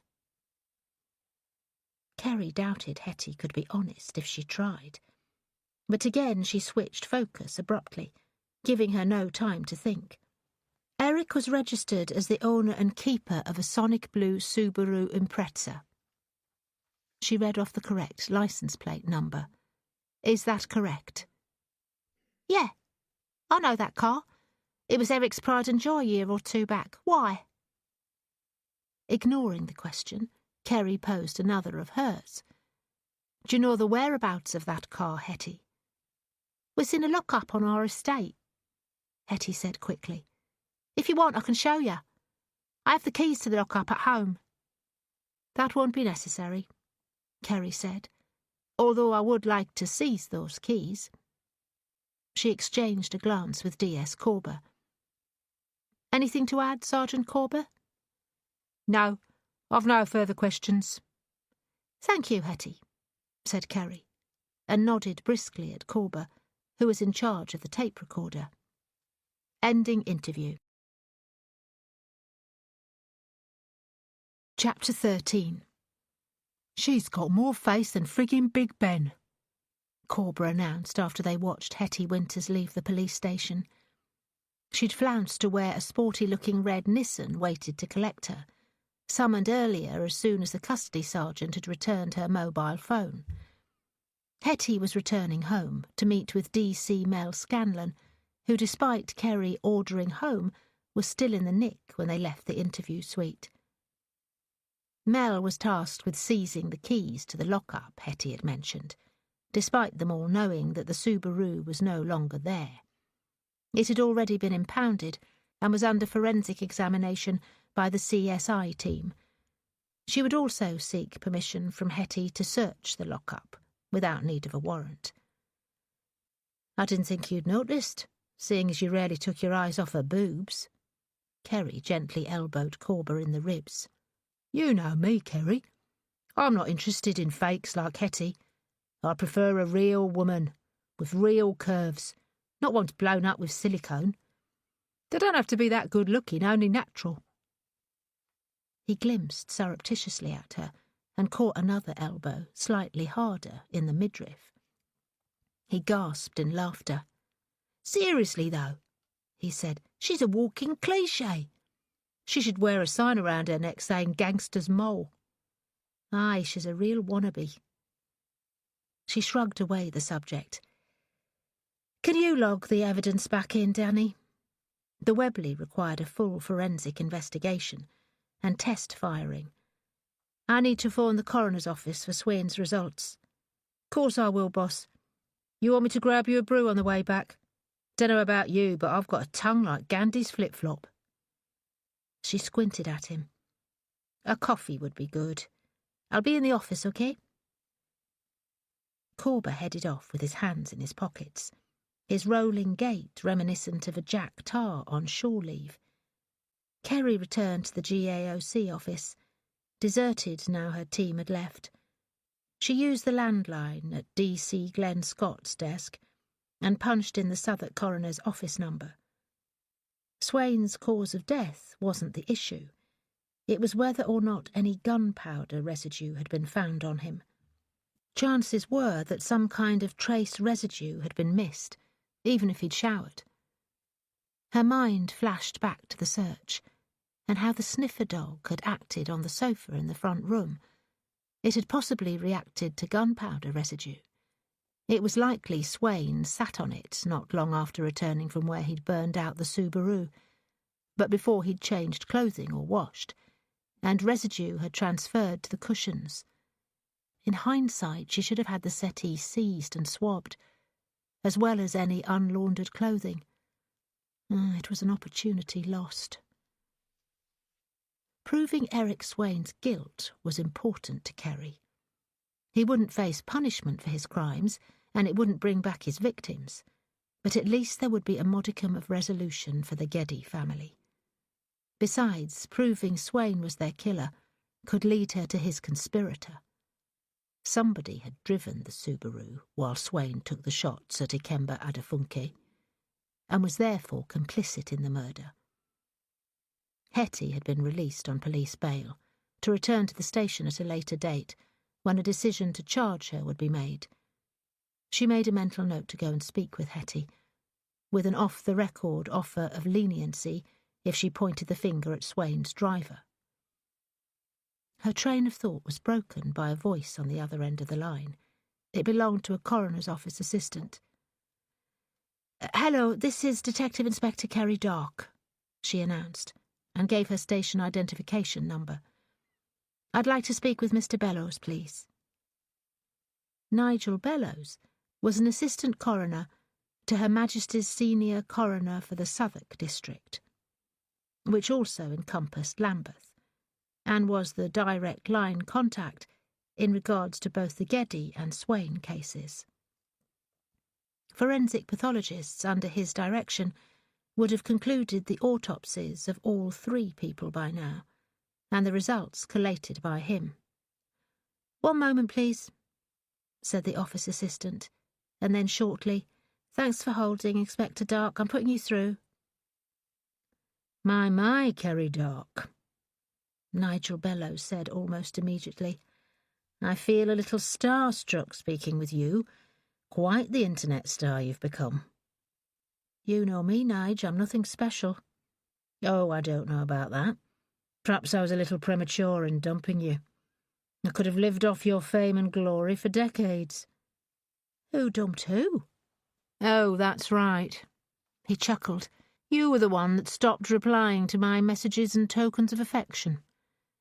"You got so stalkerish I was tempted to take out an injunction on you." Nigel laughed. They had dated twice, shortly after Kerry's arrival in London, once for dinner, once for drinks, but never with romance in mind. Nigel Bellows was a proud homosexual. They had remained friends, though, although their work commitments meant they rarely got time to meet socially. "How are you, Kerry? From what I saw on that video, that thug roughed you up before he slipped." Kerry hadn't given her aches and pains much thought in the intervening hours, but now that he mentioned it, her forehead still throbbed where Swain struck her. She touched the sore spot. It felt swollen, but not too badly. "I'm fine. A little achy here and there, but I'll live." "I'd love to see the state of the other guy. Oh, wait a minute, I have." Nigel had taken her call in a private location. It was that, or coroners got to laugh at dead scumbags the way coppers weren't allowed to. "Seriously though, Kerry, that was a close call. My heart was in my mouth when I saw how near Swain was to throwing you from that roof." "I've watched the video," Kerry said. "My heart was in my mouth too. If he hadn't slipped—" "Then the pavement pizza I had the displeasure of inspecting this morning would have been you." Neither of them wished to contemplate that alternative. "You personally conducted the autopsy?" "No, of course not. I'm a lawyer, not a pathologist. But I did observe the procedure. Ugh! Mr. Swain was not a pretty sight." Out the corner of her amber eye, Kerry caught a blur of movement and colour. She thought Corber had returned with the promised cup of coffee, but when she looked, there was nobody there. Odd. With no windows, there was no reason to spot a shadow cast from outside. The door to the corridor was shut. An icy trickle worked its way the length of her spine. She shuddered, blinked a couple of times, and grasped for a rational explanation. She must have a floater in her vision. "Do you have the results from his autopsy yet?" "You're specifically asking about the presence of gunpowder residue. I had the samples rushed through the lab. Hair, fingernail scrapings, skin swabs from the hands and face. Sorry, Kerry, they all came back negative. There were trace elements, detergents and capsaicinoids, the latter from your incapacitant spray, but none of the components found in modern or historical firearm propellants." Is that unusual, if Swain fired a gun only a few hours earlier? No, he could have been wearing gloves and a hat. The presence of detergent on his face and hands suggests he washed himself with something more potent than regular soap and water.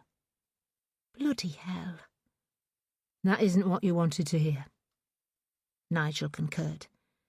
No, I was hoping we had Swain banged to rights. You've the gun, the bullet, and a suspect so guilty he chose to run to his death rather than argue his innocence in court. And we both know where those'll get me. Without tying Swain to the gun with irrefutable evidence, even Dave Barnes, the duty solicitor, could rip holes in her case.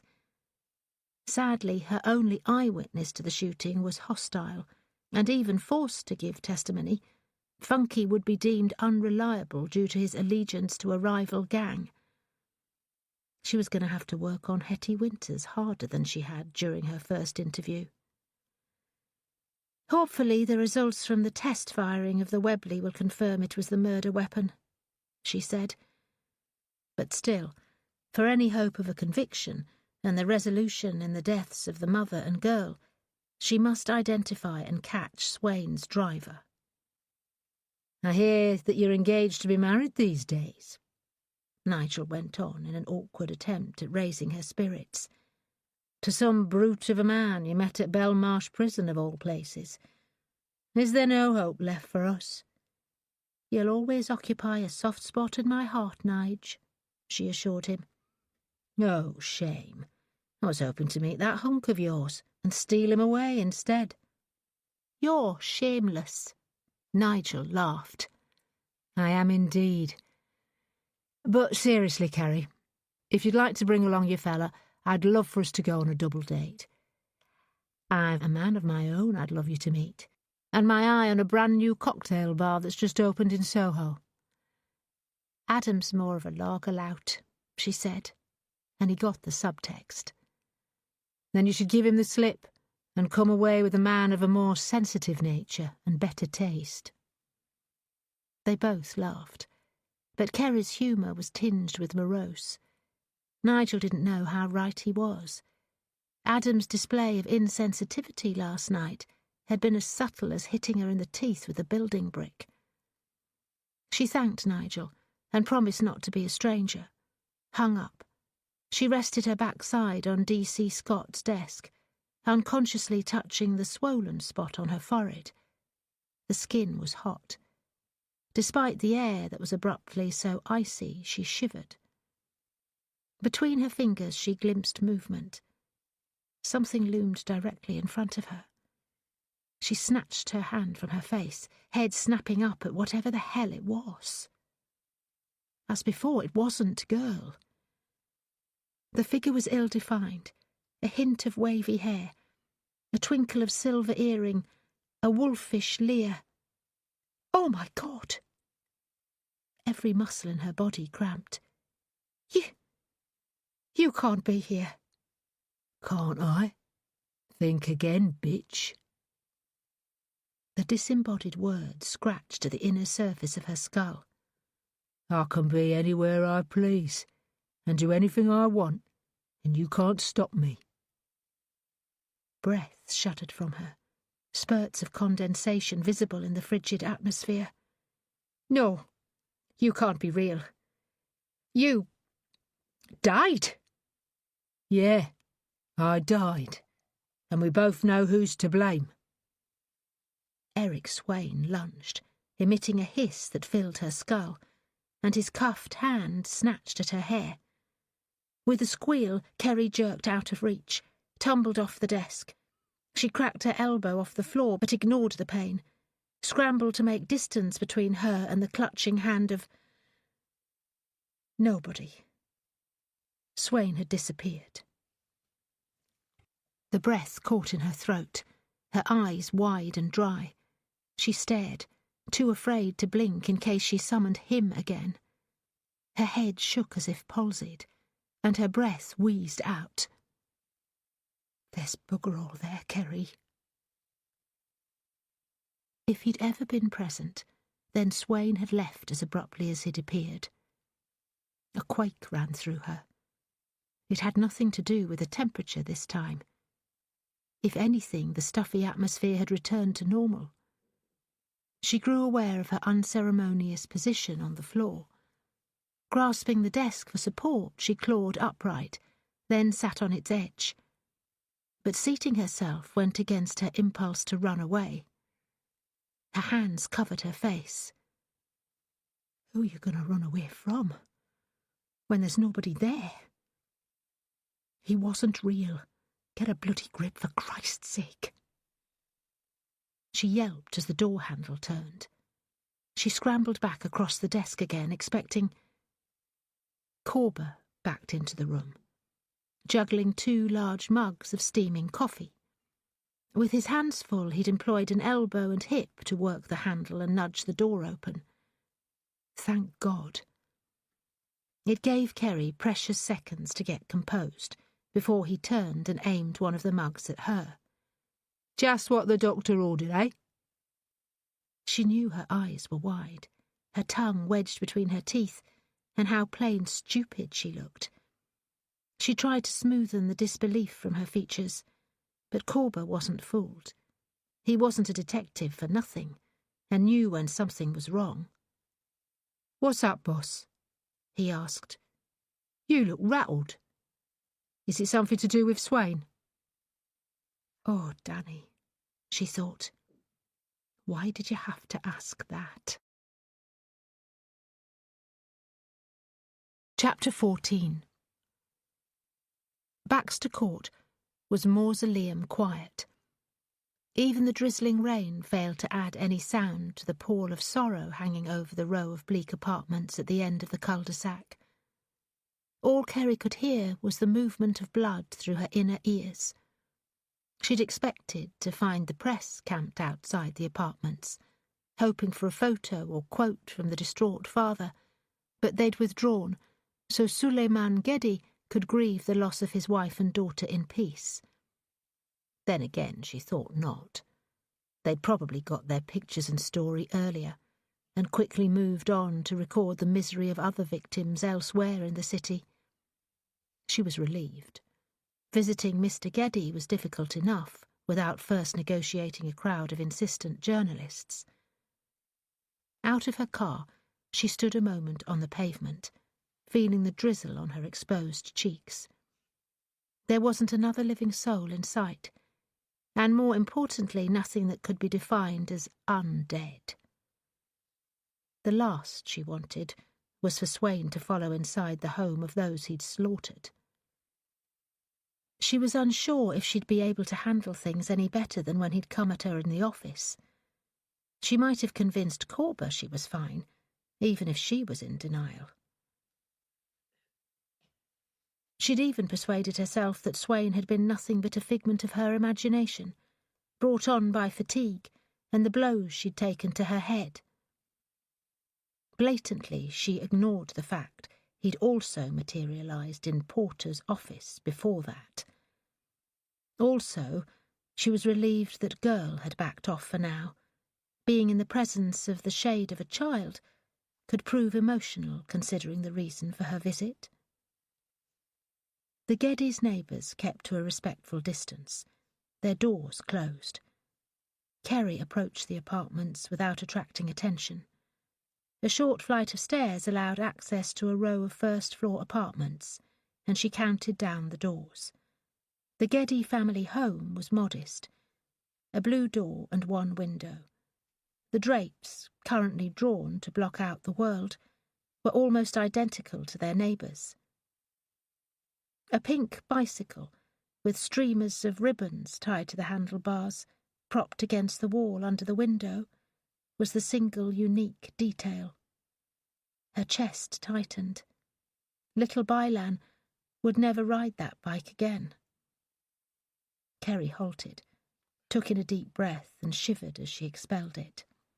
She'd arrived at Baxter Court despondent, but, reminded of the act perpetrated by Eric Swain, the embers of righteous anger were fanned. More determined, she knocked on the door. The curtain shifted open an inch. She held up her warrant card, kept her features neutral. Suleiman Gedi needed reassurance that the detective on her case was professional. She could offer compassion, but more so a dependable crux to rely on. The curtains dropped shut. A soft murmur of conversation filtered through the door. Finally, the door edged open, and an older, coffee-skinned woman, dressed in a conservative sash, scarf, and jilbab, greeted her politely with downcast eyes. Kerry identified herself and accepted the invitation to enter, and immediately saw Suleiman, who'd risen from a chair at the centre of a small but neat sitting room. He was a tall, slim man, his features sparse, his eye sockets scooped out with grief. Unlike the woman, he was dressed in Western clothing, a shirt and necktie, and dark grey trousers, black shoes, and surprisingly, a cross was pinned to his shirt. A matching grey suit jacket hung on the back of the chair he'd vacated. He'd clasped his hands against his abdomen, but lowered his right, cupped, and indicated Kerry to take his seat. "Please," Kerry said, aiming a gesture at the chair. "Sit back down, Mr. Gedi. I'll take the sofa." Suleiman nodded, but didn't sit again. He turned his back and approached the fireplace. More likely the photos of his dead wife and child displayed upon it. Kerry was unsure of Somalian tradition. Hopefully she hadn't committed a breach in etiquette by refusing his offer to take his chair. She sat on the edge of the sofa, her hands on her knees. "Can I get you something? Tea, perhaps?" The woman's English was heavily accented, but clear. "Tea would be nice," Kerry said, conscious of getting her response right this time. "Thank you." The woman moved for the kitchen, and Suleiman turned to watch her go. A weak smile of affection rode his lips. "My sister, Failan." His voice was brittle. "She has come to help me with my son, Taban. Would you prefer that she leave the house while we speak? I can have her take Taban out for a walk." "No, it's not a problem, Mr. Gedi. Besides, it's beginning to rain." The man nodded, looked at the floor. He visibly trembled. Maybe he was reconsidering the idea to send his little boy out. His wife and daughter had been murdered while strolling with Taban. "How is your son?" she asked. "Thankfully unaffected by what he saw," Suleiman said. "But that is bound to change." Undoubtedly it would. The boy was young enough that he might not later recall witnessing the murders, but in the days and years to come he would begin wondering where his mother and sister had gone, and their loss would eat at him, the way Sally's disappearance had with her. "You wish to see him?" Suleiman suddenly asked, as if she'd a hidden agenda for visiting. "He is perfectly fine. Failan put him down for his nap, but I can have her wake him." "No, let your boy sleep." Kerry would have liked to see Taban, so that in some way she could import a message to him that she'd do everything she could to bring some kind of resolution to him, as she hoped to do with his father. But seeing the little boy might crack her professional veneer. It was difficult enough containing her emotions already. "I imagine his routine has been disturbed these last few days." Suleiman exhaled sharply. "It must be a difficult time for you, too," she added. "My sister's a great help. She is a good person." Suleiman's bottom lip trembled.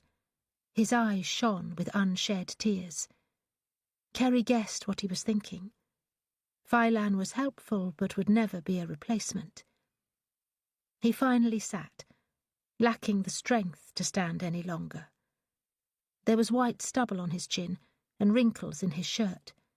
His routine had not merely been disturbed, but shattered.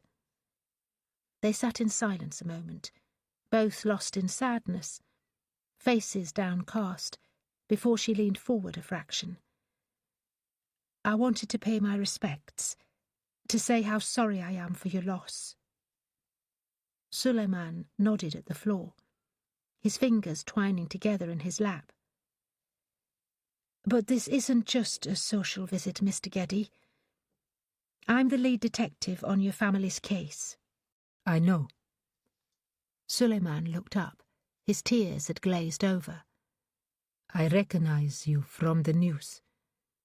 I am a religious man, a Christian, and it shames me to admit it, but I have no forgiveness in my heart at this time. I cheered when I heard you avenged Nala and Bailan. Thank you for what you did to their murderer, Inspector Dark. Her abdomen clenched. Before, with DCI Porter and with Adam, she defended the fact that Swain's death was accidental, and she was not to blame for his fall. But it was unnecessary to do the same with Suleiman. It would be unseemly when offering his gratitude. Still, having him thank her for killing another human being was uncomfortable. "My regret is that Eric Swain escaped proper justice.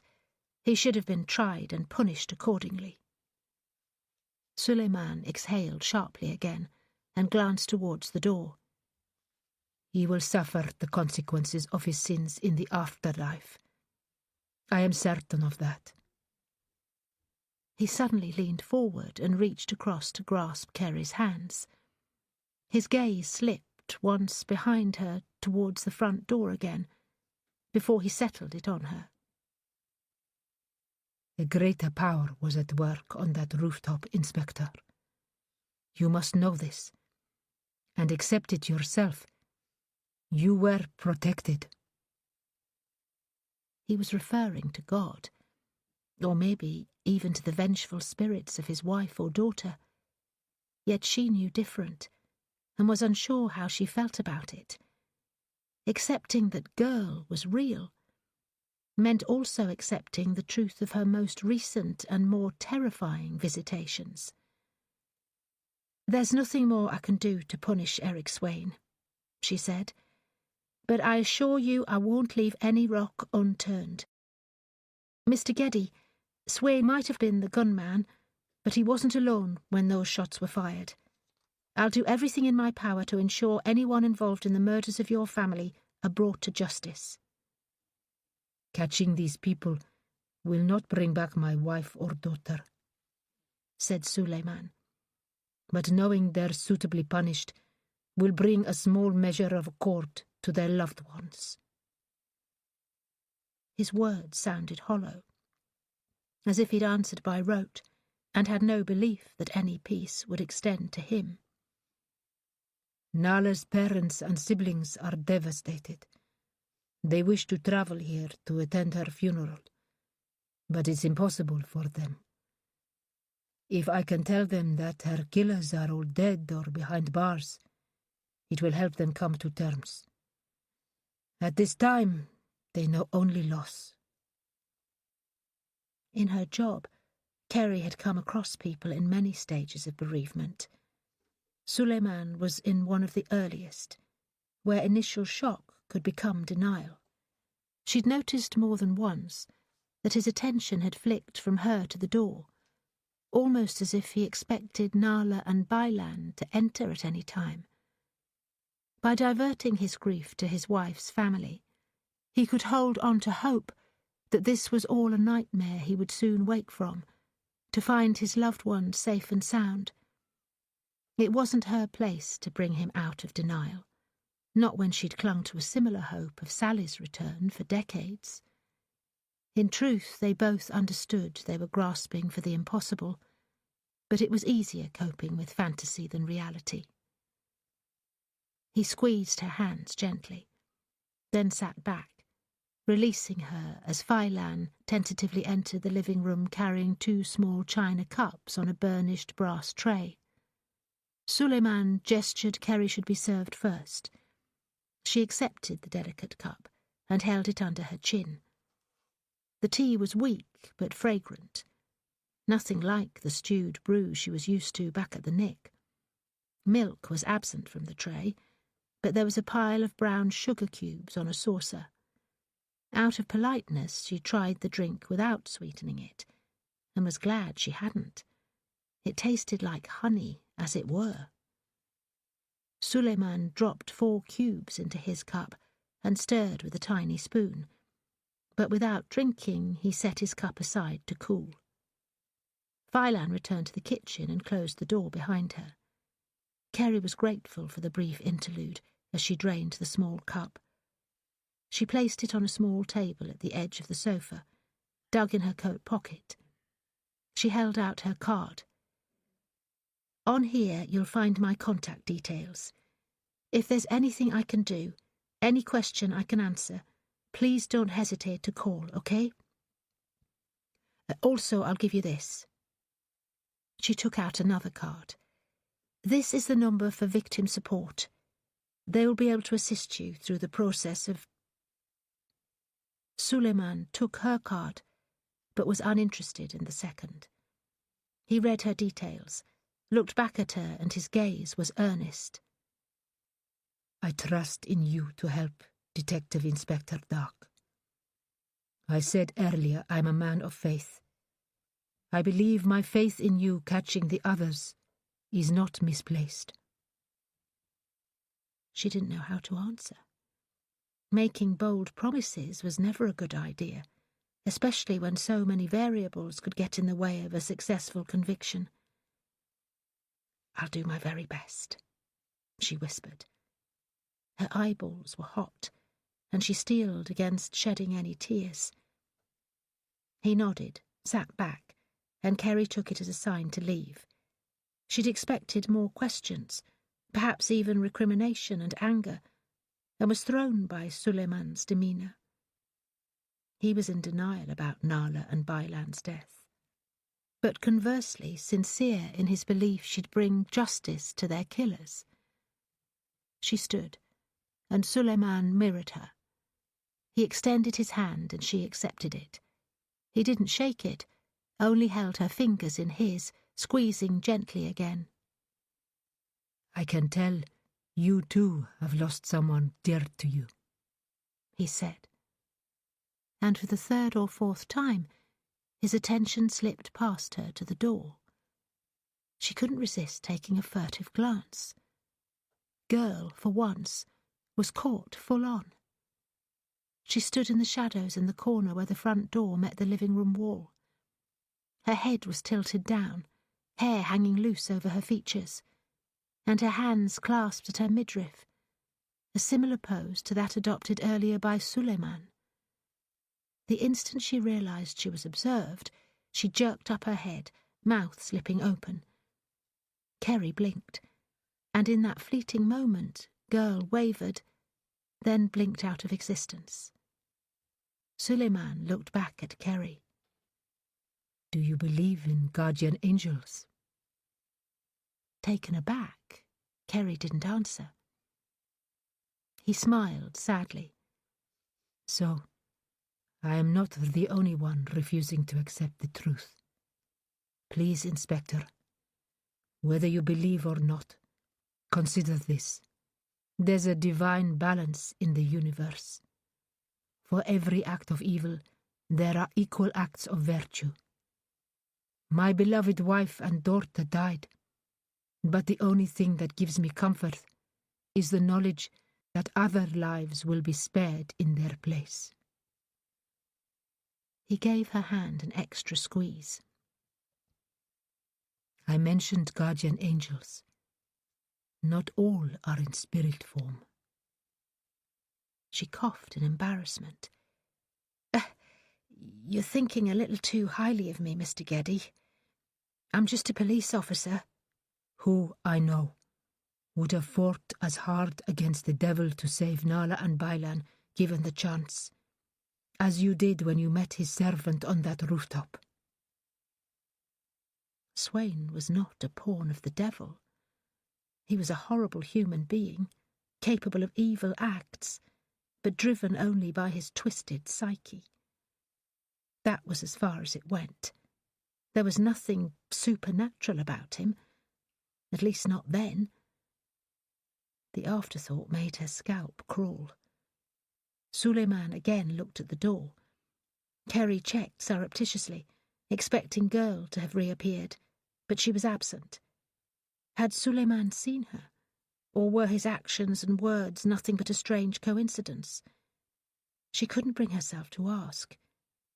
Never, before she had to Eric Swain, had Girl appeared to anyone but her. And there was a part of her that wanted things to stay that way. While Girl was hers to see alone, she could continue fooling, if not herself, then everyone else. She left the apartment, troubled by his assertion about a divine balance in the universe. To believe in angels, you had to accept the existence of demons. Had Girl returned to level the playing field with Swain, or for some other reason? Nala and Bailan had died, but other lives would be spared in their place. What path had she set out on since attending the shooting on Wandsworth Road? She laughed without humour, and again tears threatened her eyes. "You'll be on the road to madness if you keep thinking this way," she whispered. Chapter 15. There was no elusive figure lurking on the pavement outside her house when she arrived home that evening, neither Girl nor one more sinister. Adam's Ford Focus was missing, so she grabbed the opportunity to park before anyone stole the spot. As she got out the car, she felt a drip or two of rain, but the heavy showers of the past couple of days were finally passing. A warmer spell had been forecast, some laughingly predicting an Indian summer.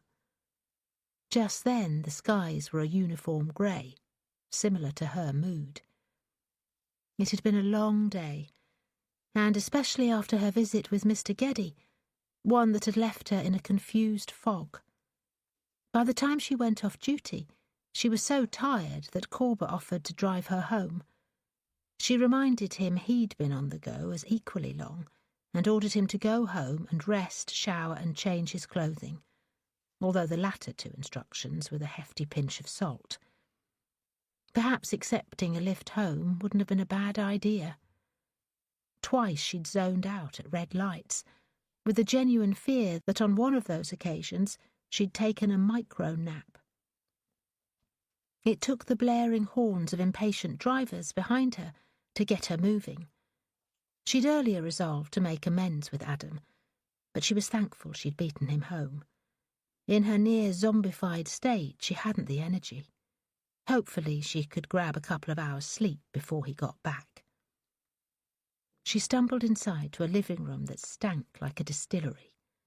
The stink was cloying, but cleaning the carpet would have to wait. In her bedroom, she plugged in her phone charger and attached the lead to her phone. Visited the loo, then staggered back to her bed. It hadn't been slept in last night. She crawled on top of the duvet, fully clothed, kicking off her shoes and letting them fall wherever gravity took them. Sleep came instantly, and it was absolute. But it didn't last. At some point, the depthless void began to take on shape and hues, and then she was standing at the apex of a tall tower. It bore no relation to the structure on which she'd cornered Eric Swain, but it was one and the same. This was more like a crumbling castle tower, with large, weathered sandstone blocks, and Kerry stood in rain, flattening her unruly auburn hair to her skull. She checked to her right for her mother, and spotted Siobhan reading a brass plaque screwed to a wooden trestle. Her mother wasn't reading the historical notes. She sought clues where Sally had gone. Kerry also looked for her sister, but in her heart there was a sense that Sally would never be found. Realisation took hold of her gut and gave it a sharp twist. She looked away from the past. Eric Swain leered at her across the tower's flat roof. The crenellations either side of him were reminiscent of huge slab-like teeth. He stalked towards her, and though she matched each step backwards, he gained with astonishing speed until he loomed over her. Her perspective was that of an 8-year-old child, and he full grown. He bent to study her, his single earring twinkling under the same errant spark that flashed a highlight on an eye-tooth. In this dark fantasy, Swain's hair was shaggier, his beard fuller, and his features not wholly his own. "You're the fell man," Kerry wheezed in a child's voice. I fell because you made me. Swain reached for her, and from his wrist drooped a rigid cuff. Kerry backed away, looking for her mother to save her. Siobhan was gone. Now it's your turn to fall, bitch. Swain lurched, and in desperation Kerry grasped at the dangling cuff and twisted it with fingers so soft they split on the metal. Swain barked in laughter, yanked his arm up, and still holding on, tiny Kerry Dark was plucked out of her Wellington boots and flipped between two crenellations. She fell head first towards a pavement dotted with chewing gum and bird shit. Way below her she spotted her adult self, standing under pelting rain, having turned away from a murdered girl hidden beneath a white forensic tent. Elder Kerry fisted her hands at her sides while cameras flashed, and then, as was the manner of illogical dreams, Kerry was within her older body, looking out through older eyes, as Funky ducked beneath the string of barrier tape, and the girl was gone. Boss? Detective Inspector? The sharp voice brought her to a halt, and she turned round and found D.S. Danny Corber eyeing her from beneath a frown. She glanced towards the entrance of Larkhall Park, and then blinked her confusion at Corber. He held up a flat white box and raised the lid almost reverently. Just what the doctor ordered, eh? She didn't want to look, but something compelled her against her will. The steaming contents were red and mushy, with tufts of wavy hair and a silver earring. Within the mess, a lupine mouth split wide. What's wrong with you, bitch? Don't you want any pavement pizza? Repulsed, Kerry cringed away, but Corber pursued her, shoving the box at her. Go on, boss, you know you want a slice. Kerry screeched and backhanded the pizza box away, but Corber came on, pushing it under her nose. She averted her face, snatched for the box, and Kerry grabbed her mobile phone off the bedside cabinet and dragged it towards her. It was plugged into the wall. Still partly snared in the nightmare, she fought with the cord before the connector yanked loose, and she fell back on the bed. The room had fallen dark while she'd slept. The only light was from the phone's glowing screen. It cast moving shadows on the walls, sending a shudder of revulsion through her. If the caller was D.S. Corber telling her she wanted a slice of pizza, she'd go insane. It wasn't Corber. Kerry, it's me. Can you let me in? Who? It's me, Adam. Who do you think? Her ears felt stuffed with cotton wool, and the Sandman must have fly-tipped a dump truck full of aggregate under her eyelids. I was sleeping, she croaked. Where's your key? In my hand, but I still can't get in past the security chain. Sorry, the chain's on. I'd be in there with you instead of on my phone if it wasn't. She had no recollection of securing the door chain, but then she'd little recollection of much since leaving the Nick. Even her nightmare was retreating to some hidden corner of her mind. She swung her feet over the edge of the mattress, and her toes found her discarded shoes. She didn't bother getting into them, just nudged them aside. She pushed up and stood swaying in almost pitch darkness. The bedroom had blackout curtains, a necessity for those whose shift patterns were as erratic as theirs. She tripped towards the door on remote control, and on the landing flicked on a light. She screwed her face against the glare, and told Adam she was on her way down. She fumbled her way down with one hand on the banister, the phone held to her ear with the other, updating Adam with her progress. "Almost there, I'll just be a sec." The stairs were situated in the front hallway. Adam could hear her without the benefit of his phone. The front door was open the few inches to the extent of its chain, and he'd ended his call the moment she'd left the bedroom and switched on the landing light. She had to close the door first to disengage the chain. He shoved inside, almost in frustration. But then Kerry grew aware of the slashing rain outside and thought those who'd predicted an Indian summer should instead have forecast a monsoon. Adam shook himself like a dog, and beads of moisture flew from his shaved head.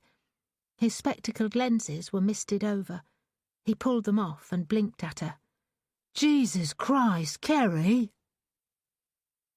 For a moment she grew defensive. Having to wait to be let in was no big deal. But then he leaned towards her and wrapped a big arm around her shoulders and pulled her into an embrace. She was still suffering a sense of dislocation and was as rigid as a plank. He released her slowly. "I acted like a dickhead last night," he told her. "I saw what that bastard tried to do to you on video and—" "You weren't to know." Kerry's tone was desultory. Adam studied the graze on her forehead. Now it had had time to bruise and the scrapes to scab. It probably looked worse than it had in the early hours of the morning. There was another swelling under her right eye that hadn't been apparent earlier. "That bastard," Adam growled. "It's a good job he's dead, or I swear to you I'd rip his head off." His oath was pointless, but at least it held misguided sentiment. Kerry leaned into him, returned the hug, patting his back. Adam closed the door and followed her to the living room. He wrinkled his nose at the smell. "I haven't had time to clean," she said. "Doesn't matter," he said. "We'll sort it tomorrow. I've got the day off." "I'm working." She slumped into the easy chair. "I thought you were on suspension." "That was before everyone learned the truth. You weren't the only one too quick to judge me." Adam spread his arms. "I wasn't judging you. I was trying to be supportive. I still am." "So where have you been?" "What do you mean?" "You know what I mean. You left for work in the early hours. It's... what now?" She glanced at their wall clock. "It's after 11 at night. Where have you been? Because you certainly haven't been here supporting me." She sniffed the air for the scent of beer or perfume. There was neither, and she caught herself before making an unfounded accusation. "Overtime. I had to pull a few extra hours to cover a staff shortage. You know how it is." "I thought that maybe you were avoiding me." He said nothing, and his silence was damning. She closed her eyes and sighed. Rocking forward, she cupped her face in her hands. "I don't blame you, Adam," she mumbled between her fingers. "I was a bitch. Let's just put last night behind us, eh?" "You been back at work?" "I had to face the music with Porter. And besides, I couldn't put off visiting Mr. Geddy any longer. Even if I hadn't been reinstated, I would have gone to see him, to pay my respects. It wasn't an easy visit." "He was angry with you?" "No, that's the thing. He was quite the opposite. He acted a little, I don't know, strange. Well, some of the stuff he said was strange." "You should have let me know where you were going." "Why? Would it have made a difference?" "Well, no, I suppose not. But at least I wouldn't have worried so much about you." She stared at him until he visibly squirmed. You made it clear you don't think I'm fit for police work, she reminded him. I'd have thought you'd be more worried knowing I'd gone back to work. I thought you wanted to put last night behind us. Adam took off his jacket. Underneath, he'd pulled a sweater on top of his uniform shirt. He began dragging it off, too. Only partly done, he stopped and stared back at her. You want the truth, Kerry? I do think you need to get out of the job. Now, I'm not being an arsehole. I know from my own job the kind of demands you're under. The death of that woman and kid has hit you hard, and visiting the grieving father wouldn't have helped. I don't care what kind of face you've put on for everyone else. I know that you're hurting, especially about the girl getting killed. She shook her head. You aren't fooling me. Adam snatched off the sweater, bundled it in his fists, then threw it down on top of the bedding on the settee. He pushed on his glasses, rough but determined to give her a magnified stink eye. I heard you crying in the bathroom last night. Crying over Sally. That little girl's death has brought everything back that you've kept pent up about your sister. Sometimes I wish I'd never told you about Sally going missing. Kerry struggled up from the easy chair. Adam lunged at her. He caught her shoulders and held her, off balance. If he let go, she'd fall on her backside. Well, it's a bloody good job you did, isn't it? Otherwise, I'd have had no idea why you were jumping at shadows and speaking to yourself again. What are you talking about? I don't... It's getting worse, Kerry. Now all anger had leached from Adam, and in its place was genuine concern. It's your bloody job. It's doing you no good. He shook her to force his point. You're losing the frigging plot, love. Oh, to hell with you. Digging in her bare feet, Kerry twisted sideways, tried to escape. Adam held on. She yanked out of his grasp and headed for the stairs. He paced after her, not finished yet. He caught her at the bottom step, grabbed her wrist, and she swung for him, her features twisted into a knot. Don't, he snapped. Her slap had fallen short by less than a few centimetres. She withdrew her hand, but kept it poised. Get off me, then! Kerry, for God's sake, look at the way you're acting. Do you think you're being rational? Let go of me, Adam! She turned over her hand, using an escape technique taught in self-defence classes. Adam only tightened his grip. You need to take some time off, he instructed. You have to put some distance between you and this case. Jesus, Kerry, I'm only saying it for your own good. I've a case to solve, she snapped, thinking of her oath to Suleiman Gedi. She worked her wrist more forcefully. He let go. She didn't run up the stairs, but faced him. She hadn't the energy to maintain anger. I'm only tired, Adam.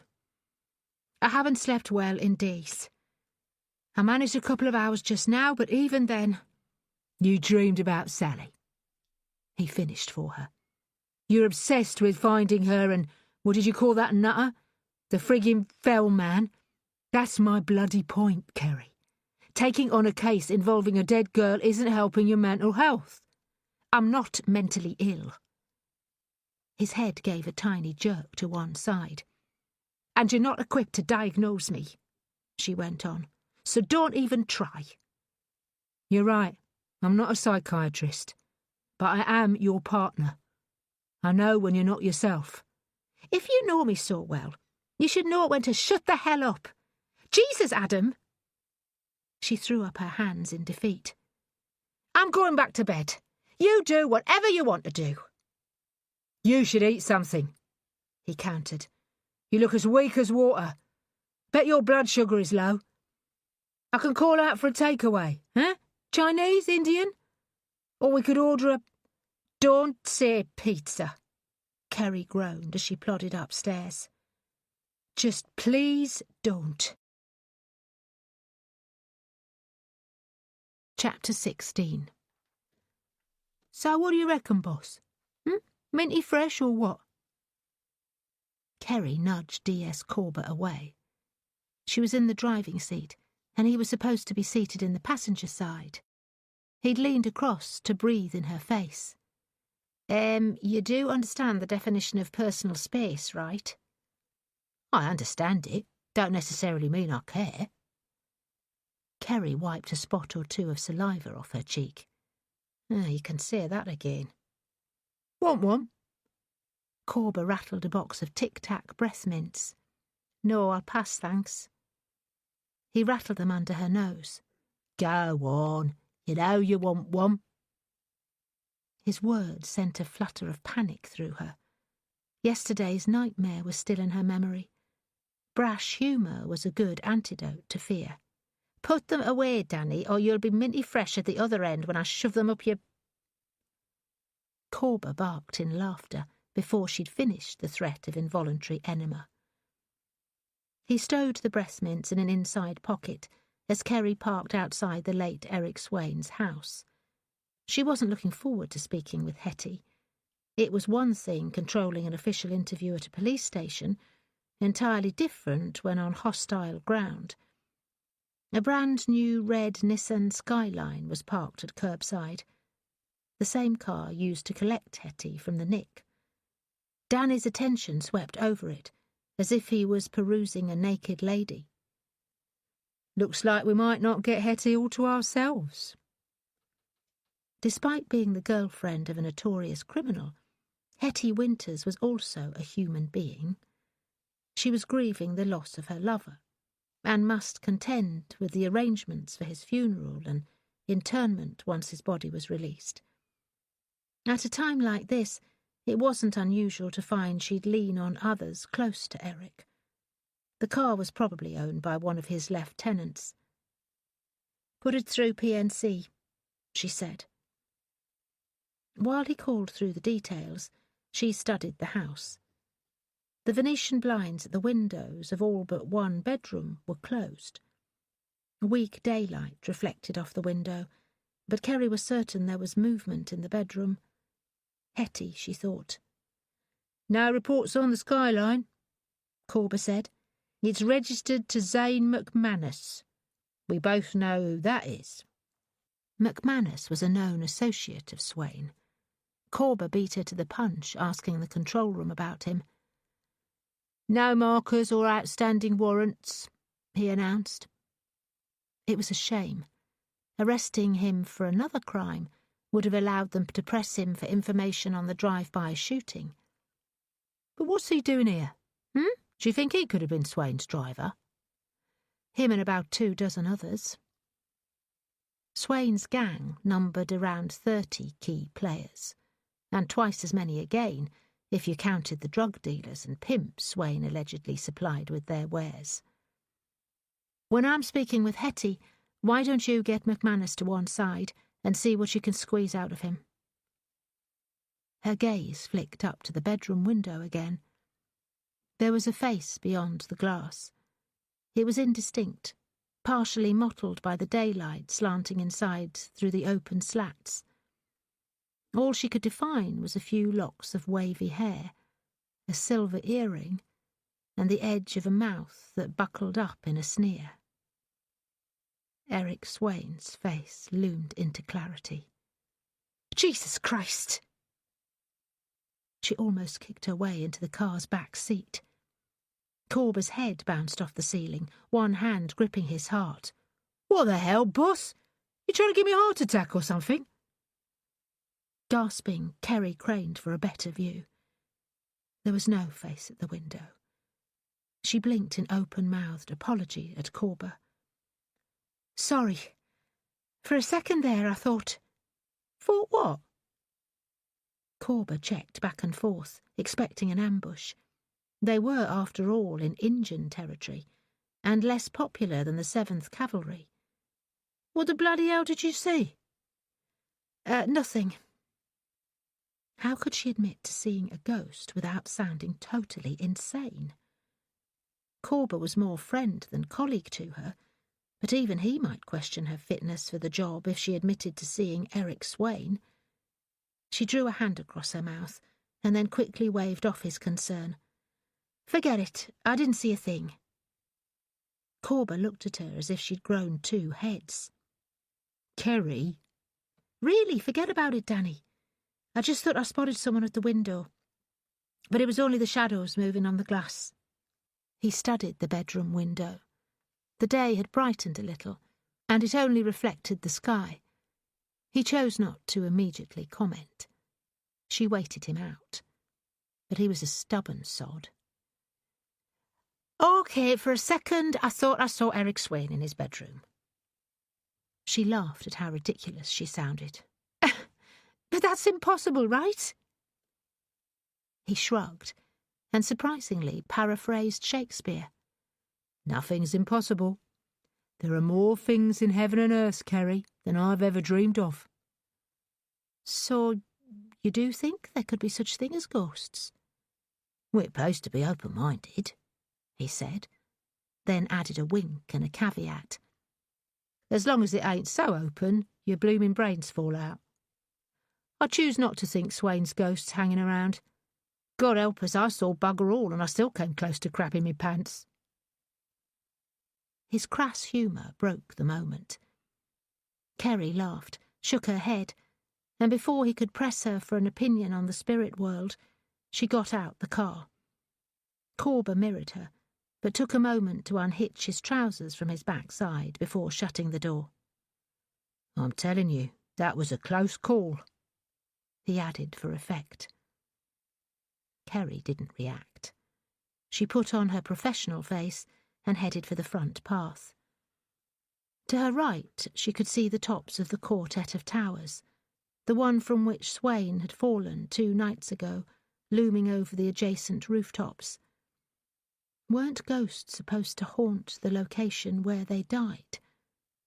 Not in her experience. When she glanced up at his house, she avoided the bedroom window, in case she spotted Swain again. She averted her face as she strode to the front door and rapped on it officiously.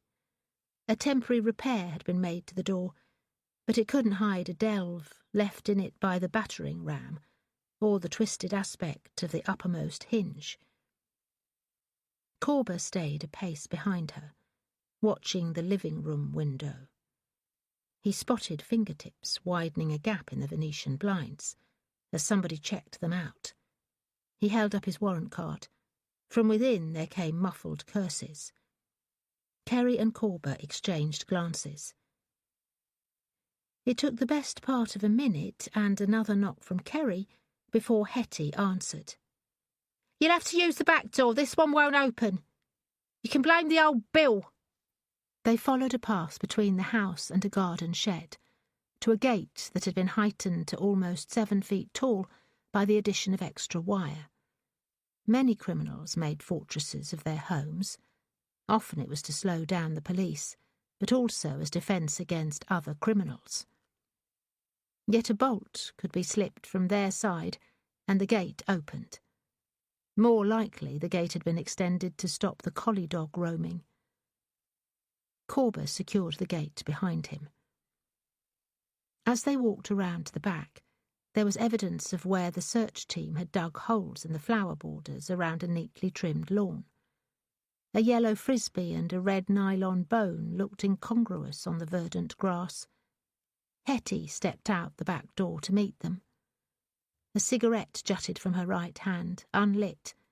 She sparked up a lighter and touched it to the end of her ciggy. She stood, making no invitation to her home. There were smudges of fatigue beneath Hetty's eyes, but otherwise she looked unaffected by her boyfriend's recent passing. But that was based on her good looks alone. She was fidgety, and when she drew on the cigarette, it was as if it were an oxygen pipe, and she had been submerged in the deepest of oceans. You know you're the last person I want to see. She aimed the glowing end of her cigarette at Kerry. What do you want now? I've got a few more questions for you. Isn't the idea of police bail was so I have to return at a specific time and place to answer more questions? This is verging on harassment. These might be questions you don't want to answer on tape. Kerry nodded past her towards the kitchen. Visitors, Hetty? Hetty was reluctant to say. Look, we heard you talking to somebody when we knocked, and we know that's Zane McManus's car out the front. Is he here or not? What you want Zane for? I don't, but you might not want him overhearing us. Hetty took another long drag on her cigarette.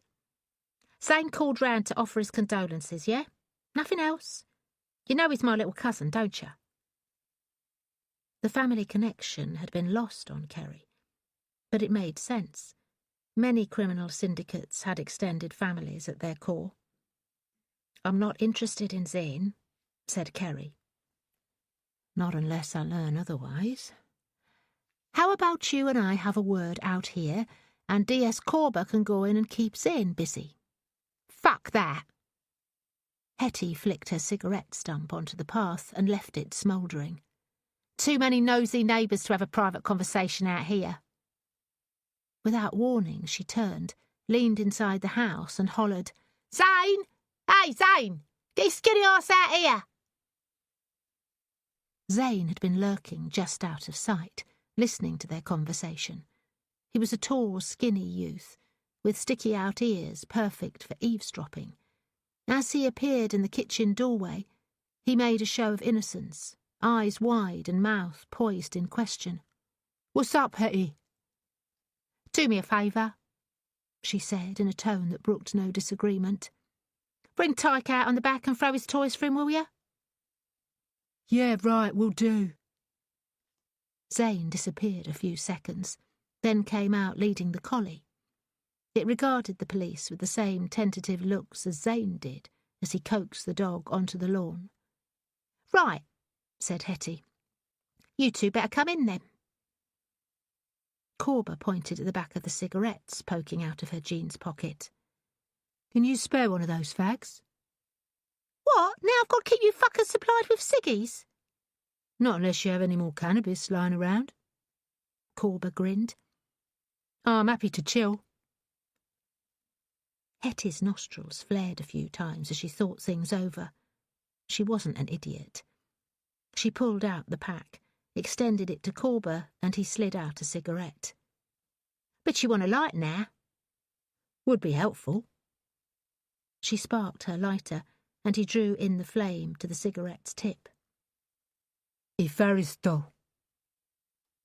Corber exhaled blue smoke and received a bewildered scowl.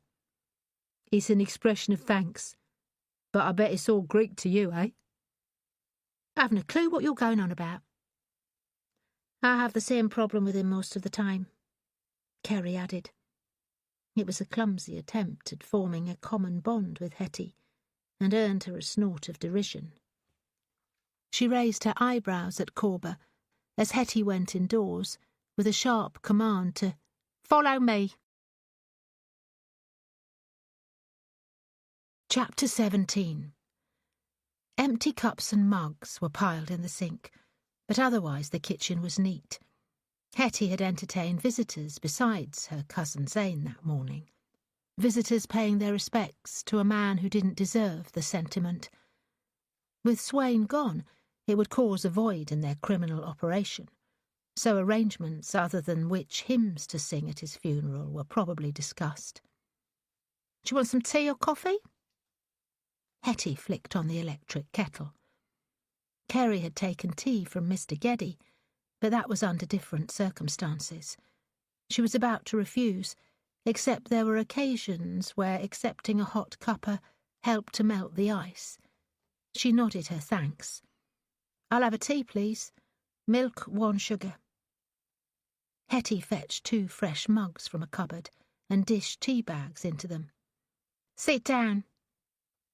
She aimed a nod at a chair standing kitty-corner to the table. We're alone, right? Kerry thought about the face she'd spotted at the bedroom window. A shiver of uncanny dread played the length of her spine, and she squirmed her feet. Hetty eyed her. I already told you. Do you think I want anyone overhearing us? No more than Kerry did.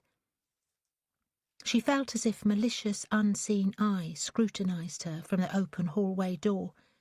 Wanting no unwelcome surprises, she dragged around the chair so the doorway was in view.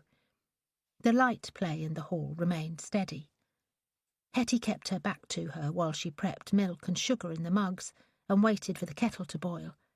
Her shoulders were tense. "This must feel weird to you, Inspector." Hetty had no idea how weird.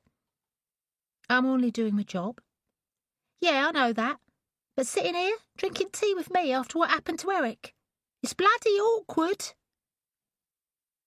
It was very awkward and downright eerie, especially when the subject of their discussion could be lurking in earshot.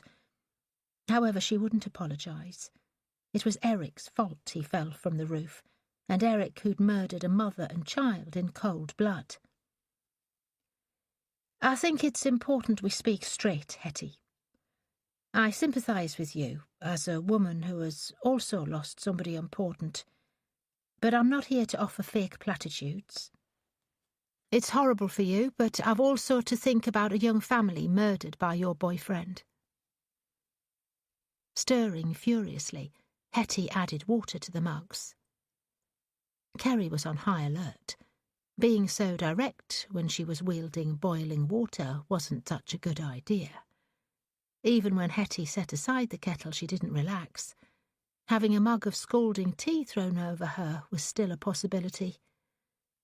Hetty set down the mugs, slid one to Kerry and took the chair opposite. "It's a shame what happened." Her eyes glistened. "I still can't believe Eric would shoot when those poor innocent people were in the way." Kerry stayed silent, busying her hands with spooning out the dripping tea bag. Her silence encouraged Hetty to fill the void. "I'm not going to lie to you. Eric had his faults." She laughed bitterly at the inanity of her words. "He could be, well, not very nice. But it still shocked me when I realised what he'd done." "You accept that Eric was the one responsible for the shooting?" Hetty fiddled with her mug of tea, her face downcast.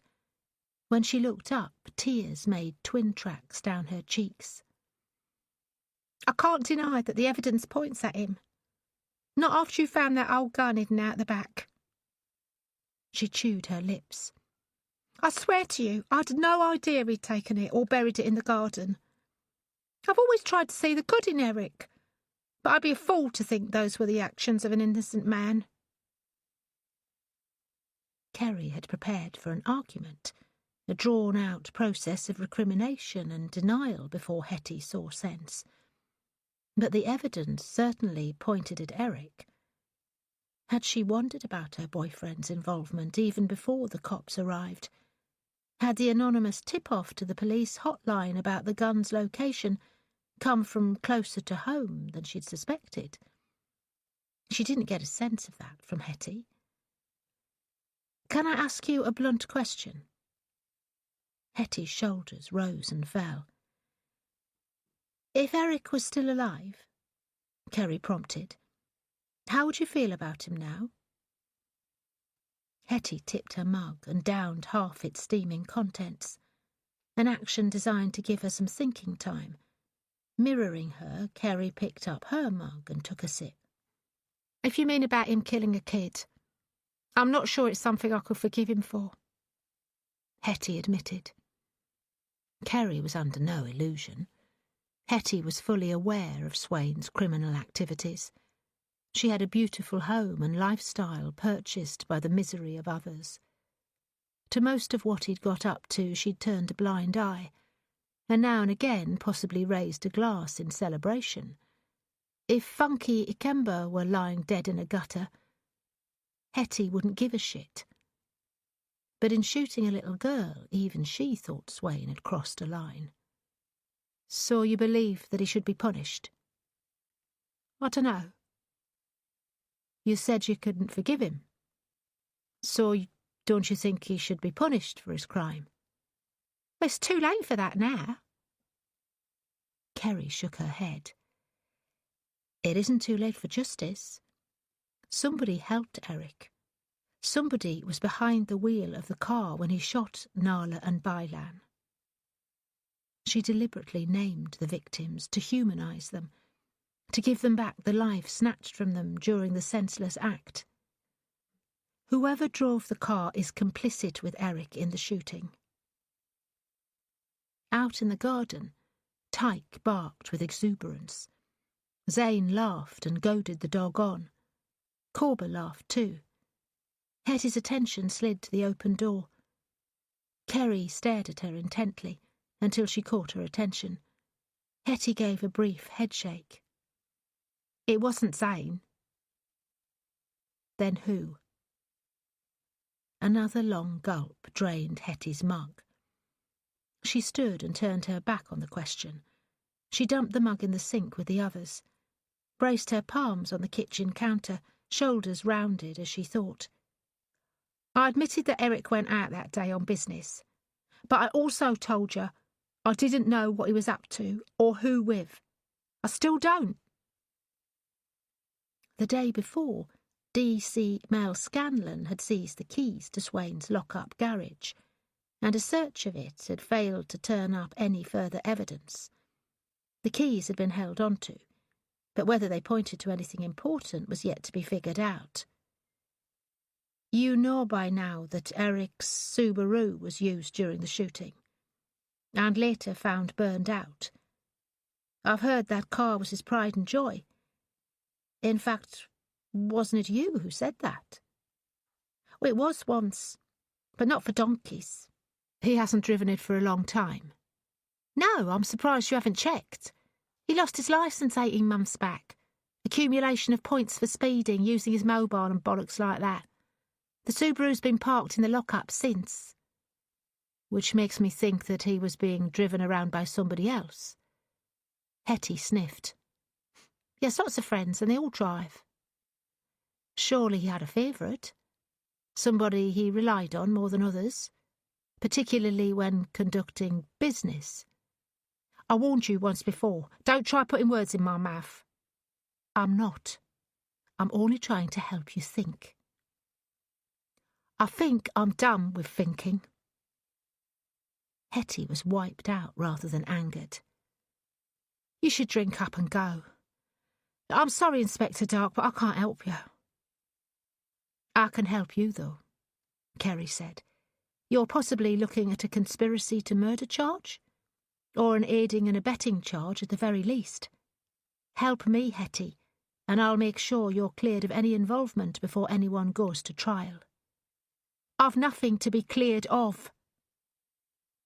For the first time, Kerry noticed Hetty's sapphire engagement ring had been removed, as if she'd already begun the process of disassociating herself from her child-killing boyfriend. It was something Kerry could work on. But before she got the opportunity, Hetty snapped her ring-free hand at the barely touched tea. Come on, drink up, or leave it. I want you to go. Kerry stood. She'd hoped for more, but it wasn't the right time to push. Hetty was at a fork in the road. Angering her again would force her down the wrong track. Here are my details, she said, planting a card down beside her abandoned tea. Use my mobile number. Don't contact me via the station if you want to speak to me more about this. We should keep it hush-hush. That doesn't sound like police procedure to me. Hetty crossed her arms across her breasts. Everything we've said today is off the record. Same if you come up with any names. Hetty promised nothing. Chapter 18. D.S. Corber took over the driving duties as they returned to the police station, allowing Kerry time to mull things over. She should have been thinking about the case, but her personal problems were more distracting. She was still fuming at Adam. They hadn't set a date for their wedding, and it was a bloody good job too. If he was the type to try to dominate and control her this early on in their relationship, she wasn't certain she wanted to be Mrs. Kerry Gill. His assertion that her job was too much for her to cope with was plain wrong. She was a good copper, and he'd no right to say otherwise. She dedicated herself to becoming one of the youngest female detective inspectors in the Met, and hadn't reached that position by going down on her knees for her male superiors. Hard graft and determination were her pedigrees. And where did he get off insinuating she was losing her mind? Maybe she'd acted a little irrationally, but people of sound mind could suffer temporary blowouts when stressed. Practically warning that she was going nuts wasn't the correct approach if he hoped to ease her worries. Back when first she'd grown aware of girls' presence, Dr. Ron had cleared her of any underlying mental health issues, so why should seeing her again now be any different? Admittedly, seeing Swain was another matter entirely, but what if it were part of a similar process? What if she did have some kind of heightened ability to see beyond the norm? What would Adam think then? On the face of it, the idea was laughable, but who knew? There were swindlers and charlatans, but also people with genuine extrasensory powers. People who claimed to communicate with the dead and see into the future. They could be a bit wacky, but they weren't necessarily mad or frauds. And yet Adam hadn't directly referred to any claim she'd made of seeing Girl or anything else. His accusation was that her obsession with finding Sally and catching the fell man was unhinging her. She wished she'd never confided in him her reasons for pursuing a law enforcement career. Every time the subject came up, Adam found a way to use it to undermine her. His notion of tough love wasn't being helpful. Byland's death had affected her deeply, no denying it. But it wasn't the first death that had touched her while she'd been in the job. What kind of detective would she be if she didn't show compassion for the victims of crime? Having empathy with them ensured she tried her hardest to bring their attackers to justice. Normally her response was cold determination, and it drove her to catch the perpetrators. Byland's death had hit her in a different way, though. Deep sadness. And then there was Eric Swain's horrible end, and her swift suspension from duty. Was it any surprise she wasn't acting herself? Adam should know better. He'd brought his work home with him before, and she'd been a rock for him. Not so much a shoulder to cry on. Adam wasn't prone to the gentler emotions, but a comforting presence. She had been his girl. He simply didn't understand her. Her need to catch the fell man and discover the fate of her sister had become obsessive. In parts it had consumed her, but it had also shaped the adult she'd become. Throughout her police career it had possibly saved lives and definitely led to the conviction of other criminals. It was an obsession, yes, but for the good. And it was more than that. It was a personal quest. Well, if Adam didn't like it, he could lump it. What are you saying? You should choose your quest over the man you love. Oh, she shouldn't have to choose. Though Adam might. Lately she'd had the feeling that he wasn't equipped to handle the baggage she'd brought into their relationship. Well, that's his problem, not mine. If he isn't happy, he knows where he can get off. The thought hit her like a slap. Stomach acid bubbled up her throat. Jesus, Kerry, is that what you really want? They had met when Kerry, at the time a detective sergeant, visited HMP Belmarsh to conduct follow-up inquiries with a remand prisoner. Adam had been her assigned escort inside the prison. A big, smart, efficient guy who was polite and attentive, and judging by his lingering eye contact, found something in Kerry's mismatched irises mesmerising. By chance, they'd bumped into each other again months later, this time during a night out with some of her colleagues at a bar on Tottenham Court Road. She hadn't noticed him, but she was instantly recognisable to him. He'd made the first move, and they hooked up instantly. Totally out of character for her. Kerry had slept with him that night, and it had sealed their bond, and apart from where their alternating shift patterns dictated their lives, had barely been apart since. Was she prepared to lose Adam for the sake of... She didn't end the thought. It wasn't a debate. Now you're being a selfish bitch. No. This wasn't about selfishness. Her quest was as much a part of her as her heterochromia, her arms and legs, her heart and soul. If Adam wanted one part of her, he must accept all. A person's faults were equally as important to their makeup as their virtues. So, cut Adam some slack for being an insensitive dick. Embrace his faults too. Her train of thought fell silent. She could almost imagine the tumbleweeds rolling past. Almost. But apparently her imagination wasn't as fertile as it was when conjuring girl or shit.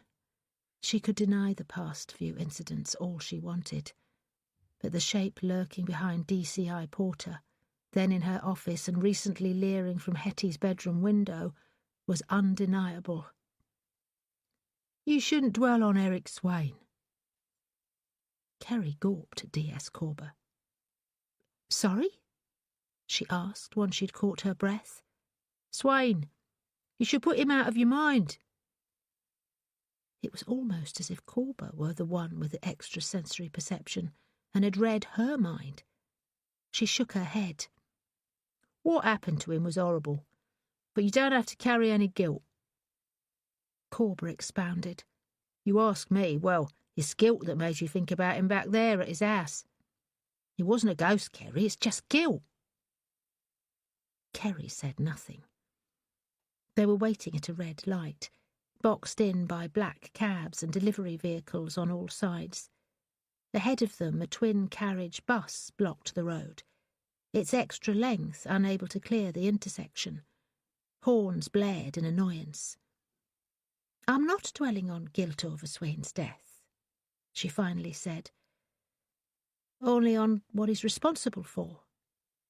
You shouldn't carry that kid Steph on your shoulders either. She was called Bylan, and she was only 10. I know, Kerry. I don't mean to trivialise her murder. It's a horrible waste of a young life. But you can't let it get to you. You have to compartmentalise.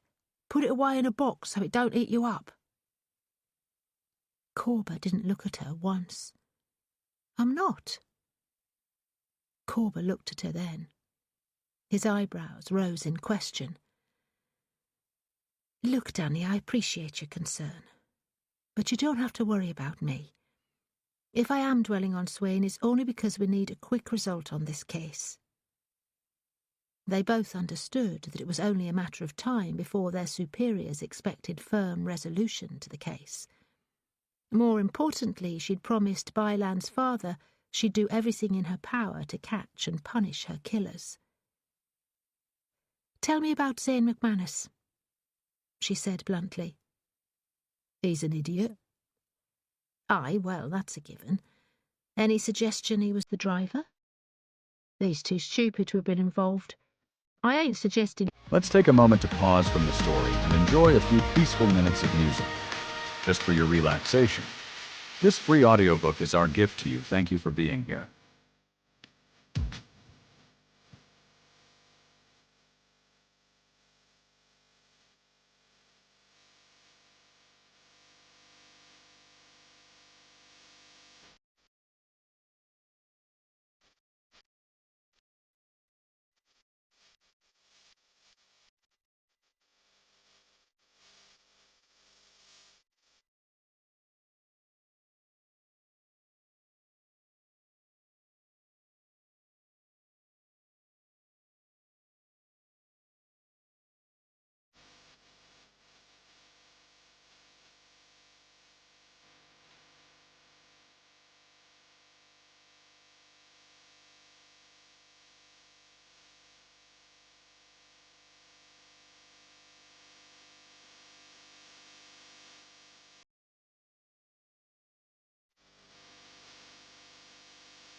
doesn't play a part in Swain's activities, but in a less demanding role. He drives. He has, what was it, a Nissan Skyline? She didn't wait for Corber's confirmation. I don't need to be a petrolhead to know a Skyline doesn't come cheap. How old, Zane? Early 20s? A kid his age, and I'm assuming with no full-time employment and scrounging benefits, couldn't buy that car, let alone pay the extortionate insurance on it. You called him stupid, but he's obviously clever enough to do something for Swain that lines his pockets. I ain't denying he's getting bunged a few quid, and the Skyline was probably an incentive to obligate him to Swain. But I had a good chinwag with him. He's a bit of a numpty. You asked me, the only reason he's been taken into the fold is 'cause he's Etty's cousin. He's good for running a few errands, the odd street-level drug deal, and keeping Tyke entertained. He's a glorified dog-sitter, and like I said, a numpty. He ain't somebody you'd trust to back you up on a drive-by shooting. Kerry rolled her neck. The bus had finally cleared the intersection, but standing traffic still blocked them in. The lights had gone through their sequence twice in the meantime. Other drivers were growing impatient and frustrated, and the sounds of horns were insistent.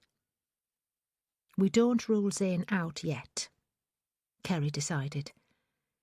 I want Mel to concentrate on collating the file and doing follow-up inquiries with witnesses at the scene. I could also do with her viewing the CCTV we've seized.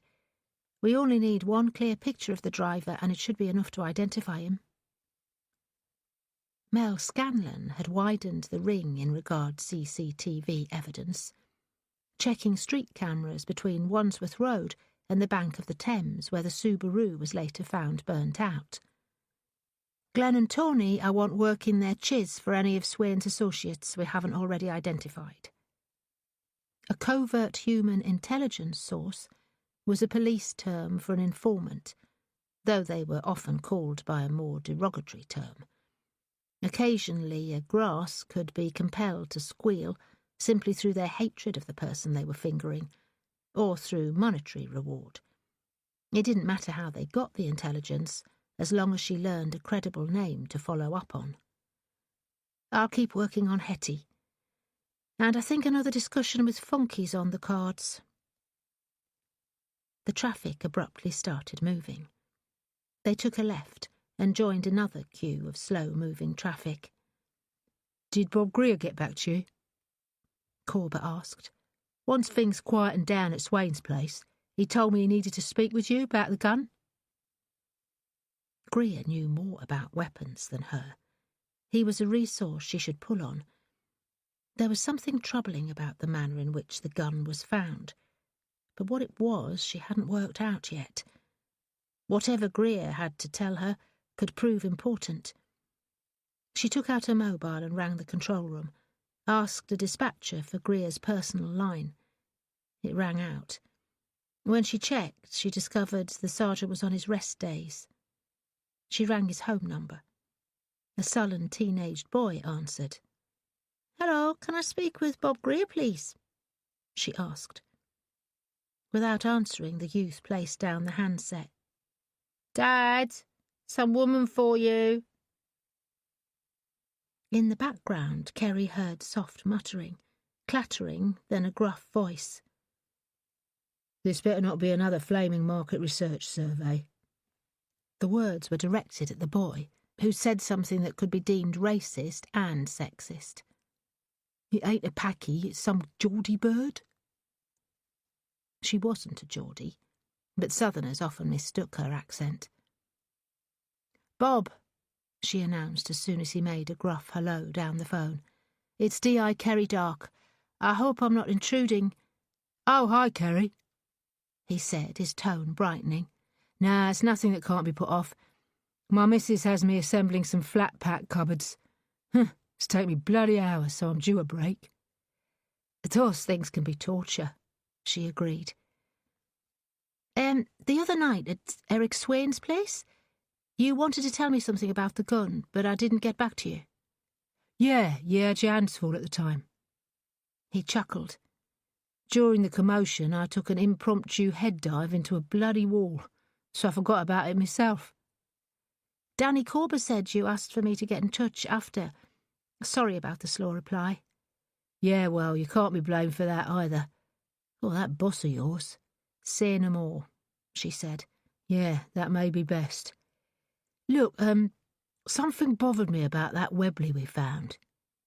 Go on, Bob. From what I know of the drive-by, there were 3 shots fired. 3 brass shells found at the scene. That's right. Yeah, that's what bothers me. See, there were 4 bullets found in the gun. And it was a 6-shot revolver. Aye, the numbers don't add up, said Kerry, pleased she'd already noted the disparity. Swain could have easily reloaded an extra bullet afterwards. Why he'd do that, if he intended burying the gun, we'll probably never know. But that's not what's been bothering me. You know how a revolver works, don't you? I have the basic concept. I wasn't trying to insult your intelligence. Just some people unfamiliar with firearms make assumptions based on what they've seen in movies. Brass shells tinkling round the gunman's feet. That's okay if the gun was a pistol. It doesn't happen like that with a revolver. After the bullet's been fired, the empty shell stays in the chamber, while the cylinder rotates to set the next live round. For those expended shells to be found at the scene, they had to have been taken out the cylinder and dumped out the car window. Well, nobody with an ounce of savvy about forensics would do that.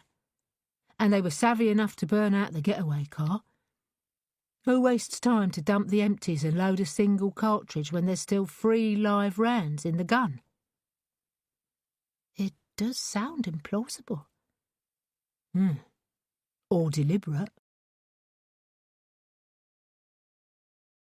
Chapter 19.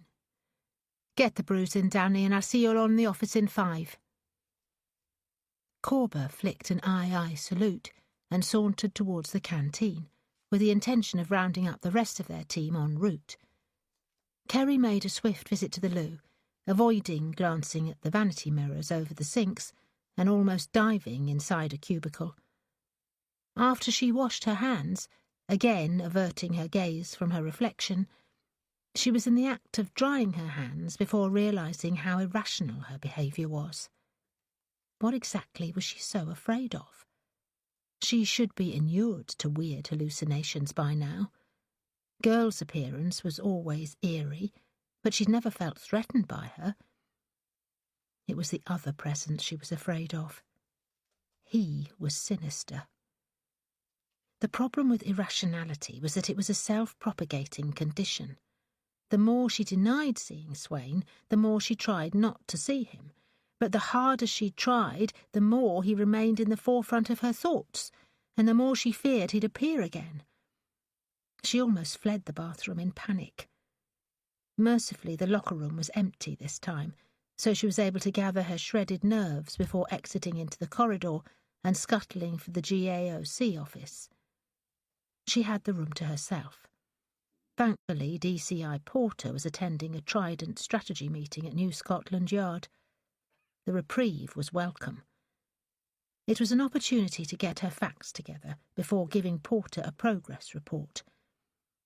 All she had was a disparity in numbers. 3 shots fired, 3 spent shells at the scene, 4 live rounds in the murder weapon, a 6-shot revolver. It didn't make sense. She couldn't act until she figured out why the numbers didn't add up. Her team had collated a flowchart and pinned it to the office wall. It listed Eric Swain and his known associates. Corresponding mugshots had been added where available, but some of those named had little more than their dates of birth and last known addresses listed. She studied the board, hoping a name would jump out and demand further investigation. Henrietta Jane Winters and Zane McManus were situated at opposite ends of the known associates chart. Her attention drifted over the spaces between the two, absorbing names and faces. One of them was the person she sought. She took a step back, as if the bigger picture would become clearer if viewed from a distance. Look closer. She felt as much as heard those words. They were carried on a sharp exhalation that ruffled the hair around her left ear. She spun around, her hand clasping down on the spot. Her skin was icy, clammy, and there was a residue of static electricity that crawled down her cheek on scuttling insect legs. Snapping her head about, she searched for who'd spoken. Nobody.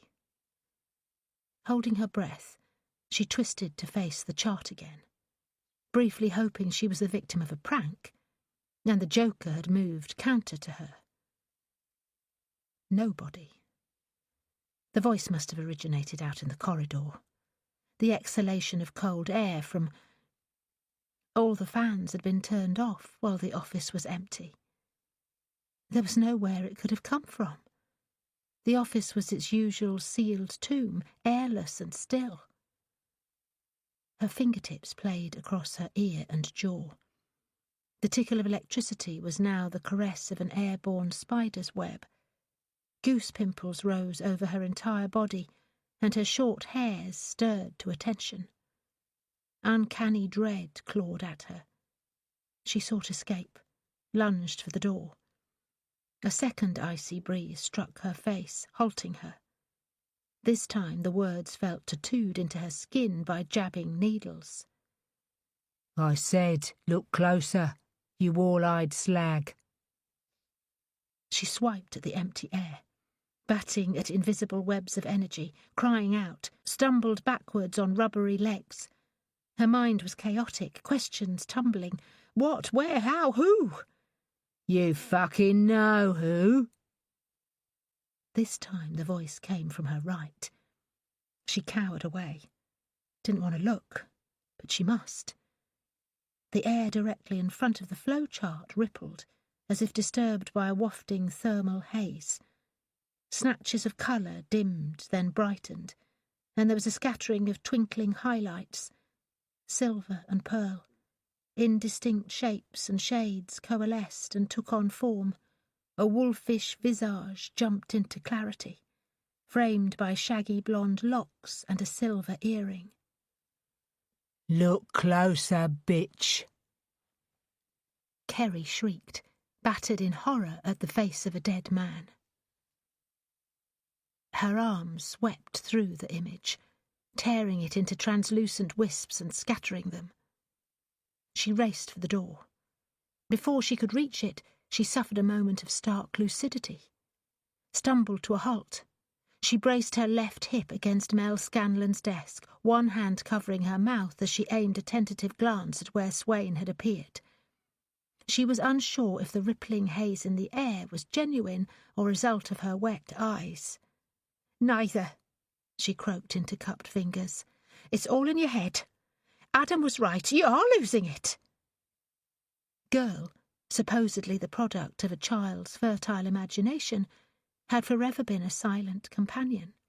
Kerry had grown used to visual hallucinations, so much so that for years she'd ignored them entirely, and Girl had faded into the deepest corners of her subconscious. Noticing her again only a few days ago at the murder scene of a similarly aged child was perhaps not entirely unexpected. But seeing Swain was unexpected and frightening. To hear his voice was terrifying. Whether his words were a form of auditory hallucination, she couldn't ignore their consequence. This was an entirely new level of craziness. She balked against the notion. Insane people didn't recognise their insanity. Did they? "I'm not mad," she whispered. She was tired, stressed, annoyed, but not going insane. "I'm not mad. I'm not mad." She straightened, staring directly at the shimmering atmosphere, challenging Swain to materialise again. Everything was as it should be. Scanning the entire room, she saw nothing out of place. The only sound was the low hum of the overhead lights and the distant ambient noises of a busy police station muffled by intervening walls and doors. See? I'm not mad, she confirmed with a little more backbone. And it wasn't a moment too soon, because the door opened and Tony Whittle held it open so Glenn Scott could enter, carrying a tray filled with 5 steaming mugs. Corber and Mel following. Kerry returned their greetings with individual nods, but didn't speak for fear her voice quivered. She was torn, glad of their presence, but wishing she'd had a couple more minutes to get composed. She could tell herself she wasn't mad, but judging by their frowns and glances, her team had other ideas. Corber was last to have seen her, so to him her current dishevelled appearance was most obvious. Once Glenn set down the tray, the DS grabbed a mug of tea and offered it to her. Trembling, Kerry accepted it, grateful of something to do other than speak. Corber aimed a silent question at her. She shook her head gently, said, "Some personal stuff I'm dealing with." Swain again? Adam. Her fiancé was as good as an excuse as any. She lowered her head and Corber got the message. He took control of the briefing and doled out the team's responsibilities as prescribed by Kerry earlier. Once he was done, he offered Kerry the floor, sensing she'd regained a grip of her emotions. Her instruction was short and pointed. "You know what we need to do, so let's do it." Mel headed out to scare up the video evidence she was waiting for, while Glenn and Tony got on with contacting and arranging meetings with their informants. Kerry followed Corber through the nick to the canteen to freshen their cups. A trio of patrol officers were finishing up their fish and chips lunch, laughing and bullshitting, and once they dumped their papers and plastic cups in a bin, the 2 detectives had the canteen to themselves. How do you feel about taking some advice from a lowly detective sergeant, boss? Corber paused. Depends on whether it's about my love life. You're a confirmed bachelor, Danny. Your advice might not be the best. I know things ain't good at home for you, he said, but avoiding the issue won't help. You and Adam need to sit down and have a heart-to-heart. Get things straight between you again. This... He touched 2 fingers to her upper chest, then immediately to her forehead. Has to be kept in line with this. One can't work without being in tune with the other. Not if you want to stay balanced. What do you mean by staying balanced? I'm not going crazy if that's what you're suggesting. Corber forced a sad smile. See, that's exactly what I mean. Any other time you'd have made a joke of that. Not got pissed off. You ain't acting yourself, Kerry. You're whatchamacallit.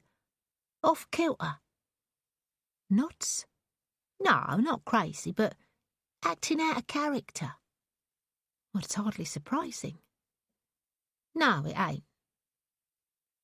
Corber took a furtive glance around to ensure they were still unobserved. But it is noticeable. Well, I'm just tired. I haven't slept well and... He sighed. The reasons ain't what's important, Kerry.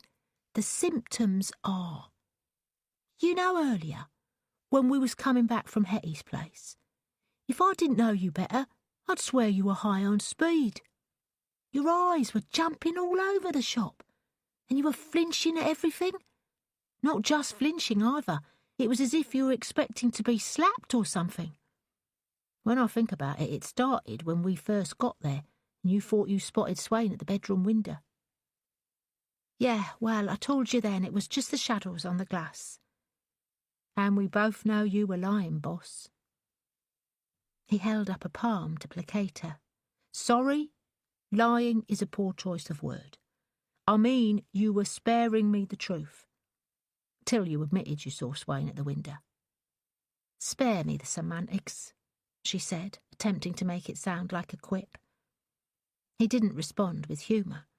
He peered at her, his pupils darting from her amber iris to her green iris and back again before he came to a decision. What you thought you saw them is still troubling you. Did you see him again just now? Danny, you're forgetting. I didn't really see him. I told you it was just the reflection of the clouds. Boss, you can call me all the names under the sun, but don't call me cabbage-coloured. You're a tough girl, and brave as a lion, but what I saw, what exactly did you see? You were spooked, Kerry. Something put the willies up you, and we both know what, and I think it's still putting the willies up you now. Well, that's where you're wrong, then. It's you that's seeing things, Danny, not me. She touched her pocket where she'd secreted her mobile. I'd just got off the phone with Adam. We were having a barney, and I was embarrassed that the others might have heard. If you say so, Corber said, unconvinced. But if that's true, you should still take my original advice. Go home, speak with Adam, get your head sorted. There's nothing wrong with my head. Now, I appreciate your concern, you're a good friend, but shut the fuck up, okay? She gave him a friendly shove on his shoulder. He regarded her stonily, but two could play at that game. I'm not going home. I'm going to rattle Funky's cage. You can come with me or stay here and play Uri Geller with somebody who actually needs their spoons bending. Chapter 20. There was never any question about the choice D.S. Corber made. He'd said his piece, been listened to, and Kerry had chosen to ignore his advice. Fair do. He'd let things rest at that. He wasn't the type to beat any friends into submission, and was also astute enough to know he'd be adding to her troubles if he did. As long as she understood he had her back, and was there to support her if she needed him, he was satisfied. He liked Kerry Dark a great deal. She fascinated him, and his opinion wasn't based entirely on her looks. She wasn't a classical beauty, or a fake like Hetty Winters, who reminded him of biting into a fresh, crisp apple only to find a rotten core.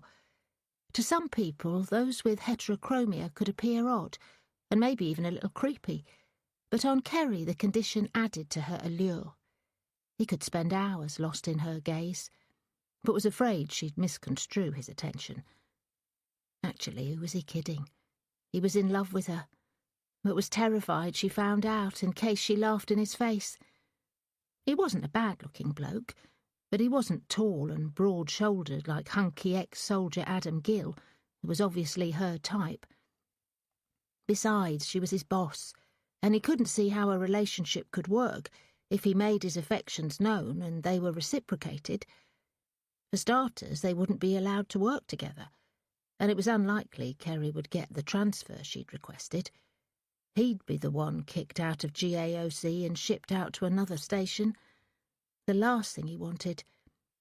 He wanted to be with Kerry, and if that meant keeping his feelings secret, so be it. He hated watching her go through this current turmoil, be it due to her fiancé or the aftermath of watching a man plummet to his death. He was driving again, taking them across the Thames towards the Patmore estate, a stomping ground of the Nine Elms crew. Respecting Kerry's silence, he kept stum, but couldn't resist an occasional glance to check on her. She was aware of his scrutiny, but refused to look directly at him. She struggled to keep a neutral expression, though. Her fingers were constantly at play, even though she'd folded her hands in her lap. Twice he caught her flinching, as if in automatic response to a perceived danger, and catching herself in the act, she'd coughed and exaggerated an itch on her face by scratching vigorously. Her bruised forehead was dotted with perspiration. He didn't comment, waited her out instead. They were on Thessaly Road, passing a huge fruit and vegetables market complex, when she finally spoke.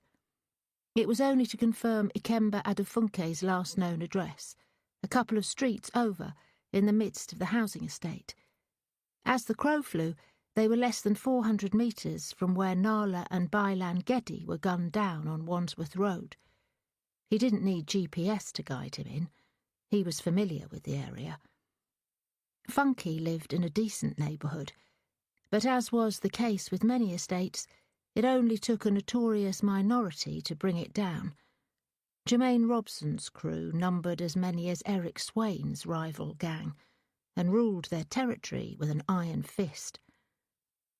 Funky's home was situated on the uppermost floor in a row of apartment blocks, part of a complex encircling a central garden. They found Funky standing out on the pavement, conversing with a couple of friends. They slapped palms and knuckles in flamboyant handshakes.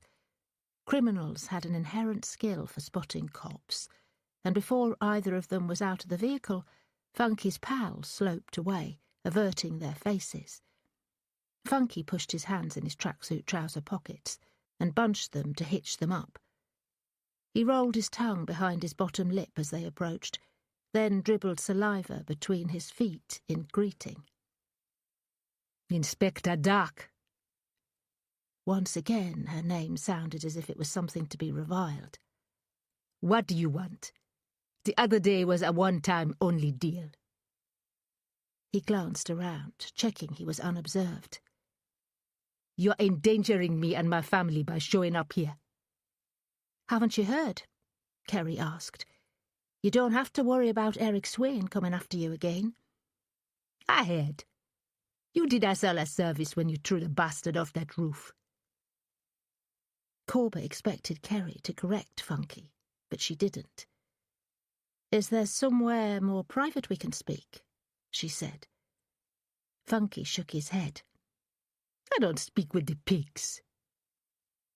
Only when it suits you, mate, Corber said. Funky strutted forward a few paces. Corber held his ground. He wasn't intimidated, even if Funky stood a head taller. The gangster bent his vulture neck to set his face a few inches from his. It would suit me better if you fucked off somewhere else, mate. I've a better idea, said Corber. How's about you turn out your pockets for me?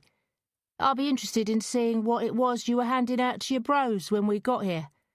What do you say, Funky? Turn out your pockets or you'll be down the nick for a full strip search. You want to see what I've got? He sneered, made a show of pulling out the empty lining of his pockets. Oh, would you look what I just found? He raised his balled fists, both middle fingers extended. Got one for each of you. Beside Corber, Kerry exhaled. He glanced at her, fully expecting her to order Funky's arrest, except she wasn't going down that route. She dabbed her fingertips across her forehead, mopping cold sweat from her brow. I haven't the time or patience for this, Funky, she said calmly. I've a couple of questions for you, that's all. Then you can get back to whatever the hell you waste your life on. I don't have to remind you that we could be investigating your murder instead, and I'm pretty sure you'd want us to get to the bottom of it. Swain was a shit aim, he reminded her. Not sure you'd be investigating anyone's murder if that woman and kid hadn't got in the way. Let's not argue semantics, Kerry said, her word for the day. Corber doubted Funky knew the meaning of the term, but who knew? He didn't get to be an inner echelon player in the Nine Elms crew by being dumb, unless you were muscle, and Funky hadn't earned a rep as a fighting man. You said you recognised Eric Swain as the shooter. Funky rolled his neck in silent agreement. But you didn't notice the driver of the car, Kerry went on. Do you recall how many shots were fired? 3. Like I said, shit aim. Or maybe the kiddie in the pram would have been dead as well. He spoke as if Taban would have been a bonus prize. Corber had to hold his tongue, wondering at Kerry's approach. She didn't rise to the taunt. You said you stared at Swain, challenging him to shoot. That's right. It's how I got a look at him, and none of the driver. You said the driver was white. I got the impression he was white. He was in the corner of my eye. That's funny. When I see something out of the corner of my eye, they're only vague shadows. Corber caught a brief glance from her, as if she was checking he hadn't read anything from her words. But before he could give it much thought, she continued, I can rarely define colour or shade in my periphery. How can you be certain the driver was white? What are the chances that Swain was riding with a black man? He had a point. Swain's gang was exclusively white. So maybe I glanced at him. Can't recall any features or anything else. But I saw a white face. What else might you have glanced at? I don't know what you mean. OK, so let me clarify. You stared at Swain, counted the shots he fired at you, 3 of them. So what happened next? They took off down Wandsworth Road like a stink of shit. Immediately? Yeah. And then you took cover in the shop in case they came back?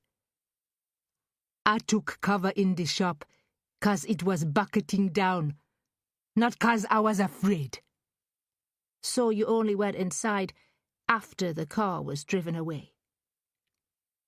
Funky threw up his hands. I'm a fucking speaking Klingon here. How many times? That's enough times for now. Kerry turned away and strode to the car, wrong-footing Corber by her abrupt abandonment. Funky gawped at him. Is she right in the head or what? No, mate. She just can't abide being near arseholes for long. I pity her then, Funky sneered. seeing as you'll be getting back in that car with her. Corber winked. Takes one to know one. Funky raised an index finger again and backpedaled away. Corber watched him retreat until he disappeared inside the apartment block. He headed for the car. Kerry was already inside, deep in thought. He slid into the driver's seat, frowning. I thought you wanted to press Funky for more. We got what we wanted from him. We did? If they had, he'd missed the subtext of the conversation. Care to elucidate, boss? Funky's a liar. Well, goes without saying. But on what exactly was he lying? Everything. 3 shots fired, 3 brass shells at the scene. Corber's eyebrows knitted. Sorry, Kerry. You're going to have to help me out here. You heard what Funky said. He stood there like the big man challenging Swain to shoot. Swain fired 3 times and then took off like, quote-unquote, stink-off shit. Yeah? So? So, when was Swain supposed to have unloaded the spent rounds, thrown them out of the window, and loaded a fresh bullet into the revolver? He'd overheard her telephone discussion with Bob Greer regarding the workings of a Webley Mark IV, and wasn't thick. He understood now. Funky was lying about the sequence of events, or had manipulated them to suit his narrative. He probably barely got a look at Swain, or what the hell really happened, 'cause he was too busy running for his life. All of that stuff about staring down Swain's a load of old macho bollocks. I have to admit there was one point he made that rang true. Swain's driver should have been white. That doesn't help us. It was already a given, seeing as Swain was a racist. Aye, right enough. Kerry wheezed, her northern vernacular slipping through. But not what I mean. She lapsed into silence. You don't feel like sharing, eh? Corber asked. Not yet. There's something I need to check first. There's no harm in saying, he pressed. Not yet. Corber started the engine, but they didn't move. A sleek white Mercedes-Benz pulled up alongside them. Corber met the studious gaze of a black man seated in its driving seat. He had a statuesque face, with strong, high cheekbones and deeply set grey-blue eyes, his hair in woven cornrows. A smile played across his full lips. Corber held his attention a second longer before he craned forward to peer past him at Kerry. He held her gaze for a few seconds too, before he offered the briefest nod of displaced gratitude and drove away. Jermaine Robson, Corber stated. One and the same. Funky hadn't had the opportunity to alert his boss about their presence, but the two younger black guys who'd skedaddled earlier had. Robson had announced his presence rather than driving past, but for what reason? the smug bastard, Corber said. He didn't come over to check on Funky. It was to see who he owed thanks to for doing away with Swain. Kerry clucked her tongue. Ugh, now you sound like Adam. Well, you know what I mean, boss. I do, she admitted. And you're probably right. With Swain out of the picture, we've opened a void in the power structure. If we're not careful, Robson will fill it. Chapter 21. During the return drive to their station north of the Thames, Kerry received a summons to DCI Porter's office. The going was slow, and it was half an hour before Corber parked their vehicle in the station's secure parking basement. As they entered the station, Corber's phone rang. Mel Scanlon updated them with where their investigation was. Good news. The ballistics report confirmed the murder weapon and Swain's Webley was a match. Kerry had never been in doubt, but the confirmation needled her. What about forensics? Corber relayed Mel's words. Fingerprints matched to Eric Swain were found on a bullet in the revolver, and also on the rounds seized from his bedroom. The shells at the scene were clean, and the gun had been wiped clean before it was buried. Oh, I'd best go and give his nibs the news, she said with little enthusiasm. Do you want me to come with you, boss? Corber shoved his hands in his trouser pockets. For a second she waited for him to pull Funky's trick, draw out his fists and flip her off, but his offer was genuine. No, it's best I see Porter alone. She sounded defensive, and she was. He'd earlier raised the subject of her acting out of character, and her behaviour in the past couple of hours wouldn't have allayed his concern. He'd been aware of her flaky mood, and the way she flinched at shadows, and couldn't hide the fact he found her sudden curtailment of the talk with Funky odd, to say the least. Was his reason for volunteering his support about keeping a close eye on her to ensure she didn't do or say anything crazier in front of the DCI? No, she was doing him a disservice. Danny was a colleague, but more than that, he was a friend, and he cared for her more than he openly admitted. Paranoia was getting the better of her. Can you give Glenn and Tony a shout, and see if they've anything new for us? She made her request sound like a concession to fobbing him off. And see if Mel needs an extra set of eyes going through the video evidence. If there's anything, and I mean anything useful, I don't need to wait until the end of the meeting to hear about it, okay? Gotcha. Corber flicked a salute and headed for the GAOC office. A funeral dirge would have made a fitting soundtrack to her walk to DCI Porter's office. Irrational as it were, she wasn't afraid of seeing Porter, but who else might be waiting in his office? It was there, after all, that Eric Swain's incorporeal spirit had first made its presence known to her. So what are you going to do, Kerry? Avoid the GAOC office too, because that's where he finally spoke to you. If what she'd witnessed was more than a hallucination, then nowhere was safe. Ghosts weren't constrained by the place of their death, and if the sightings were figments of her imagination, then there was no escape from something dwelling inside her head. For a second she hoped Swain's ghost had visited her. The alternative was far scarier than being haunted by a restless spirit. She laughed aloud. Instantly she wished she could retract it, because it was a cackle and it didn't go unnoticed.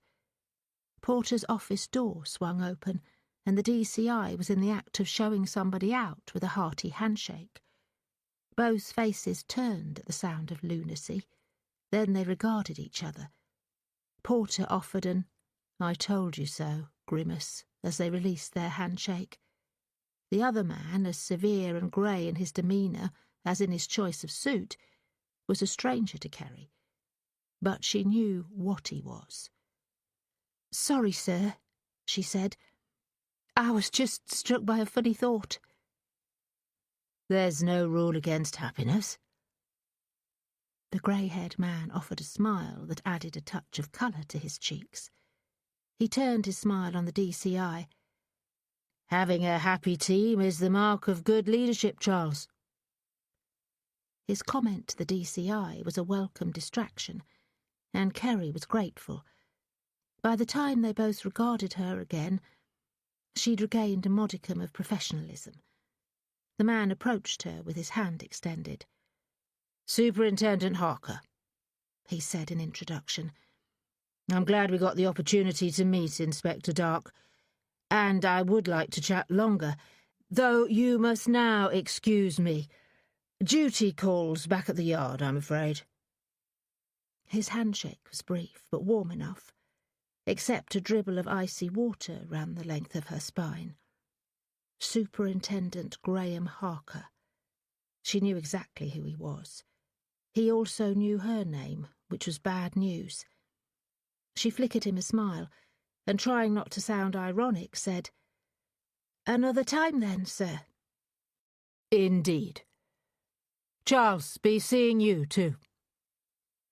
The superintendent strode off down the corridor, his leather-soled brogues beating noisily on the thin blue carpet underfoot. He was a contradiction. Officers working in the Department for Professional Standards were referred to as rubber heelers, after their propensity for sneaking around and eavesdropping private conversations. Perhaps by the time you made superintendent of DPS, the necessity for silence was replaced by the thunder of the firing squad you headed. Kerry watched him until he'd disappeared around a corner some distance away. "Kerry, I haven't got all day." Porter held the door open. "Come in." She aimed a thumb at the space in the corridor vacated by Harker. "Was he here because of me?" "If he were, it wouldn't be right to admit it. Now come in, Kerry. You've kept me waiting long enough." As she entered his office, Porter stayed at the door. He studied her reaction, watching if she had a similar response to the area where his commendation hung on the wall as before. She rested a hand on the back of the chair she'd previously sat in, glanced at him. Porter's mouth pinched briefly, then he closed the door securely and hustled past to his side of the desk. As he sat, so did she. She deliberately fixed her eyes on his neatly knotted tie. Again she sensed his scrutiny and lifted her head. The overhead light washed out the lenses on his glasses. His return stare was inscrutable. The silence was palpable. "I'm sorry I took a while getting back, sir. I was conducting follow-up inquiries with a witness." He sniffed away her excuse. "Tell me that you've got something actionable." Nothing concrete, I'm afraid." "Then get something concrete. Eric Swain's death doesn't mean we've dodged a bullet." He paused, considering his poor choice of words. "By that I mean we still need a successful conviction. The media can posthumously try and convict Swain for the deaths of the Geddys, but it's an unsatisfactory result for the Met, and for my team in particular. I want a live suspect on the stand, Kerry. Where exactly are you with identifying Swain's driver?" She quickly related the actions taken, and that her team was conducting proactive inquiries with Chiz and interrogating CCTV evidence. She told him about the ballistics report, confirming the murder weapon and the one seized from Swain's garden matched, and that Swain's fingerprints had been lifted off a bullet loaded in the revolver, and also those seized from his bedroom, though not from the spent shells found at the crime scene or from the gun itself. Next, she mentioned her recent discussions with Hetty Winters and Funky, and how neither of their versions of events rang true with her. On what level? They're both liars. He tilted his head, and his glasses flashed reflections off the polished desk. So find out the truth. I'm working on it, sir. Earlier she'd avoided mentioning what was on her mind to Corber, but she was in a pinch under his stern expression. I have a theory. He held up a hand. I'm not interested in theories. I want facts, proof, and evidence. I want to see arrests and convictions. I'm working on it, she repeated. I'm only waiting on a single piece of corroborating evidence that I can act on. What kind of evidence? I don't know for certain, but I'll know it when it arrives, and I will give you the arrests and convictions you expect. Porter grunted. I could do without empty promises, Inspector Dark. He studied her closely for a moment, changed tack entirely. I'm wondering if, in lieu of what happened to Swain, you're the best person to head this investigation. Would it be unreasonable to suggest that you were affected by his violent death? I'm perfectly fine, she said. He pursed his mouth, sat back. He'd taken off his suit jacket earlier, so didn't need to unbutton it to make room for his belly. Instead, he fiddled with his tie, then slowly, deliberately, she suspected, craned around to observe the framed certificate on the wall. Sensing the trap, Kerry didn't follow his prompt. When he gave her a sidelong look, she was still facing forward.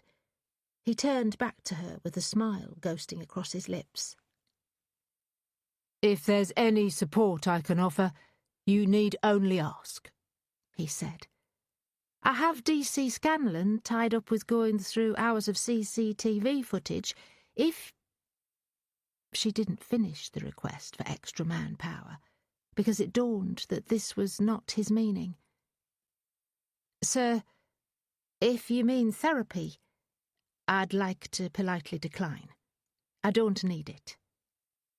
Maybe you're not the best person to judge. Kerry scowled. Has somebody said something about my odd behaviour? About what? Idiot. She'd almost sprung a trap for herself. I don't know. I only wondered why you'd think I'd need it. You were involved in a violent incident that ended with a man's death. Police officers aren't soulless robots, Kerry. We do have feelings. It's why we have the robust support of an occupational health department. Have any of the other affected officers been offered therapy? No, but 2 constables injured by Swain are currently on sick leave, one whose leg injury is quite serious and could disqualify him from future active duty. As and when the time comes, both will be offered and encouraged to accept assistance from occupational health. That's fine. Their injuries are more serious. She touched her grazed forehead. As you can see, mine is already on the mend. Again Porter pursed his lips. It was in his power to order her to attend sessions with a force therapist, but couldn't do so while she was on active duty. If she wasn't careful, another suspension could be heading her way. Sir, honestly, you've nothing to worry about. I'm fine. I'm a little tired, a little under pressure. But hey, aren't we all? She raised her hand, holding her thumb and forefinger a hair's breadth apart. I'm that far from getting something concrete for you. I'd rather spend my time investigating than being analysed. I'd be a poor supervisor if I didn't care about my team, he said enigmatically. He said no more.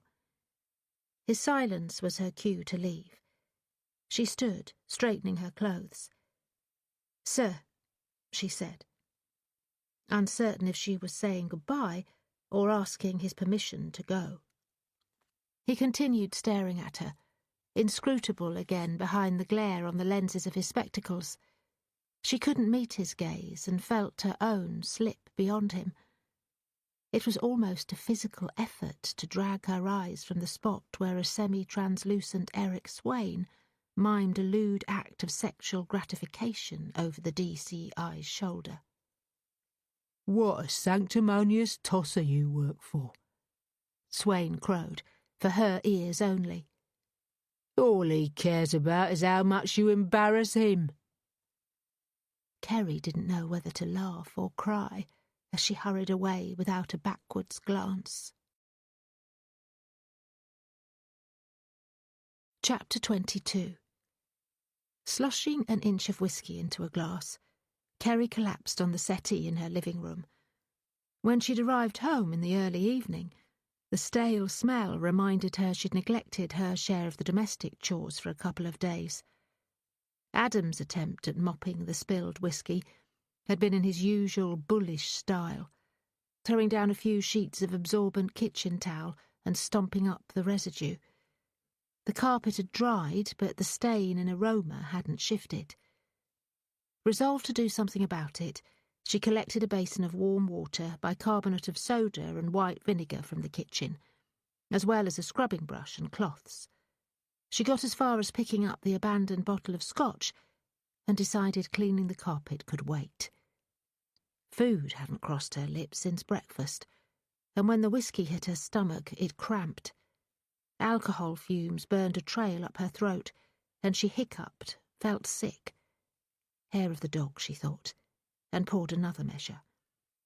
She took her next drink tentatively, this time appreciating the oily warmth in her gullet.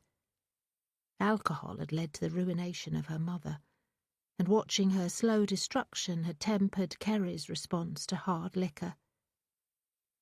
These days she drank only on odd occasions, and usually only to the point of experiencing a fuzzy glow, not stupor.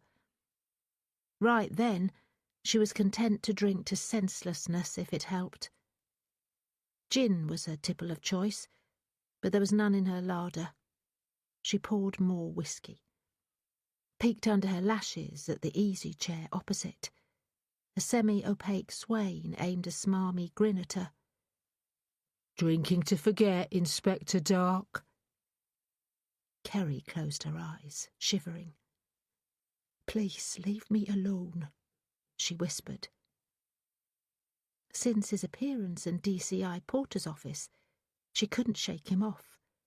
He'd been an unresponsive stalker most of the time, dogging her movements in the GAOC office, moving between her team and in and out of Kerry's cubbyhole, before hanging over Mel Scanlon's shoulder as she worked through a video file on her computer.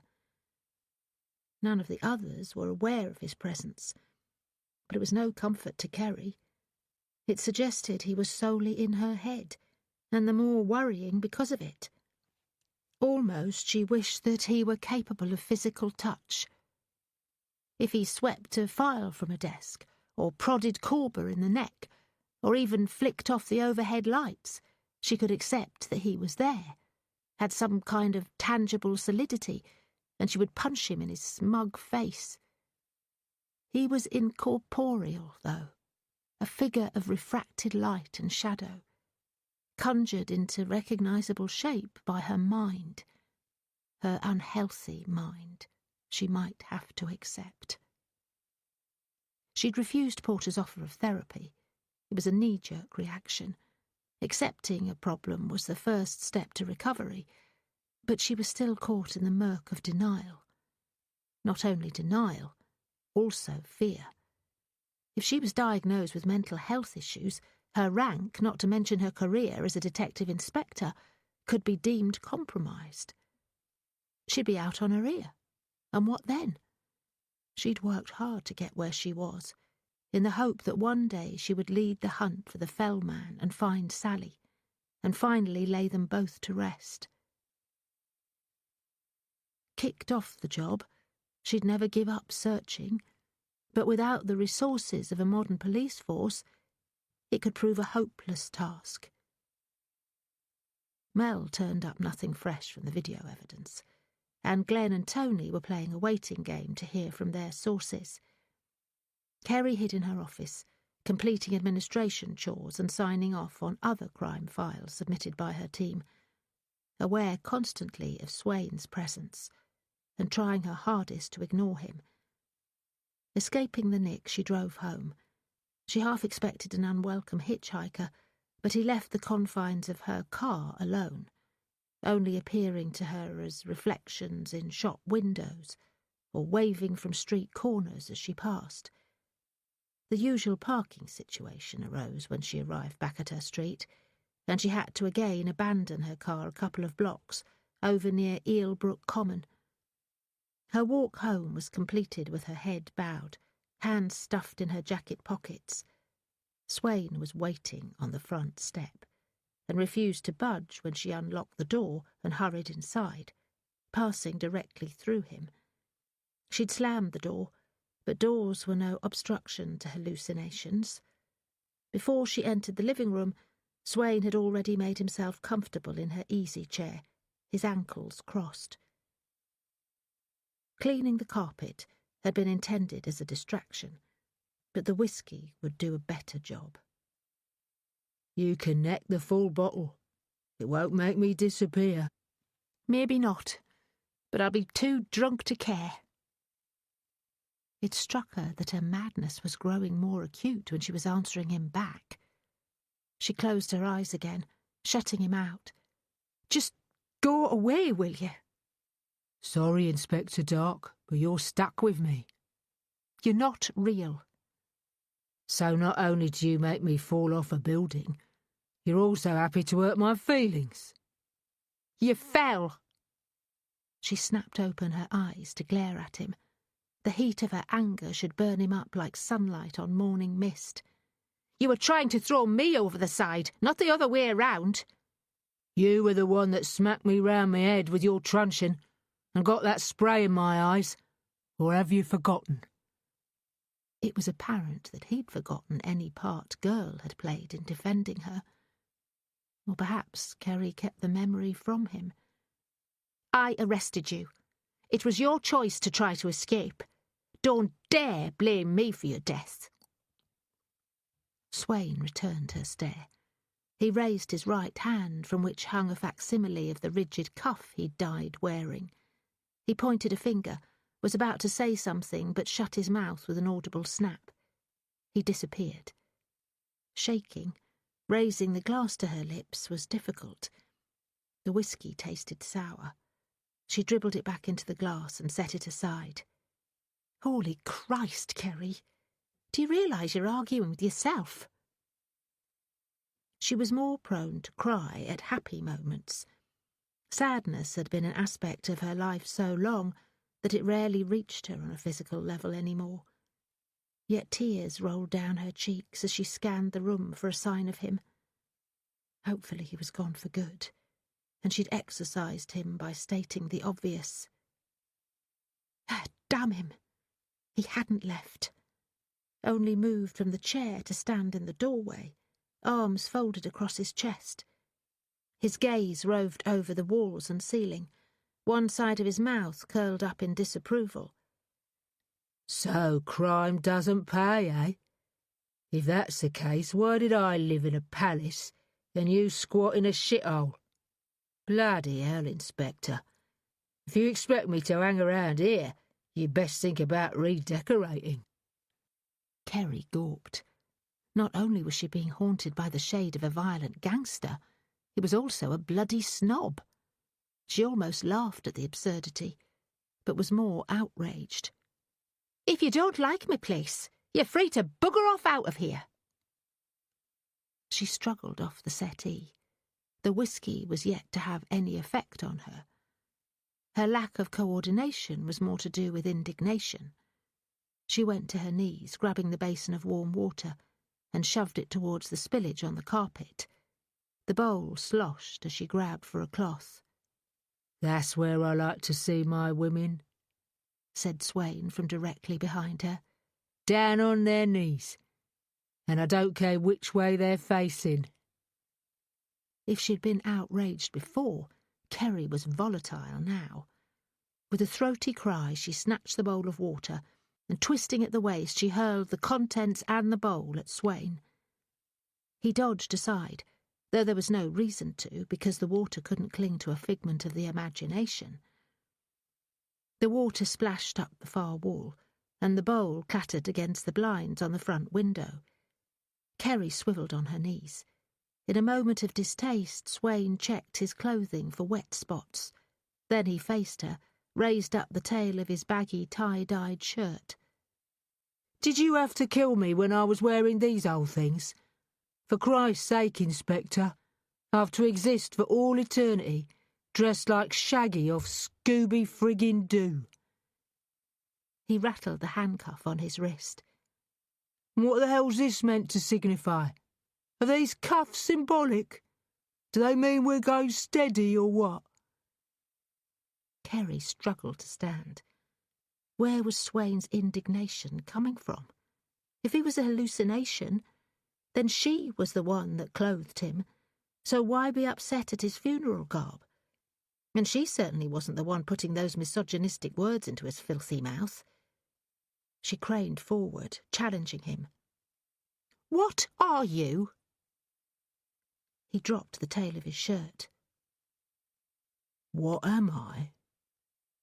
His voice was pitched low. He raised his hand and fingered the silver earring.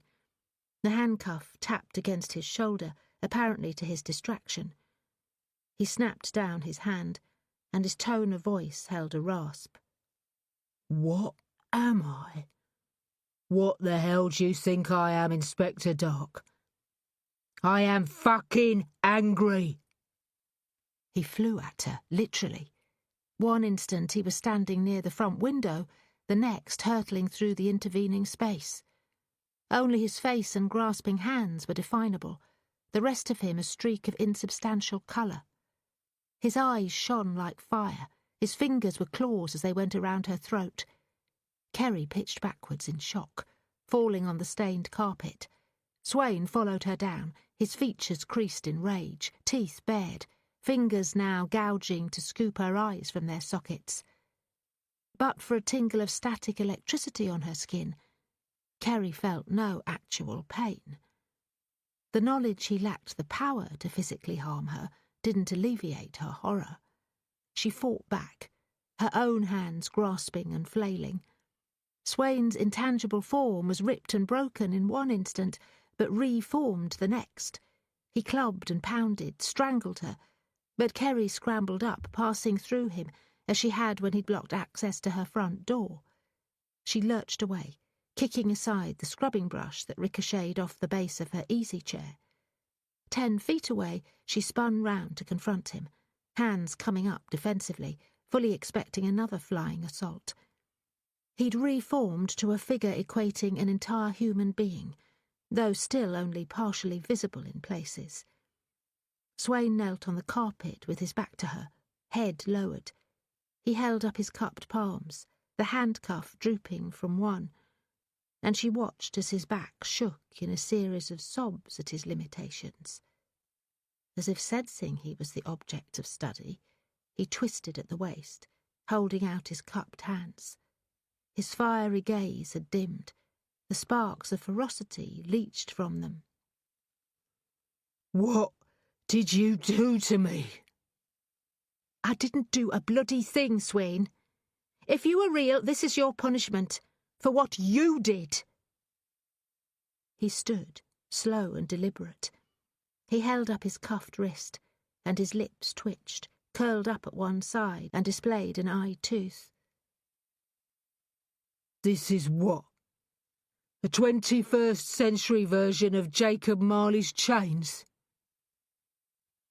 Kerry didn't have another explanation for him. The cuff was symbolic of his sins, the way Marley's chains and locks were of his. It was better he came to that conclusion than be told. He grasped the rigid section of the cuffs with his other hand, twisted, yanked. To him the cuffs were tangible.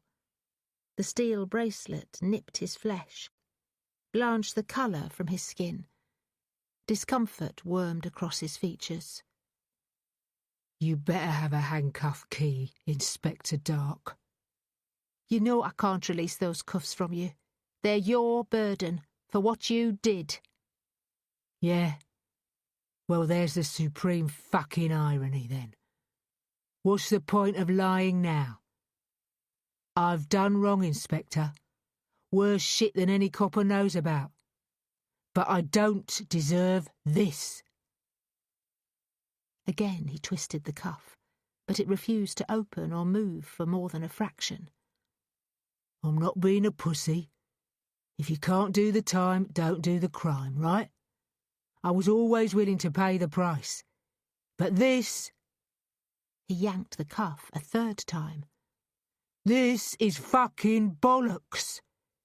You shot and killed a mother and child, Kerry reminded him. You murdered them, Swain. An innocent little girl and her mam in cold blood. You deserve far worse than what you got. He cocked his head on one side. Is that what I did? You know fine well what you did, you bastard. What was it you just said? What's the point of lying now? Accept that you're a murderous piece of shit, and maybe those cuffs will fall off your wrist, and then you can go to hell or wherever you belong. I'm a murderer, am I? He gave a brief shrug, and his mouth twitched. Well, yeah, I can't deny it. I've killed more than once. But the mother and kid? He shook his head. Liar. Involuntarily, Kerry stepped towards him. We've got the murder weapon, and bullets with your fingerprints on them. We've got your burnt-out car. You've got jack shit. You ran and you tried to kill me. Tell me those weren't the actions of a guilty man. Those were the actions of an innocent man, unprepared to take the rap for somebody else's crime. Kerry was tempted to spit on him. If it would have had any effect on him, she would. Liar. You keep calling me that. But am I really lying? Think about it, Inspector Doc. Tell me the truth now. Isn't there something that doesn't sit quite right with your detective's intuition? If what you're saying is true, help me out here, she said. Who was your driver? Swain wagged a finger at her. It isn't as easy as that. Why not? You're pleading your innocence. If it wasn't you, tell me who really fired those shots. It had to be the other person in the car if it wasn't you. Oh, disappointing. She said nothing. If he was a figment of her subconscious mind, how could he tell her the identity of the driver if she didn't already know it? She sighed into her cupped palms, but Swain wasn't finished with her. There are no secrets in the underworld, he said. She lowered her hands. And by the underworld, I'm not talking about fire and brimstone, he went on. You mean the criminal underworld? Swain eyed her with scorn. For a detective, you take some catching on. The thing is, I know who shot the Geddys, and it's for you to find out. Tell me then. No. You need to find out for yourself. And when you do, you'll realise you were wrong about me. When that happens, there's something I want from you. And it isn't a bloody apology. I don't owe you a bloody thing. Not yet. What do you mean by yet? You do something for me, he said, and I'll do something for you. She shook her head. You don't know what I'm offering. I'm not religious, Kerry admitted, but I know enough not to make bargains with the devil. Don't worry. He laughed at the notion. I'm not interested in your immortal soul. I want something else. I'm doing nothing for you. Not even if I tell you who the fell man is. What? How do you know about him? If she could, she'd grab the front of his shirt and shake the answer from him. I know stuff. He tapped the side of his nose. Secrets. I don't believe you. How could Swain know about her obsession with catching the fell man unless he was a manifestation of her subconscious mind? You have no idea who he is or what he did to... To Sally? He finished for her. Yes. I can tell you what happened to your sister, too. Knowing her name didn't change a thing, if she were the one subconsciously feeding the information to him. But was that a chance she was willing to take? Tell me then, she said, on the verge of pleading. I'll steady on, Inspector. There's a small matter of you delivering on your side of the bargain first. Scratch my back and I'll scratch yours. Her fists clenched, and she stood shivering. You have to give me something first. You have to convince me you know about him. No. You need to think. You have to decide if helping me is worth getting what you want most. Tell me and I'll do... Anything. Her mouth nipped down on a false pledge. Instead, she said, There are boundaries I'll never cross. Swain rocked his head. Yeah, well, we'll see about that. I'll tell you what, Inspector Dark. You think I'm a despicable man, a right bastard. And you're correct. I make no apologies for my nature. But I'm not unreasonable. I will give you time to think about my offer. When you come to the only decision I'm interested in hearing, give me a shout. No. Wait, I'll... Swain was gone. Come back! Kerry rushed forward into the vacated space, again swiping at air as if she could claw him back into existence. Come back! I'll give you my decision right now! She waited, breathless. Swain was a no-show. Come back, you bastard! She hollered. Where are you? You've haunted me all day, and now... She was shouting at thin air. She sank to her knees, hands fisted against her sternum. Come back! Please! There was movement to her left, a brief darkening of the doorway to the entrance hall. Swain? But it wasn't Swain. Girl wouldn't be viewed directly. She swept to the right, and Kerry tried to follow her. Girl darted. Kerry understood the rules.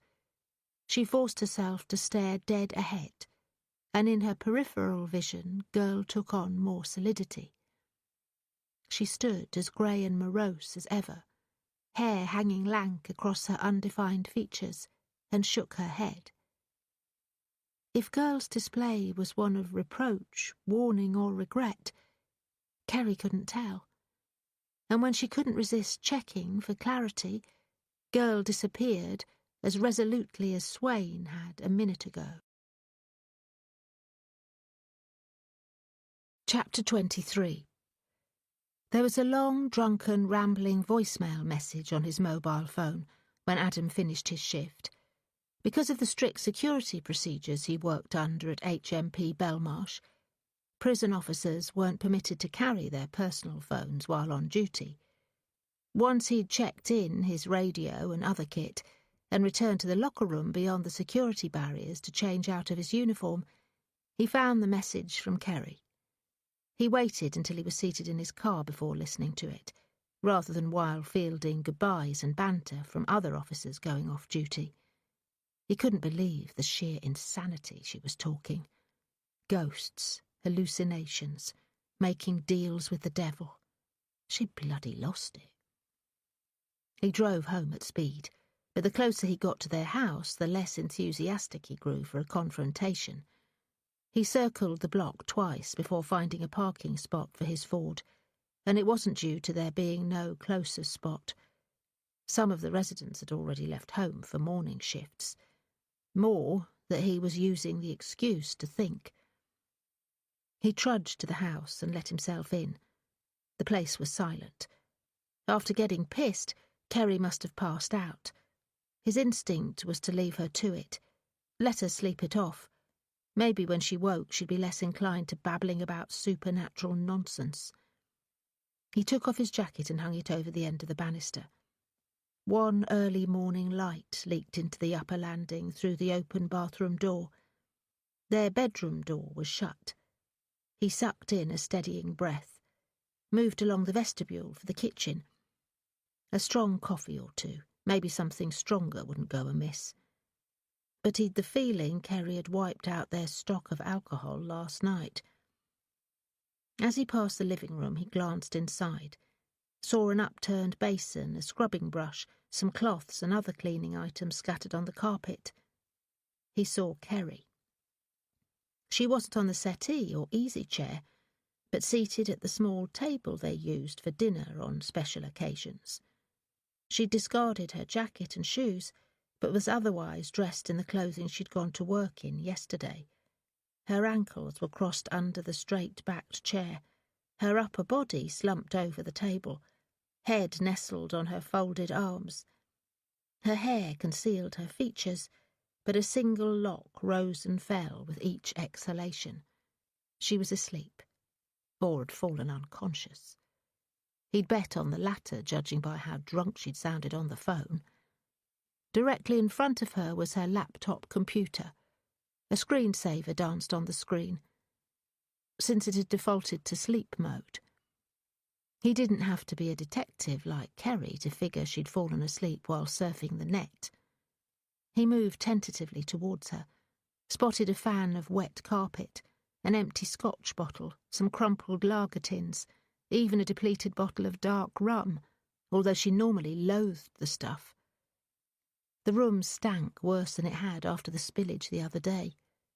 He checked his wristwatch. She was supposed to be at work in less than 2 hours. She was in no fit state, and that was before he considered her manic rambling of last night. He would phone her in sick if it came to it. He was tempted to leave her be, but the longer he put off the inevitable, the worse things could get. He reached to touch her shoulder. The computer screen caught his attention. He checked his partner wasn't about to wake suddenly, and instead touched the trackpad on the laptop. The screen came alive, but demanded a 4-digit password. Adam knew it. Kerry's collar number from when she first joined Cumbria Constabulary. By sheer coincidence, it was the month and year in which her sister Sally was born. 1187. Adam gently tapped it in, and the computer reverted to the last website she'd perused. Adam exhaled in disappointment. Displayed on screen was the contact page to a bullshitter, claiming to be a paranormal sleuth and demonologist. The man's name was enough to tell he was a charlatan. Elias Tiberius Price was a theatrical nom de plume if ever Adam had heard one. And that was without the posed photo caught in dramatic night vision, vivid greens and shades of grey, and reflective eyes, and not to mention an archaic wooden cross studded with iron nail heads that Price wielded directly at the camera. Adam read the legend on screen, written in a typically eerie font that dripped green ectoplasm. To book your consultation or spiritual house clearance, contact Britain's preeminent multi-faith exorcist via the form below. All major credit cards and PayPal accepted. "Oh, for God's sake, Kerry," he whispered. Adam was agnostic to the belief in ghosts, the supernatural, and things that went bump in the night, but he believed in crooks and con men, and could recognise a scam when he saw one. Tell me you didn't contact this dickhead. He wasn't computer literate enough to tell if she'd emailed Price or not, but he wasn't having any ghostbuster coming around their place, splashing holy water and talking gibberish. Pulling the computer around, he began typing. His message was short and sweet. Ignore any previous emails you've got from this account. I've realised you're a scumbag fraudster who preys on vulnerable people. He didn't bother signing off, just hit send and hoped that would be the last of it. He'd stabbed the send key too hard, because Kerry flinched at the sharp noise, murmured and pushed upright with a groan of self-pity. She stared through bleary eyes as he repositioned the laptop in front of her. Her sclera was red, and her right eyelid drooped. Dried tears had left scum in the corners of both eyes and formed salty patches on her cheeks. She didn't immediately comprehend what, never mind who, she was looking at. She reared away and had to catch herself on her left elbow to avoid spilling off the chair. She righted herself, placed a hand on her forehead and smacked her lips to work up some moisture. Adam, she croaked. You home? Yeah. Look at you. What a bloody state to get yourself in.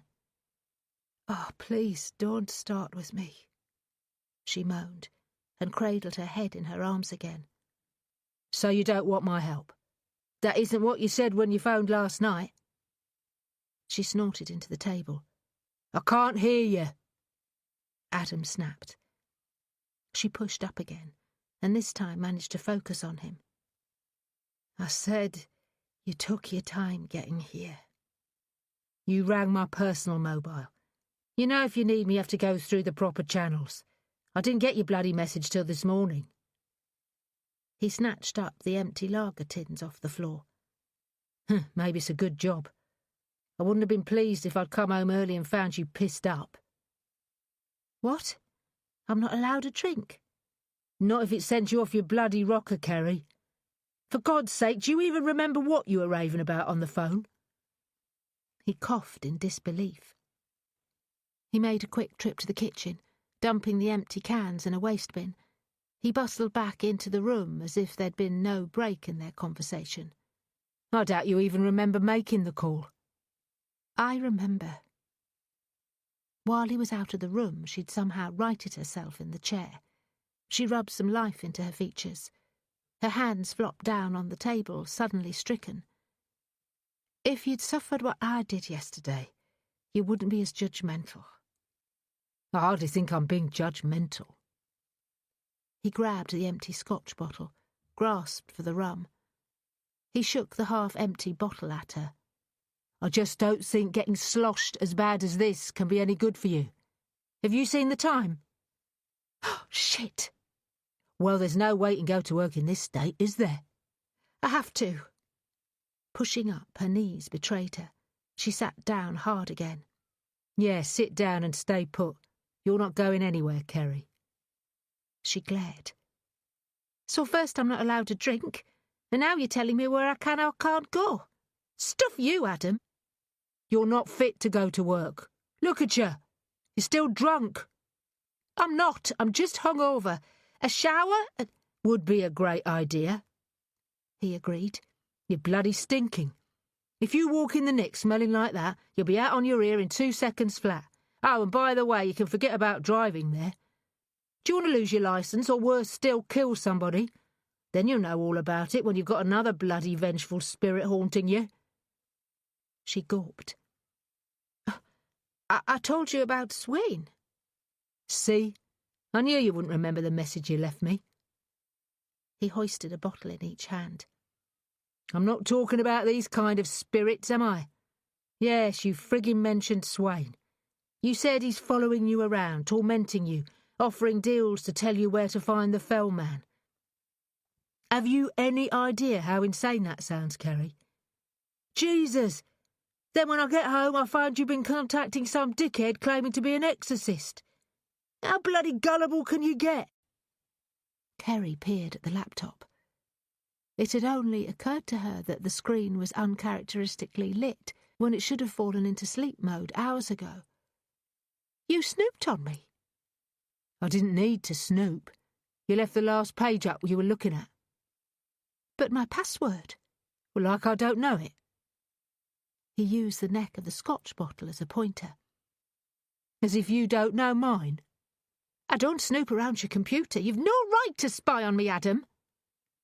She stood and tried to force past him. Adam stood his ground. I wasn't spying. Just seeing what the hell's been giving you these stupid ideas about ghosts. She jabbed a finger at the computer. I went on there after I saw Swain, not before. I was only looking for some kind of explanation for what I'm experiencing. Well, you sure as hell won't get it from Elias fucking Price. Bloody hell, Kerry, you're supposed to be a detective. I'd have thought you'd be able to spot a bloody scammer when you see one. What do you expect to get from him? I'll tell you what. He'll come in, roll his eyes, speak a few words in Latin and proclaim your house haunted by demons or some such bollocks. Then he'll hit you with how much it's going to cost you to get rid of him. Jesus wept. On the face of it, in the cold light of day, she had to accept how ridiculous the notion of vengeful spirits sounded. And if she admitted how crazy it was, then those proclaiming to be experts in the occult had to be as equally stupid. You don't need a witch doctor, he snapped. You need to see a real one. I don't need a doctor. Really? So this all strikes you as the behaviour of a sane person?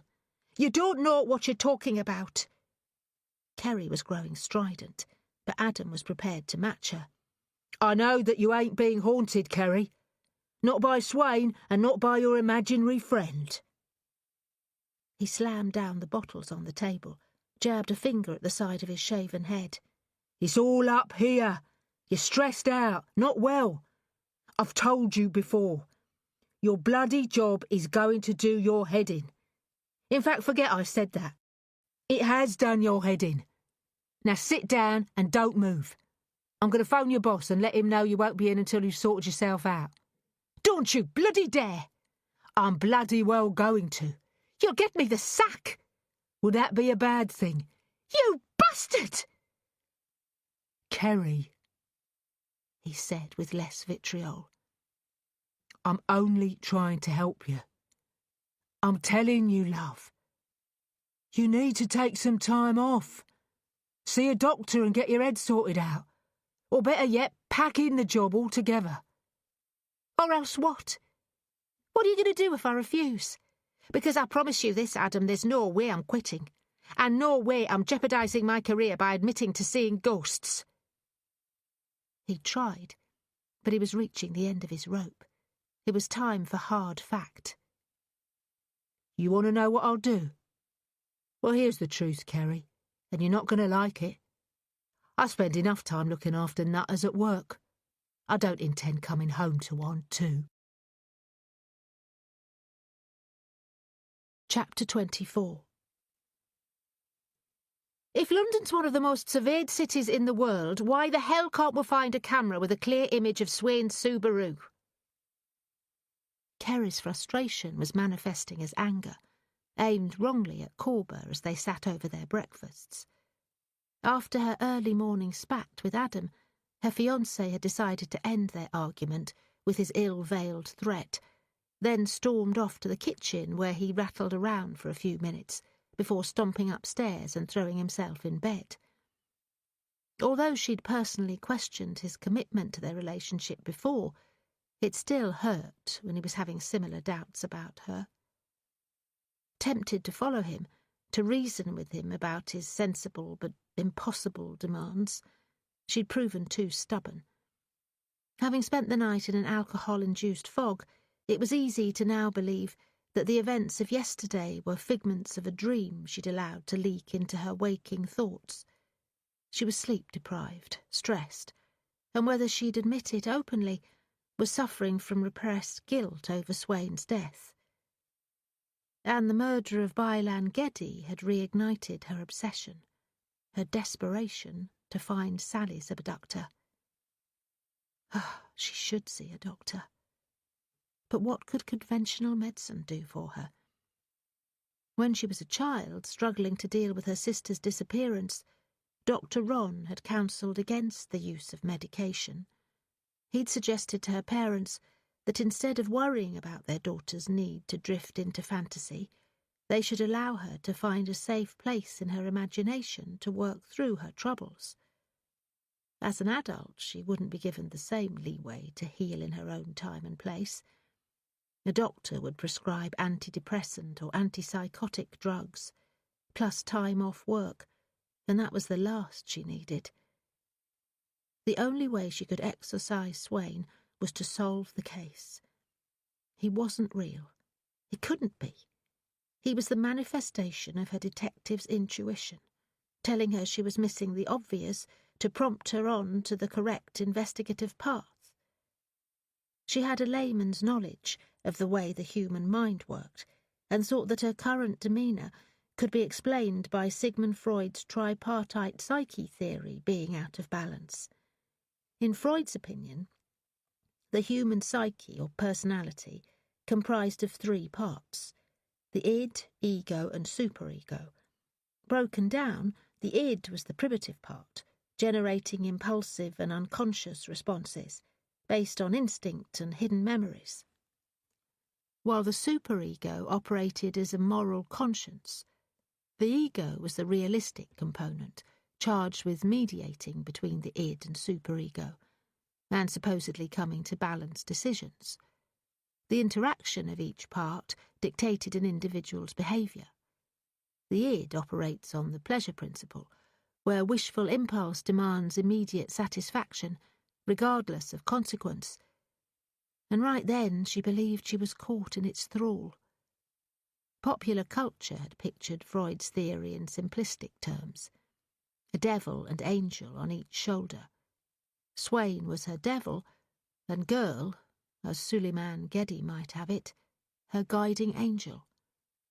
Unfortunately, Swain was proving the more vocal. Expecting an immediate response from Mel Scanlon's laborious examination of the CCTV network was possibly a wishful desire of the id too. Swain knew the neighbourhood well, and probably plotted his route beforehand to avoid detection from the street cameras? Corber posed his suggestion more like a question. It was a valid theory. That makes sense, she concurred. But he couldn't have avoided every private camera system or mobile phone or whatever. Surely someone caught a clear image of the Subaru on its way to or leaving the scene. It's a probability, but they're unaware of it.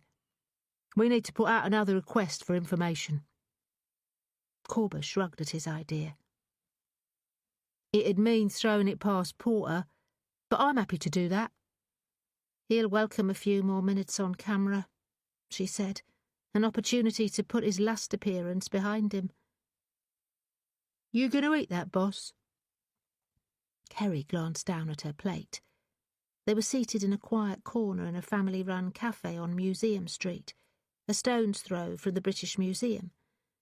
Despite the owners being Greek Cypriots and relatives of Corber, he hadn't requested Greek food but ordered them both a full English breakfast, the best cure for a hangover, in his opinion. Kerry had pushed the items around on her plate and couldn't recall taking a single bite. Oh, take what you want, Danny. I haven't the appetite. No, get it down, you. You need to line your stomach. Get a bit of colour in your cheeks before you show up at the Nick. I need more tea. Eat something. I promise you'll feel better. He checked over her plate. Mind you, if you're not keen on sausage... She stabbed his object of desire off her plate and transferred it to his. Corber immediately set to it, cutting it into manageable chunks that he mopped at some egg yolk with. Kerry was close to heaving. Fancy the bacon as well? Corber's eyebrows danced a jig. Once she'd vacated her plate of recognisable meat products, she gingerly began picking at the eggs, tomato, baked beans and toast. Each mouthful went down a little easier, and soon she regretted giving away the most succulent items. She ordered another mug of tea and round of toast, butter and jam. "Oh, that was a lifesaver," she said, finally setting down her cutlery on her cleared plate. "Told you." Corber spread butter on the last surviving triangle of toast. Do you want this?" "No, go for it. You've earned it, Danny." Adam was right when advising her against driving. Even hours later, she suspected she'd fail a test, but the food and tea would help metabolise the alcohol from her system. After showering, dressing in fresh clothing, and going overboard with perfume and deodorant, she'd summoned Corber to her rescue.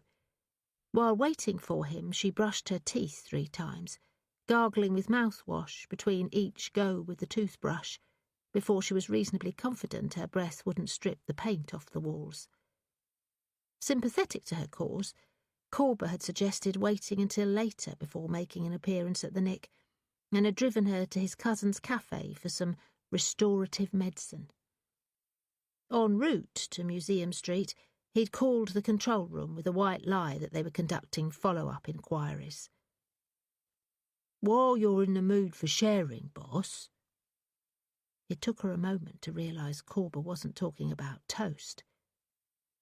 Me and Adam are going through a rough patch, but you don't have to worry, we'll get through it." Which she feared was a lie. Something she couldn't come back from unmarked, and Adam hurt her with his parting threat. As far as she was concerned, wedding vows included a commitment to your spouse through sickness and health, and Adam had clearly stated his position there. Well, in her case it was warts and all, or he could forget it. She loved Adam, or thought she had, but now she wasn't as certain. "I'm not one to pry," Corber said tentatively. "Come off it, Danny. You're a detective. Prying's in the job description." "Not into your private life, it ain't." They eyed each other for an uncomfortable moment. For once, she didn't see fascination in his gaze as he studied her eye colouring. Only sadness. "Say what's on your mind," she said. He gathered himself by tearing open a sachet of sugar and dumping it into his second mug of tea. Concentrating on his cup as he stirred, he said, "Would it offend you if I said there's something off about you? What, apart from my smell?" He looked up at her from beneath his brows. "I thought you were acting odd when we went to see Hetty. All that stuff about ghosts. But after, when you were back in the office—" "Aye," she sighed. I was a little off. You can blame that on Porter." "He giving you a hard time?" "When doesn't he?" Corber exhaled with enough force to move the empty sugar sachet a few inches towards her. He trapped it under his fingers. "But that's his job," Kerry went on. "He demands results, and it's my job to give him them. He made that clear." "It won't be the first time." "But that's what I find so odd. He pisses you off, pisses me off too. And I've seen you annoyed before, but, well, go on. Just for a minute, forget that I'm your boss and see me as your friend. Tell me what's on your mind." "OK." Corber spread both his hands on the table. "Friend to friend. I've never seen you shit scared like that before." "I'm not afraid." "Sorry, friend, but you were. Correction, you are scared. Even while we've been sitting here, you've been on pins. And if you're expecting the worst to happen, what are you so afraid of? Imagining Swain's ghost again?" There was no possible way she could admit to being haunted by a foul-mouthed spirit, despite his caring approach. It's another kind of spook I'm bothered about. Do you know who Superintendent Graham Harker is? I know of him. Thankfully, I've never had the misfortune of meeting him, seeing he's the Lord of the Dark Side. A shadow passed behind Corber's features. Oh, I get ya. When I went to see Porter, I almost walked in on a meeting they were having. Porter wouldn't confirm it, but I think I was the subject of discussion. Danny, I am afraid, but it's because I'm worried I'm under investigation by professional standards. Fucking rubber healers. Corber's reaction was similar to most she'd heard concerning the DPS. They've nothing better to do than cause trouble for good coppers. But why would they be after you, boss? You ain't giving them cause. He paused, and Kerry wondered if he was reconsidering. The Department for Professional Standards wasn't only concerned with rooting out corruption in police ranks, it was also there to avoid any employee bringing the force into disrepute through other means. Had her erratic behaviour grown so noticeable that she'd raised Porter's hackles to that level? Unfortunately, the answer was yes. There's nothing they can use against you, is there? I'm surprised you even have to ask, Danny. Yeah, I know. Sorry. She waved off his apology. Unless you include this, grabbing breakfast to cover up the fact I'm too pissed to go to work. Corber glanced around quickly. The only other person in the cafe was an octogenarian woman, almost asleep over her own breakfast. I think we're safe, he said, and offered a strained grin. Unless Meta Hari over there has some kind of directional microphone stashed under her headscarf. They shared a chuckle. Corber touched his nose. Don't worry, your secret's safe with me. Unfortunately, his action soured the humour for her, because Kerry pictured an ethereal Eric Swain similarly tapping his nose. I know stuff. Secrets. She fully expected the bastard to show his face again, maybe leering from behind the elderly lady at the corner table, performing a lewd act to salt her breakfast. Jesus, Kerry, that's disgusting. You're beginning to think like him. Maybe we should get out of here. Corber stuffed the last piece of buttered toast in his mouth, chewing as he approached the counter, digging his wallet from a hip pocket. There's no charge, Danny, said the server, an older version of D.S. Corber. More weight, less hair on his head, but a similar height and colouring. Cheers, cuz. Corber began jamming away his wallet. Kerry placed a £20 note down on the counter, said, Keep the change. His cousin glanced at Corber for permission to accept the money, then at Kerry, and finally nodded his thanks. He spirited the note into the cash register, then waved goodbye as they exited. There were tables on the pedestrianised section of the street, and a couple of smokers had taken up residence at one of them. Tourists, taking a well-earned break from trudging around the nearby British Museum, or undercover DPS officers staking them out. Kerry's bet was on the former, but she'd been particular about paying their way for their breakfasts, just in case. A freebie offered to coppers was seen as a possible route to corruption, and she didn't want to give Porter, or especially Superintendent Harker, any grounds to question her integrity. Their car was in a permit-holders-only parking bay on Little Russell Street, outside a shop-front museum dedicated to the history of cartoons. Corber had stood a laminated card on its dashboard, identifying it as being parked on official duty. He saw the parking privileges it afforded as a perk of the job rather than a misuse of their official status. Under the current situation, Kerry wasn't sure they should take any liberty. She took a prolonged look over her shoulder before getting inside. Before driving off, Corber dug in his jacket pocket and held up a clear plastic box. Breath mint. I still stink of alcohol. Kerry, you smell like the angels share, Corber told her. She was briefly complimented until she recalled where she'd heard the term before.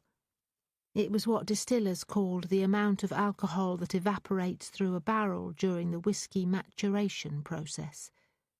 Sighing, she held up her cupped palm. "You'd better give me the full box." DCI Porter was on the warpath when they finally rolled up at the Nick. He was dressed in his No. 2 uniform, as opposed to the civilian suit he normally favoured, suggesting he'd been out at New Scotland Yard again and wasn't happy that they were AWOL when he'd returned.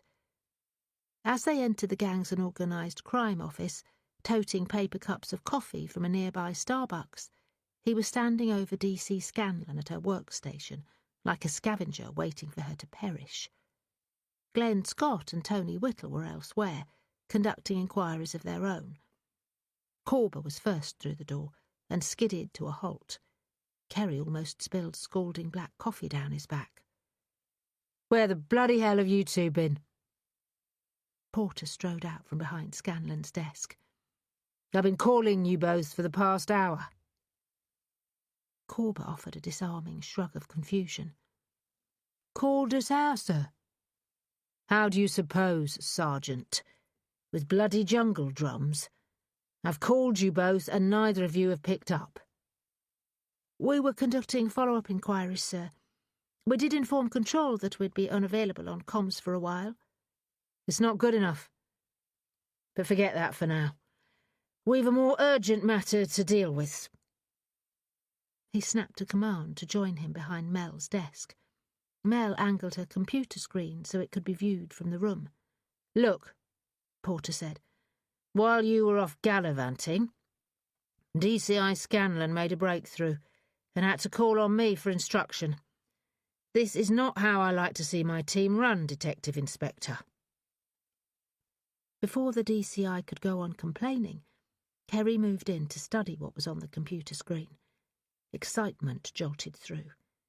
It was time and date-stamped CCTV footage of Swain's blue Subaru Impreza, caught only a few minutes after the fatal shooting of the Geddys. Unlike most footage they usually had to contend with, grainy black-and-white images filmed on archaic surveillance systems, this was HD sharp and in vivid colour. Only the angle of the camera denied them a clear shot of the faces of the car's occupants. But one thing was proven. Ikemba Adefunke was a downright liar.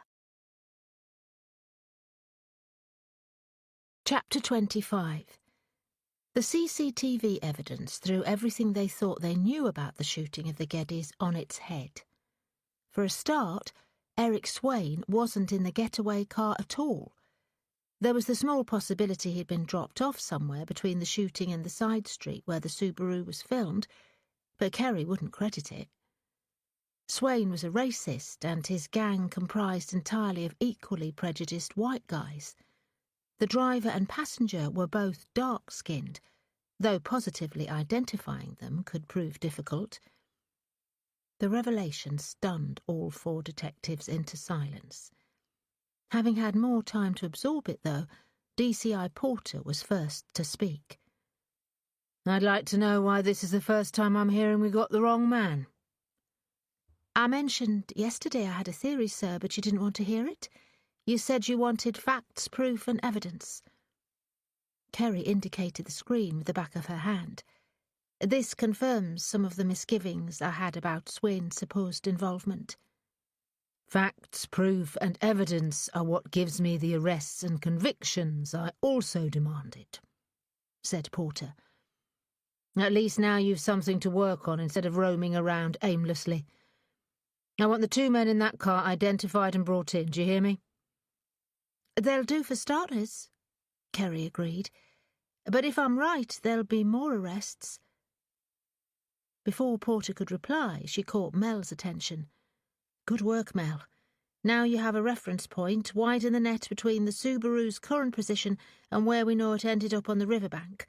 See if you can find any clear images of their faces." "No problem, Mum." Corber leaned in. Before you do that, Mel, can you run back that image? If they used a particular route to avoid known camera placements, they might have approached Wandsworth Road the same way. Without answering, Mel got to it with a few deft strokes on the keypad.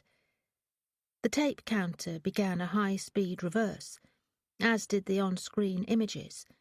Various other vehicles zipped in and out of shot, travelling backwards. After 18 minutes had counted down, a familiar car appeared. "There," said Corber. Mel halted the recording and began shunting the images forward in slow motion. When it appeared on screen this time, the Subaru was being driven the opposite direction, towards the shooting. So there was no clear image through the windscreen. There was a decent view through the side windows, and subsequently through the back windscreen, at a third person riding in the back seat. In a court, the images wouldn't convict the back seat passenger, but both Kerry and Corber had had personal contact with the gangling figure. Kerry on 2 occasions now. There was no doubt in her mind about who the vulture-necked individual was. Not only was Ikemba Adefunke a liar, he was also complicit in the murders. "Who is that?" Porter demanded. "Funky," Corber said, his voice hoarse. Ikemba Adefunke, Kerry clarified for the DCI. The alleged target of the drive-by shooting, known as Funky to the other members of the Nine Elms crew. Porter was familiar with the name, and also the gang he belonged to. Adefunke was driven to the scene at Wandsworth Road and chose that family to stand alongside while his friend shot them in cold blood. The bastard. In his opinion on Funky, they were all in agreement. "I want him brought in," he said. Corber nodded in agreement, but Kerry stood her ground. "Sir, I don't think that's the best thing to do." "Get him arrested," Porter said. "Work on him. I don't care how you do it, threats or promises, do whatever it takes, but get the names of his conspirators and arrest them too." "If we do that, fine. We might get those responsible for carrying out the shooting, but not the ones that set it up. If we grab Funky, the others will go to ground, and he'll clam up for fear of his life. All we'll have is another scapegoat." "Another scapegoat?" "Eric Swain," she said. "He must have still had a hand in this," Porter said. But there was doubt in his mind, too. Who in their right mind set himself up to take the fall for a murder he didn't commit? He shook his head. "We're under pressure to get results. Bring in Funky and let the dominoes fall where they will. In the meantime, I'm going to have to spin the reason why an innocent man died during what now might be seen as a false arrest." "Swain wasn't an innocent man. He was a murderer." Kerry was adamant. Perhaps he hadn't been involved in the shooting of the Geddys, but he was a killer. "I'm sorry." Porter straightened up. "One second you're calling him a scapegoat, the next he's a murderer. On what evidence are you basing the latter?" "I've done wrong, Inspector. Worse shit than any copper knows about," Swain had told her face to face. "I'm a murderer, am I? Well, yeah, I can't deny it. I've killed more than once." "He admitted it to me." The words were out of her mouth before she could stop them. "Told you when? When you were on that bloody rooftop fighting with him?" "Yes," she lied. "You never mentioned this in your statement?" "He was dead by then. Besides, he didn't give me any specifics, only that he'd killed a number of times. Mentioning his confession in my statement wouldn't have helped to solve any of those cases." "No, Inspector Dark, but it would have put a completely different spin on the way we subsequently handled his death." She was unconvinced. Porter would still have thrown her under a bus to save his own arse. She didn't argue. She'd no grounds. Swain's confession had come to her after the fact, and she wasn't even sure it was real. Only her intuition given voice. It certainly wasn't something she wanted to go into now. Sir, if you only give me some time, I'll get to the bottom of this. Funky's a foot soldier. He takes orders. Porter's palm snapped up. He obviously understands the concept of orders better than you do. I want him arrested. Do you understand what I'm telling you? Sir, with respect, Porter stiffened. Then, ignoring her, he directed his next words at Corber and Mel. May we please have the room? As usual, the GAOC office was as stuffy as a tomb, but it was as if the temperature had dropped below freezing, and this time it wasn't due to a supernatural manifestation. Embarrassed for Kerry, the two detectives vacated the room. The door, please, Danny, Porter said.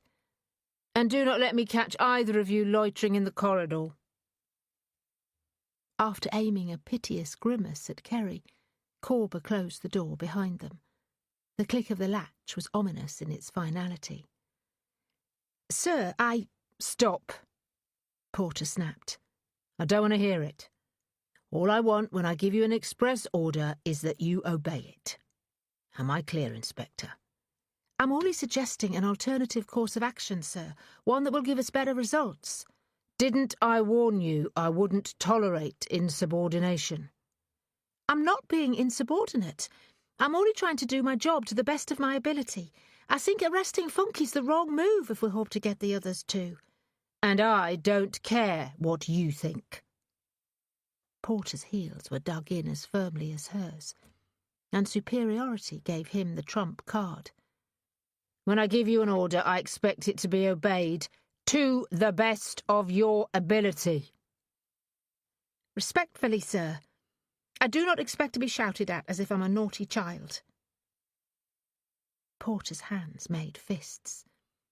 It was a struggle to contain his anger. When he replied, his voice was still too loud, and it held a quiver. He'd overstepped the mark, but it was difficult coming back. He changed tack, wrinkling his nose. Are you drunk, Inspector Dark? Pardon? I think my question's clear enough. Without shouting. But let me rephrase it. Have you been drinking alcohol? No. Did you drink to excess last night? No, why do you ask? I'm responsible for those under my command, as you are. If one of your team smelled as strongly of alcohol and were quite obviously hungover, I'd expect you to ask questions of them too. I'd expect you to make a decision on how fit they were to carry out their duties. He eyeballed her, allowing his threat to sink in. You see, I'm wondering if your argumentative behaviour's a result of still being drunk or for some other reason. I'm not drunk. Even as she stated it, she knew he wouldn't be convinced. The angel's share still seeped from her pores. Sir, I'll admit to having a nightcap, but I've taken all precautions to ensure I'm fit and capable of carrying out my duties in a professional manner.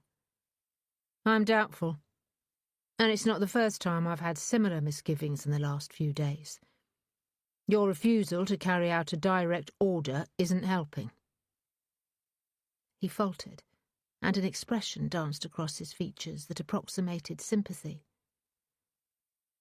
I know you've been through a difficult time, but that's no excuse. You're either fit for the job or not. And in my opinion, in your current state, you're proving to be a liability. Get your act in order, Inspector Dark, or else. I can easily find a replacement who is, and who will carry out an order without argument. She didn't reply. Couldn't. Go and arrest Funky. When she didn't argue, Porter nodded brusquely and strode for the door without looking back. His message was crystal clear. As the door slammed behind him, Kerry lowered her face into her palms and groaned in misery at, well, everything. Chapter 26. Funky was absent when Kerry, supported by D.C. Scott and 2 uniformed constables, attended his flat on the Patmore estate. Secretly, she'd never been as relieved at her inability to arrest a suspect. Only she and Glenn had entered the apartment block, with the others staying out of sight a block away, ready to bring in the van once Funky was in cuffs. But before they were on their way down the stairs, she suspected that alerts were flying up and down the estate that the old Bill was on the hunt. It was doubtful Funky would return to his flat any time soon, going to ground at the hangout of one of the other gang members instead. Criminals were suspicious by nature, sometimes to a level of paranoia. It wouldn't surprise her if he'd left immediately after she spoke to him the day before, ordered to go into hiding. She couldn't ignore the fact that Jermaine Robson had shown up, and the probable reason was to contain a troublesome situation. DCI Porter demanded a quick win. Arrest Funky and throw the book at him. She would arrest Funky, and he'd pay for his part in the murders. The bastard had specifically targeted the Geddys, so the 9 Elms crew could implicate their greatest rival in the murders. He'd chosen the victims by their skin colour, to add validity to the attack, and incite public anger over the racially motivated killings. Or was told to choose a certain type of victims by the brains behind the plan. 3 foot soldiers of the 9 Elms crew hadn't come up with the scheme in order to curry favour with their leader. They'd acted on his orders, as they always did. She wanted Funky, and the 2 in the car, but she wanted Jermaine Robson more. Getting to the leader would prove tricky. There were layers of protection between him and the killings. If arrested, Funky and his pals would be coerced by promise of death or reward to take the rap for him. Direct evidence of his involvement was needed before she could arrest him, and that would never happen if Porter got his quick win. As they retreated from the Patmore estate, she updated the control room with a negative result, and preempting Porter, asked for a city-wide bulletin to be issued requesting Funky's arrest. In the meantime, she hoped she got to the bottom of things before Funky was captured, and the key players got away scot-free. Players in its plural sense, because Jermaine Robson couldn't have set up the scheme without insider help from somebody close to Swain. Back at the Nick, she had Mel Scanlon fetch a certain piece of evidence from storage. It was the key for Swain's lockup, where his Subaru Impreza had allegedly been stored since his disqualification from driving. Kerry didn't need to hold the key, but seeing it helped concentrate her mind. "The garage was locked when you went to conduct the search?" she asked Mel. "Yeah." "New lock or old?" "Newish. But if you're asking if it was brand new, put on after a previous one was cut off, I'd say no." "What was the garage interior like?" "A regular lock-up, but with very little in it." "Any suggestion that the Subaru was previously parked there?" "I'd say yeah. I took photos of the interior if you'd like to see 'em." Kerry nodded, and Mel fired up her computer. She brought up the appropriate digital file and the dozen photographs she'd taken at the scene. It was unfortunate Kerry's weird ability didn't allow her to see the ghosts of cars. Yet she could see an open space where a car the size of a Subaru could have previously sat. Assorted cardboard boxes and sundry pieces of junk were clustered around the 3 walls, but the central area was bare. The floor was scuffed by tread marks and a film of fine concrete dust. "We only have Hetty's word that the Subaru was ever parked there," Mel said. "I believe her," said Kerry. "The issue for me isn't if the car was there, it's how it was taken from the lock-up by the 9 Elms crew without Eric Swain's knowledge. When you went back with Hetty to collect the keys, did she invite you inside?" Yeah, I followed her in and she went to where they were hanging on a hook in the kitchen. Kerry sucked air through her teeth. No pause? Nor trying to remember where they were first? No, went straight to them. But that doesn't tell us anything. I could take you to my house and walk you directly to where I keep my keys too. Hetty handled the key when she passed it to you, so that means hers will be the most prominent fingerprints we'd find if we looked. Kerry believed Swain's fingerprints would also be on the key, seeing as he would have used it on other occasions. But the person that had used the key so the Subaru could be removed from the lockup, then re-locked the door and returned it to its peg in Swain's kitchen, would have worn gloves. They'd want Swain's fingerprints on the key to implicate him. The detectives looked at each other, both of them ruminating over the possibilities. Hetty gave the keys to somebody in the Nine Elms crew? Mel finally posed. Then had them returned to her later? Do you really buy that, Mom? No. In interviews she told me she didn't leave the house, but Swain did. Gave me a story about doing some housework, then watching TV. She offered no witness corroboration, said she was at home alone. Do me a favour, Mel. Run Hetty through PNC and check her driver status with DVLA. Then, if my suspicion's correct, I'm afraid it's back to reviewing CCTV evidence for you. It took Mel less than a minute to confirm Kerry's inkling. Hetty doesn't hold a driving licence. Kerry called Corber and put the phone on speaker. When we were at Hetty's last, Zane McManus had his car outside? Yeah, Nissan Skyline. The dog's bollocks for boy racers. You ran a PNC check on it. Did you happen to note down the reg number? There followed the sound of the DS scratching through his notebook. Got it here, boss. He read out the number. Thanks, Danny. That's all you need? For now. Kerry hung up. Mel had already brought up the car's details on the computer. It made sense now why Zane owned a car that was normally way out of the reach of a kid like him. With Swain disqualified and being driven around, Hetty also required a personal chauffeur. And Hetty wasn't the type to be seen dead in the kind of crappy motor the likes of Zane could ordinarily afford. She was keeping it in the family, using a car to her taste and by employing her younger cousin as her driver. Do you know what a Skyline looks like? Kerry asked. Got a good idea, Mom, but hang on. Mel typed the make and model into a search engine and brought up the images. Kerry pointed out a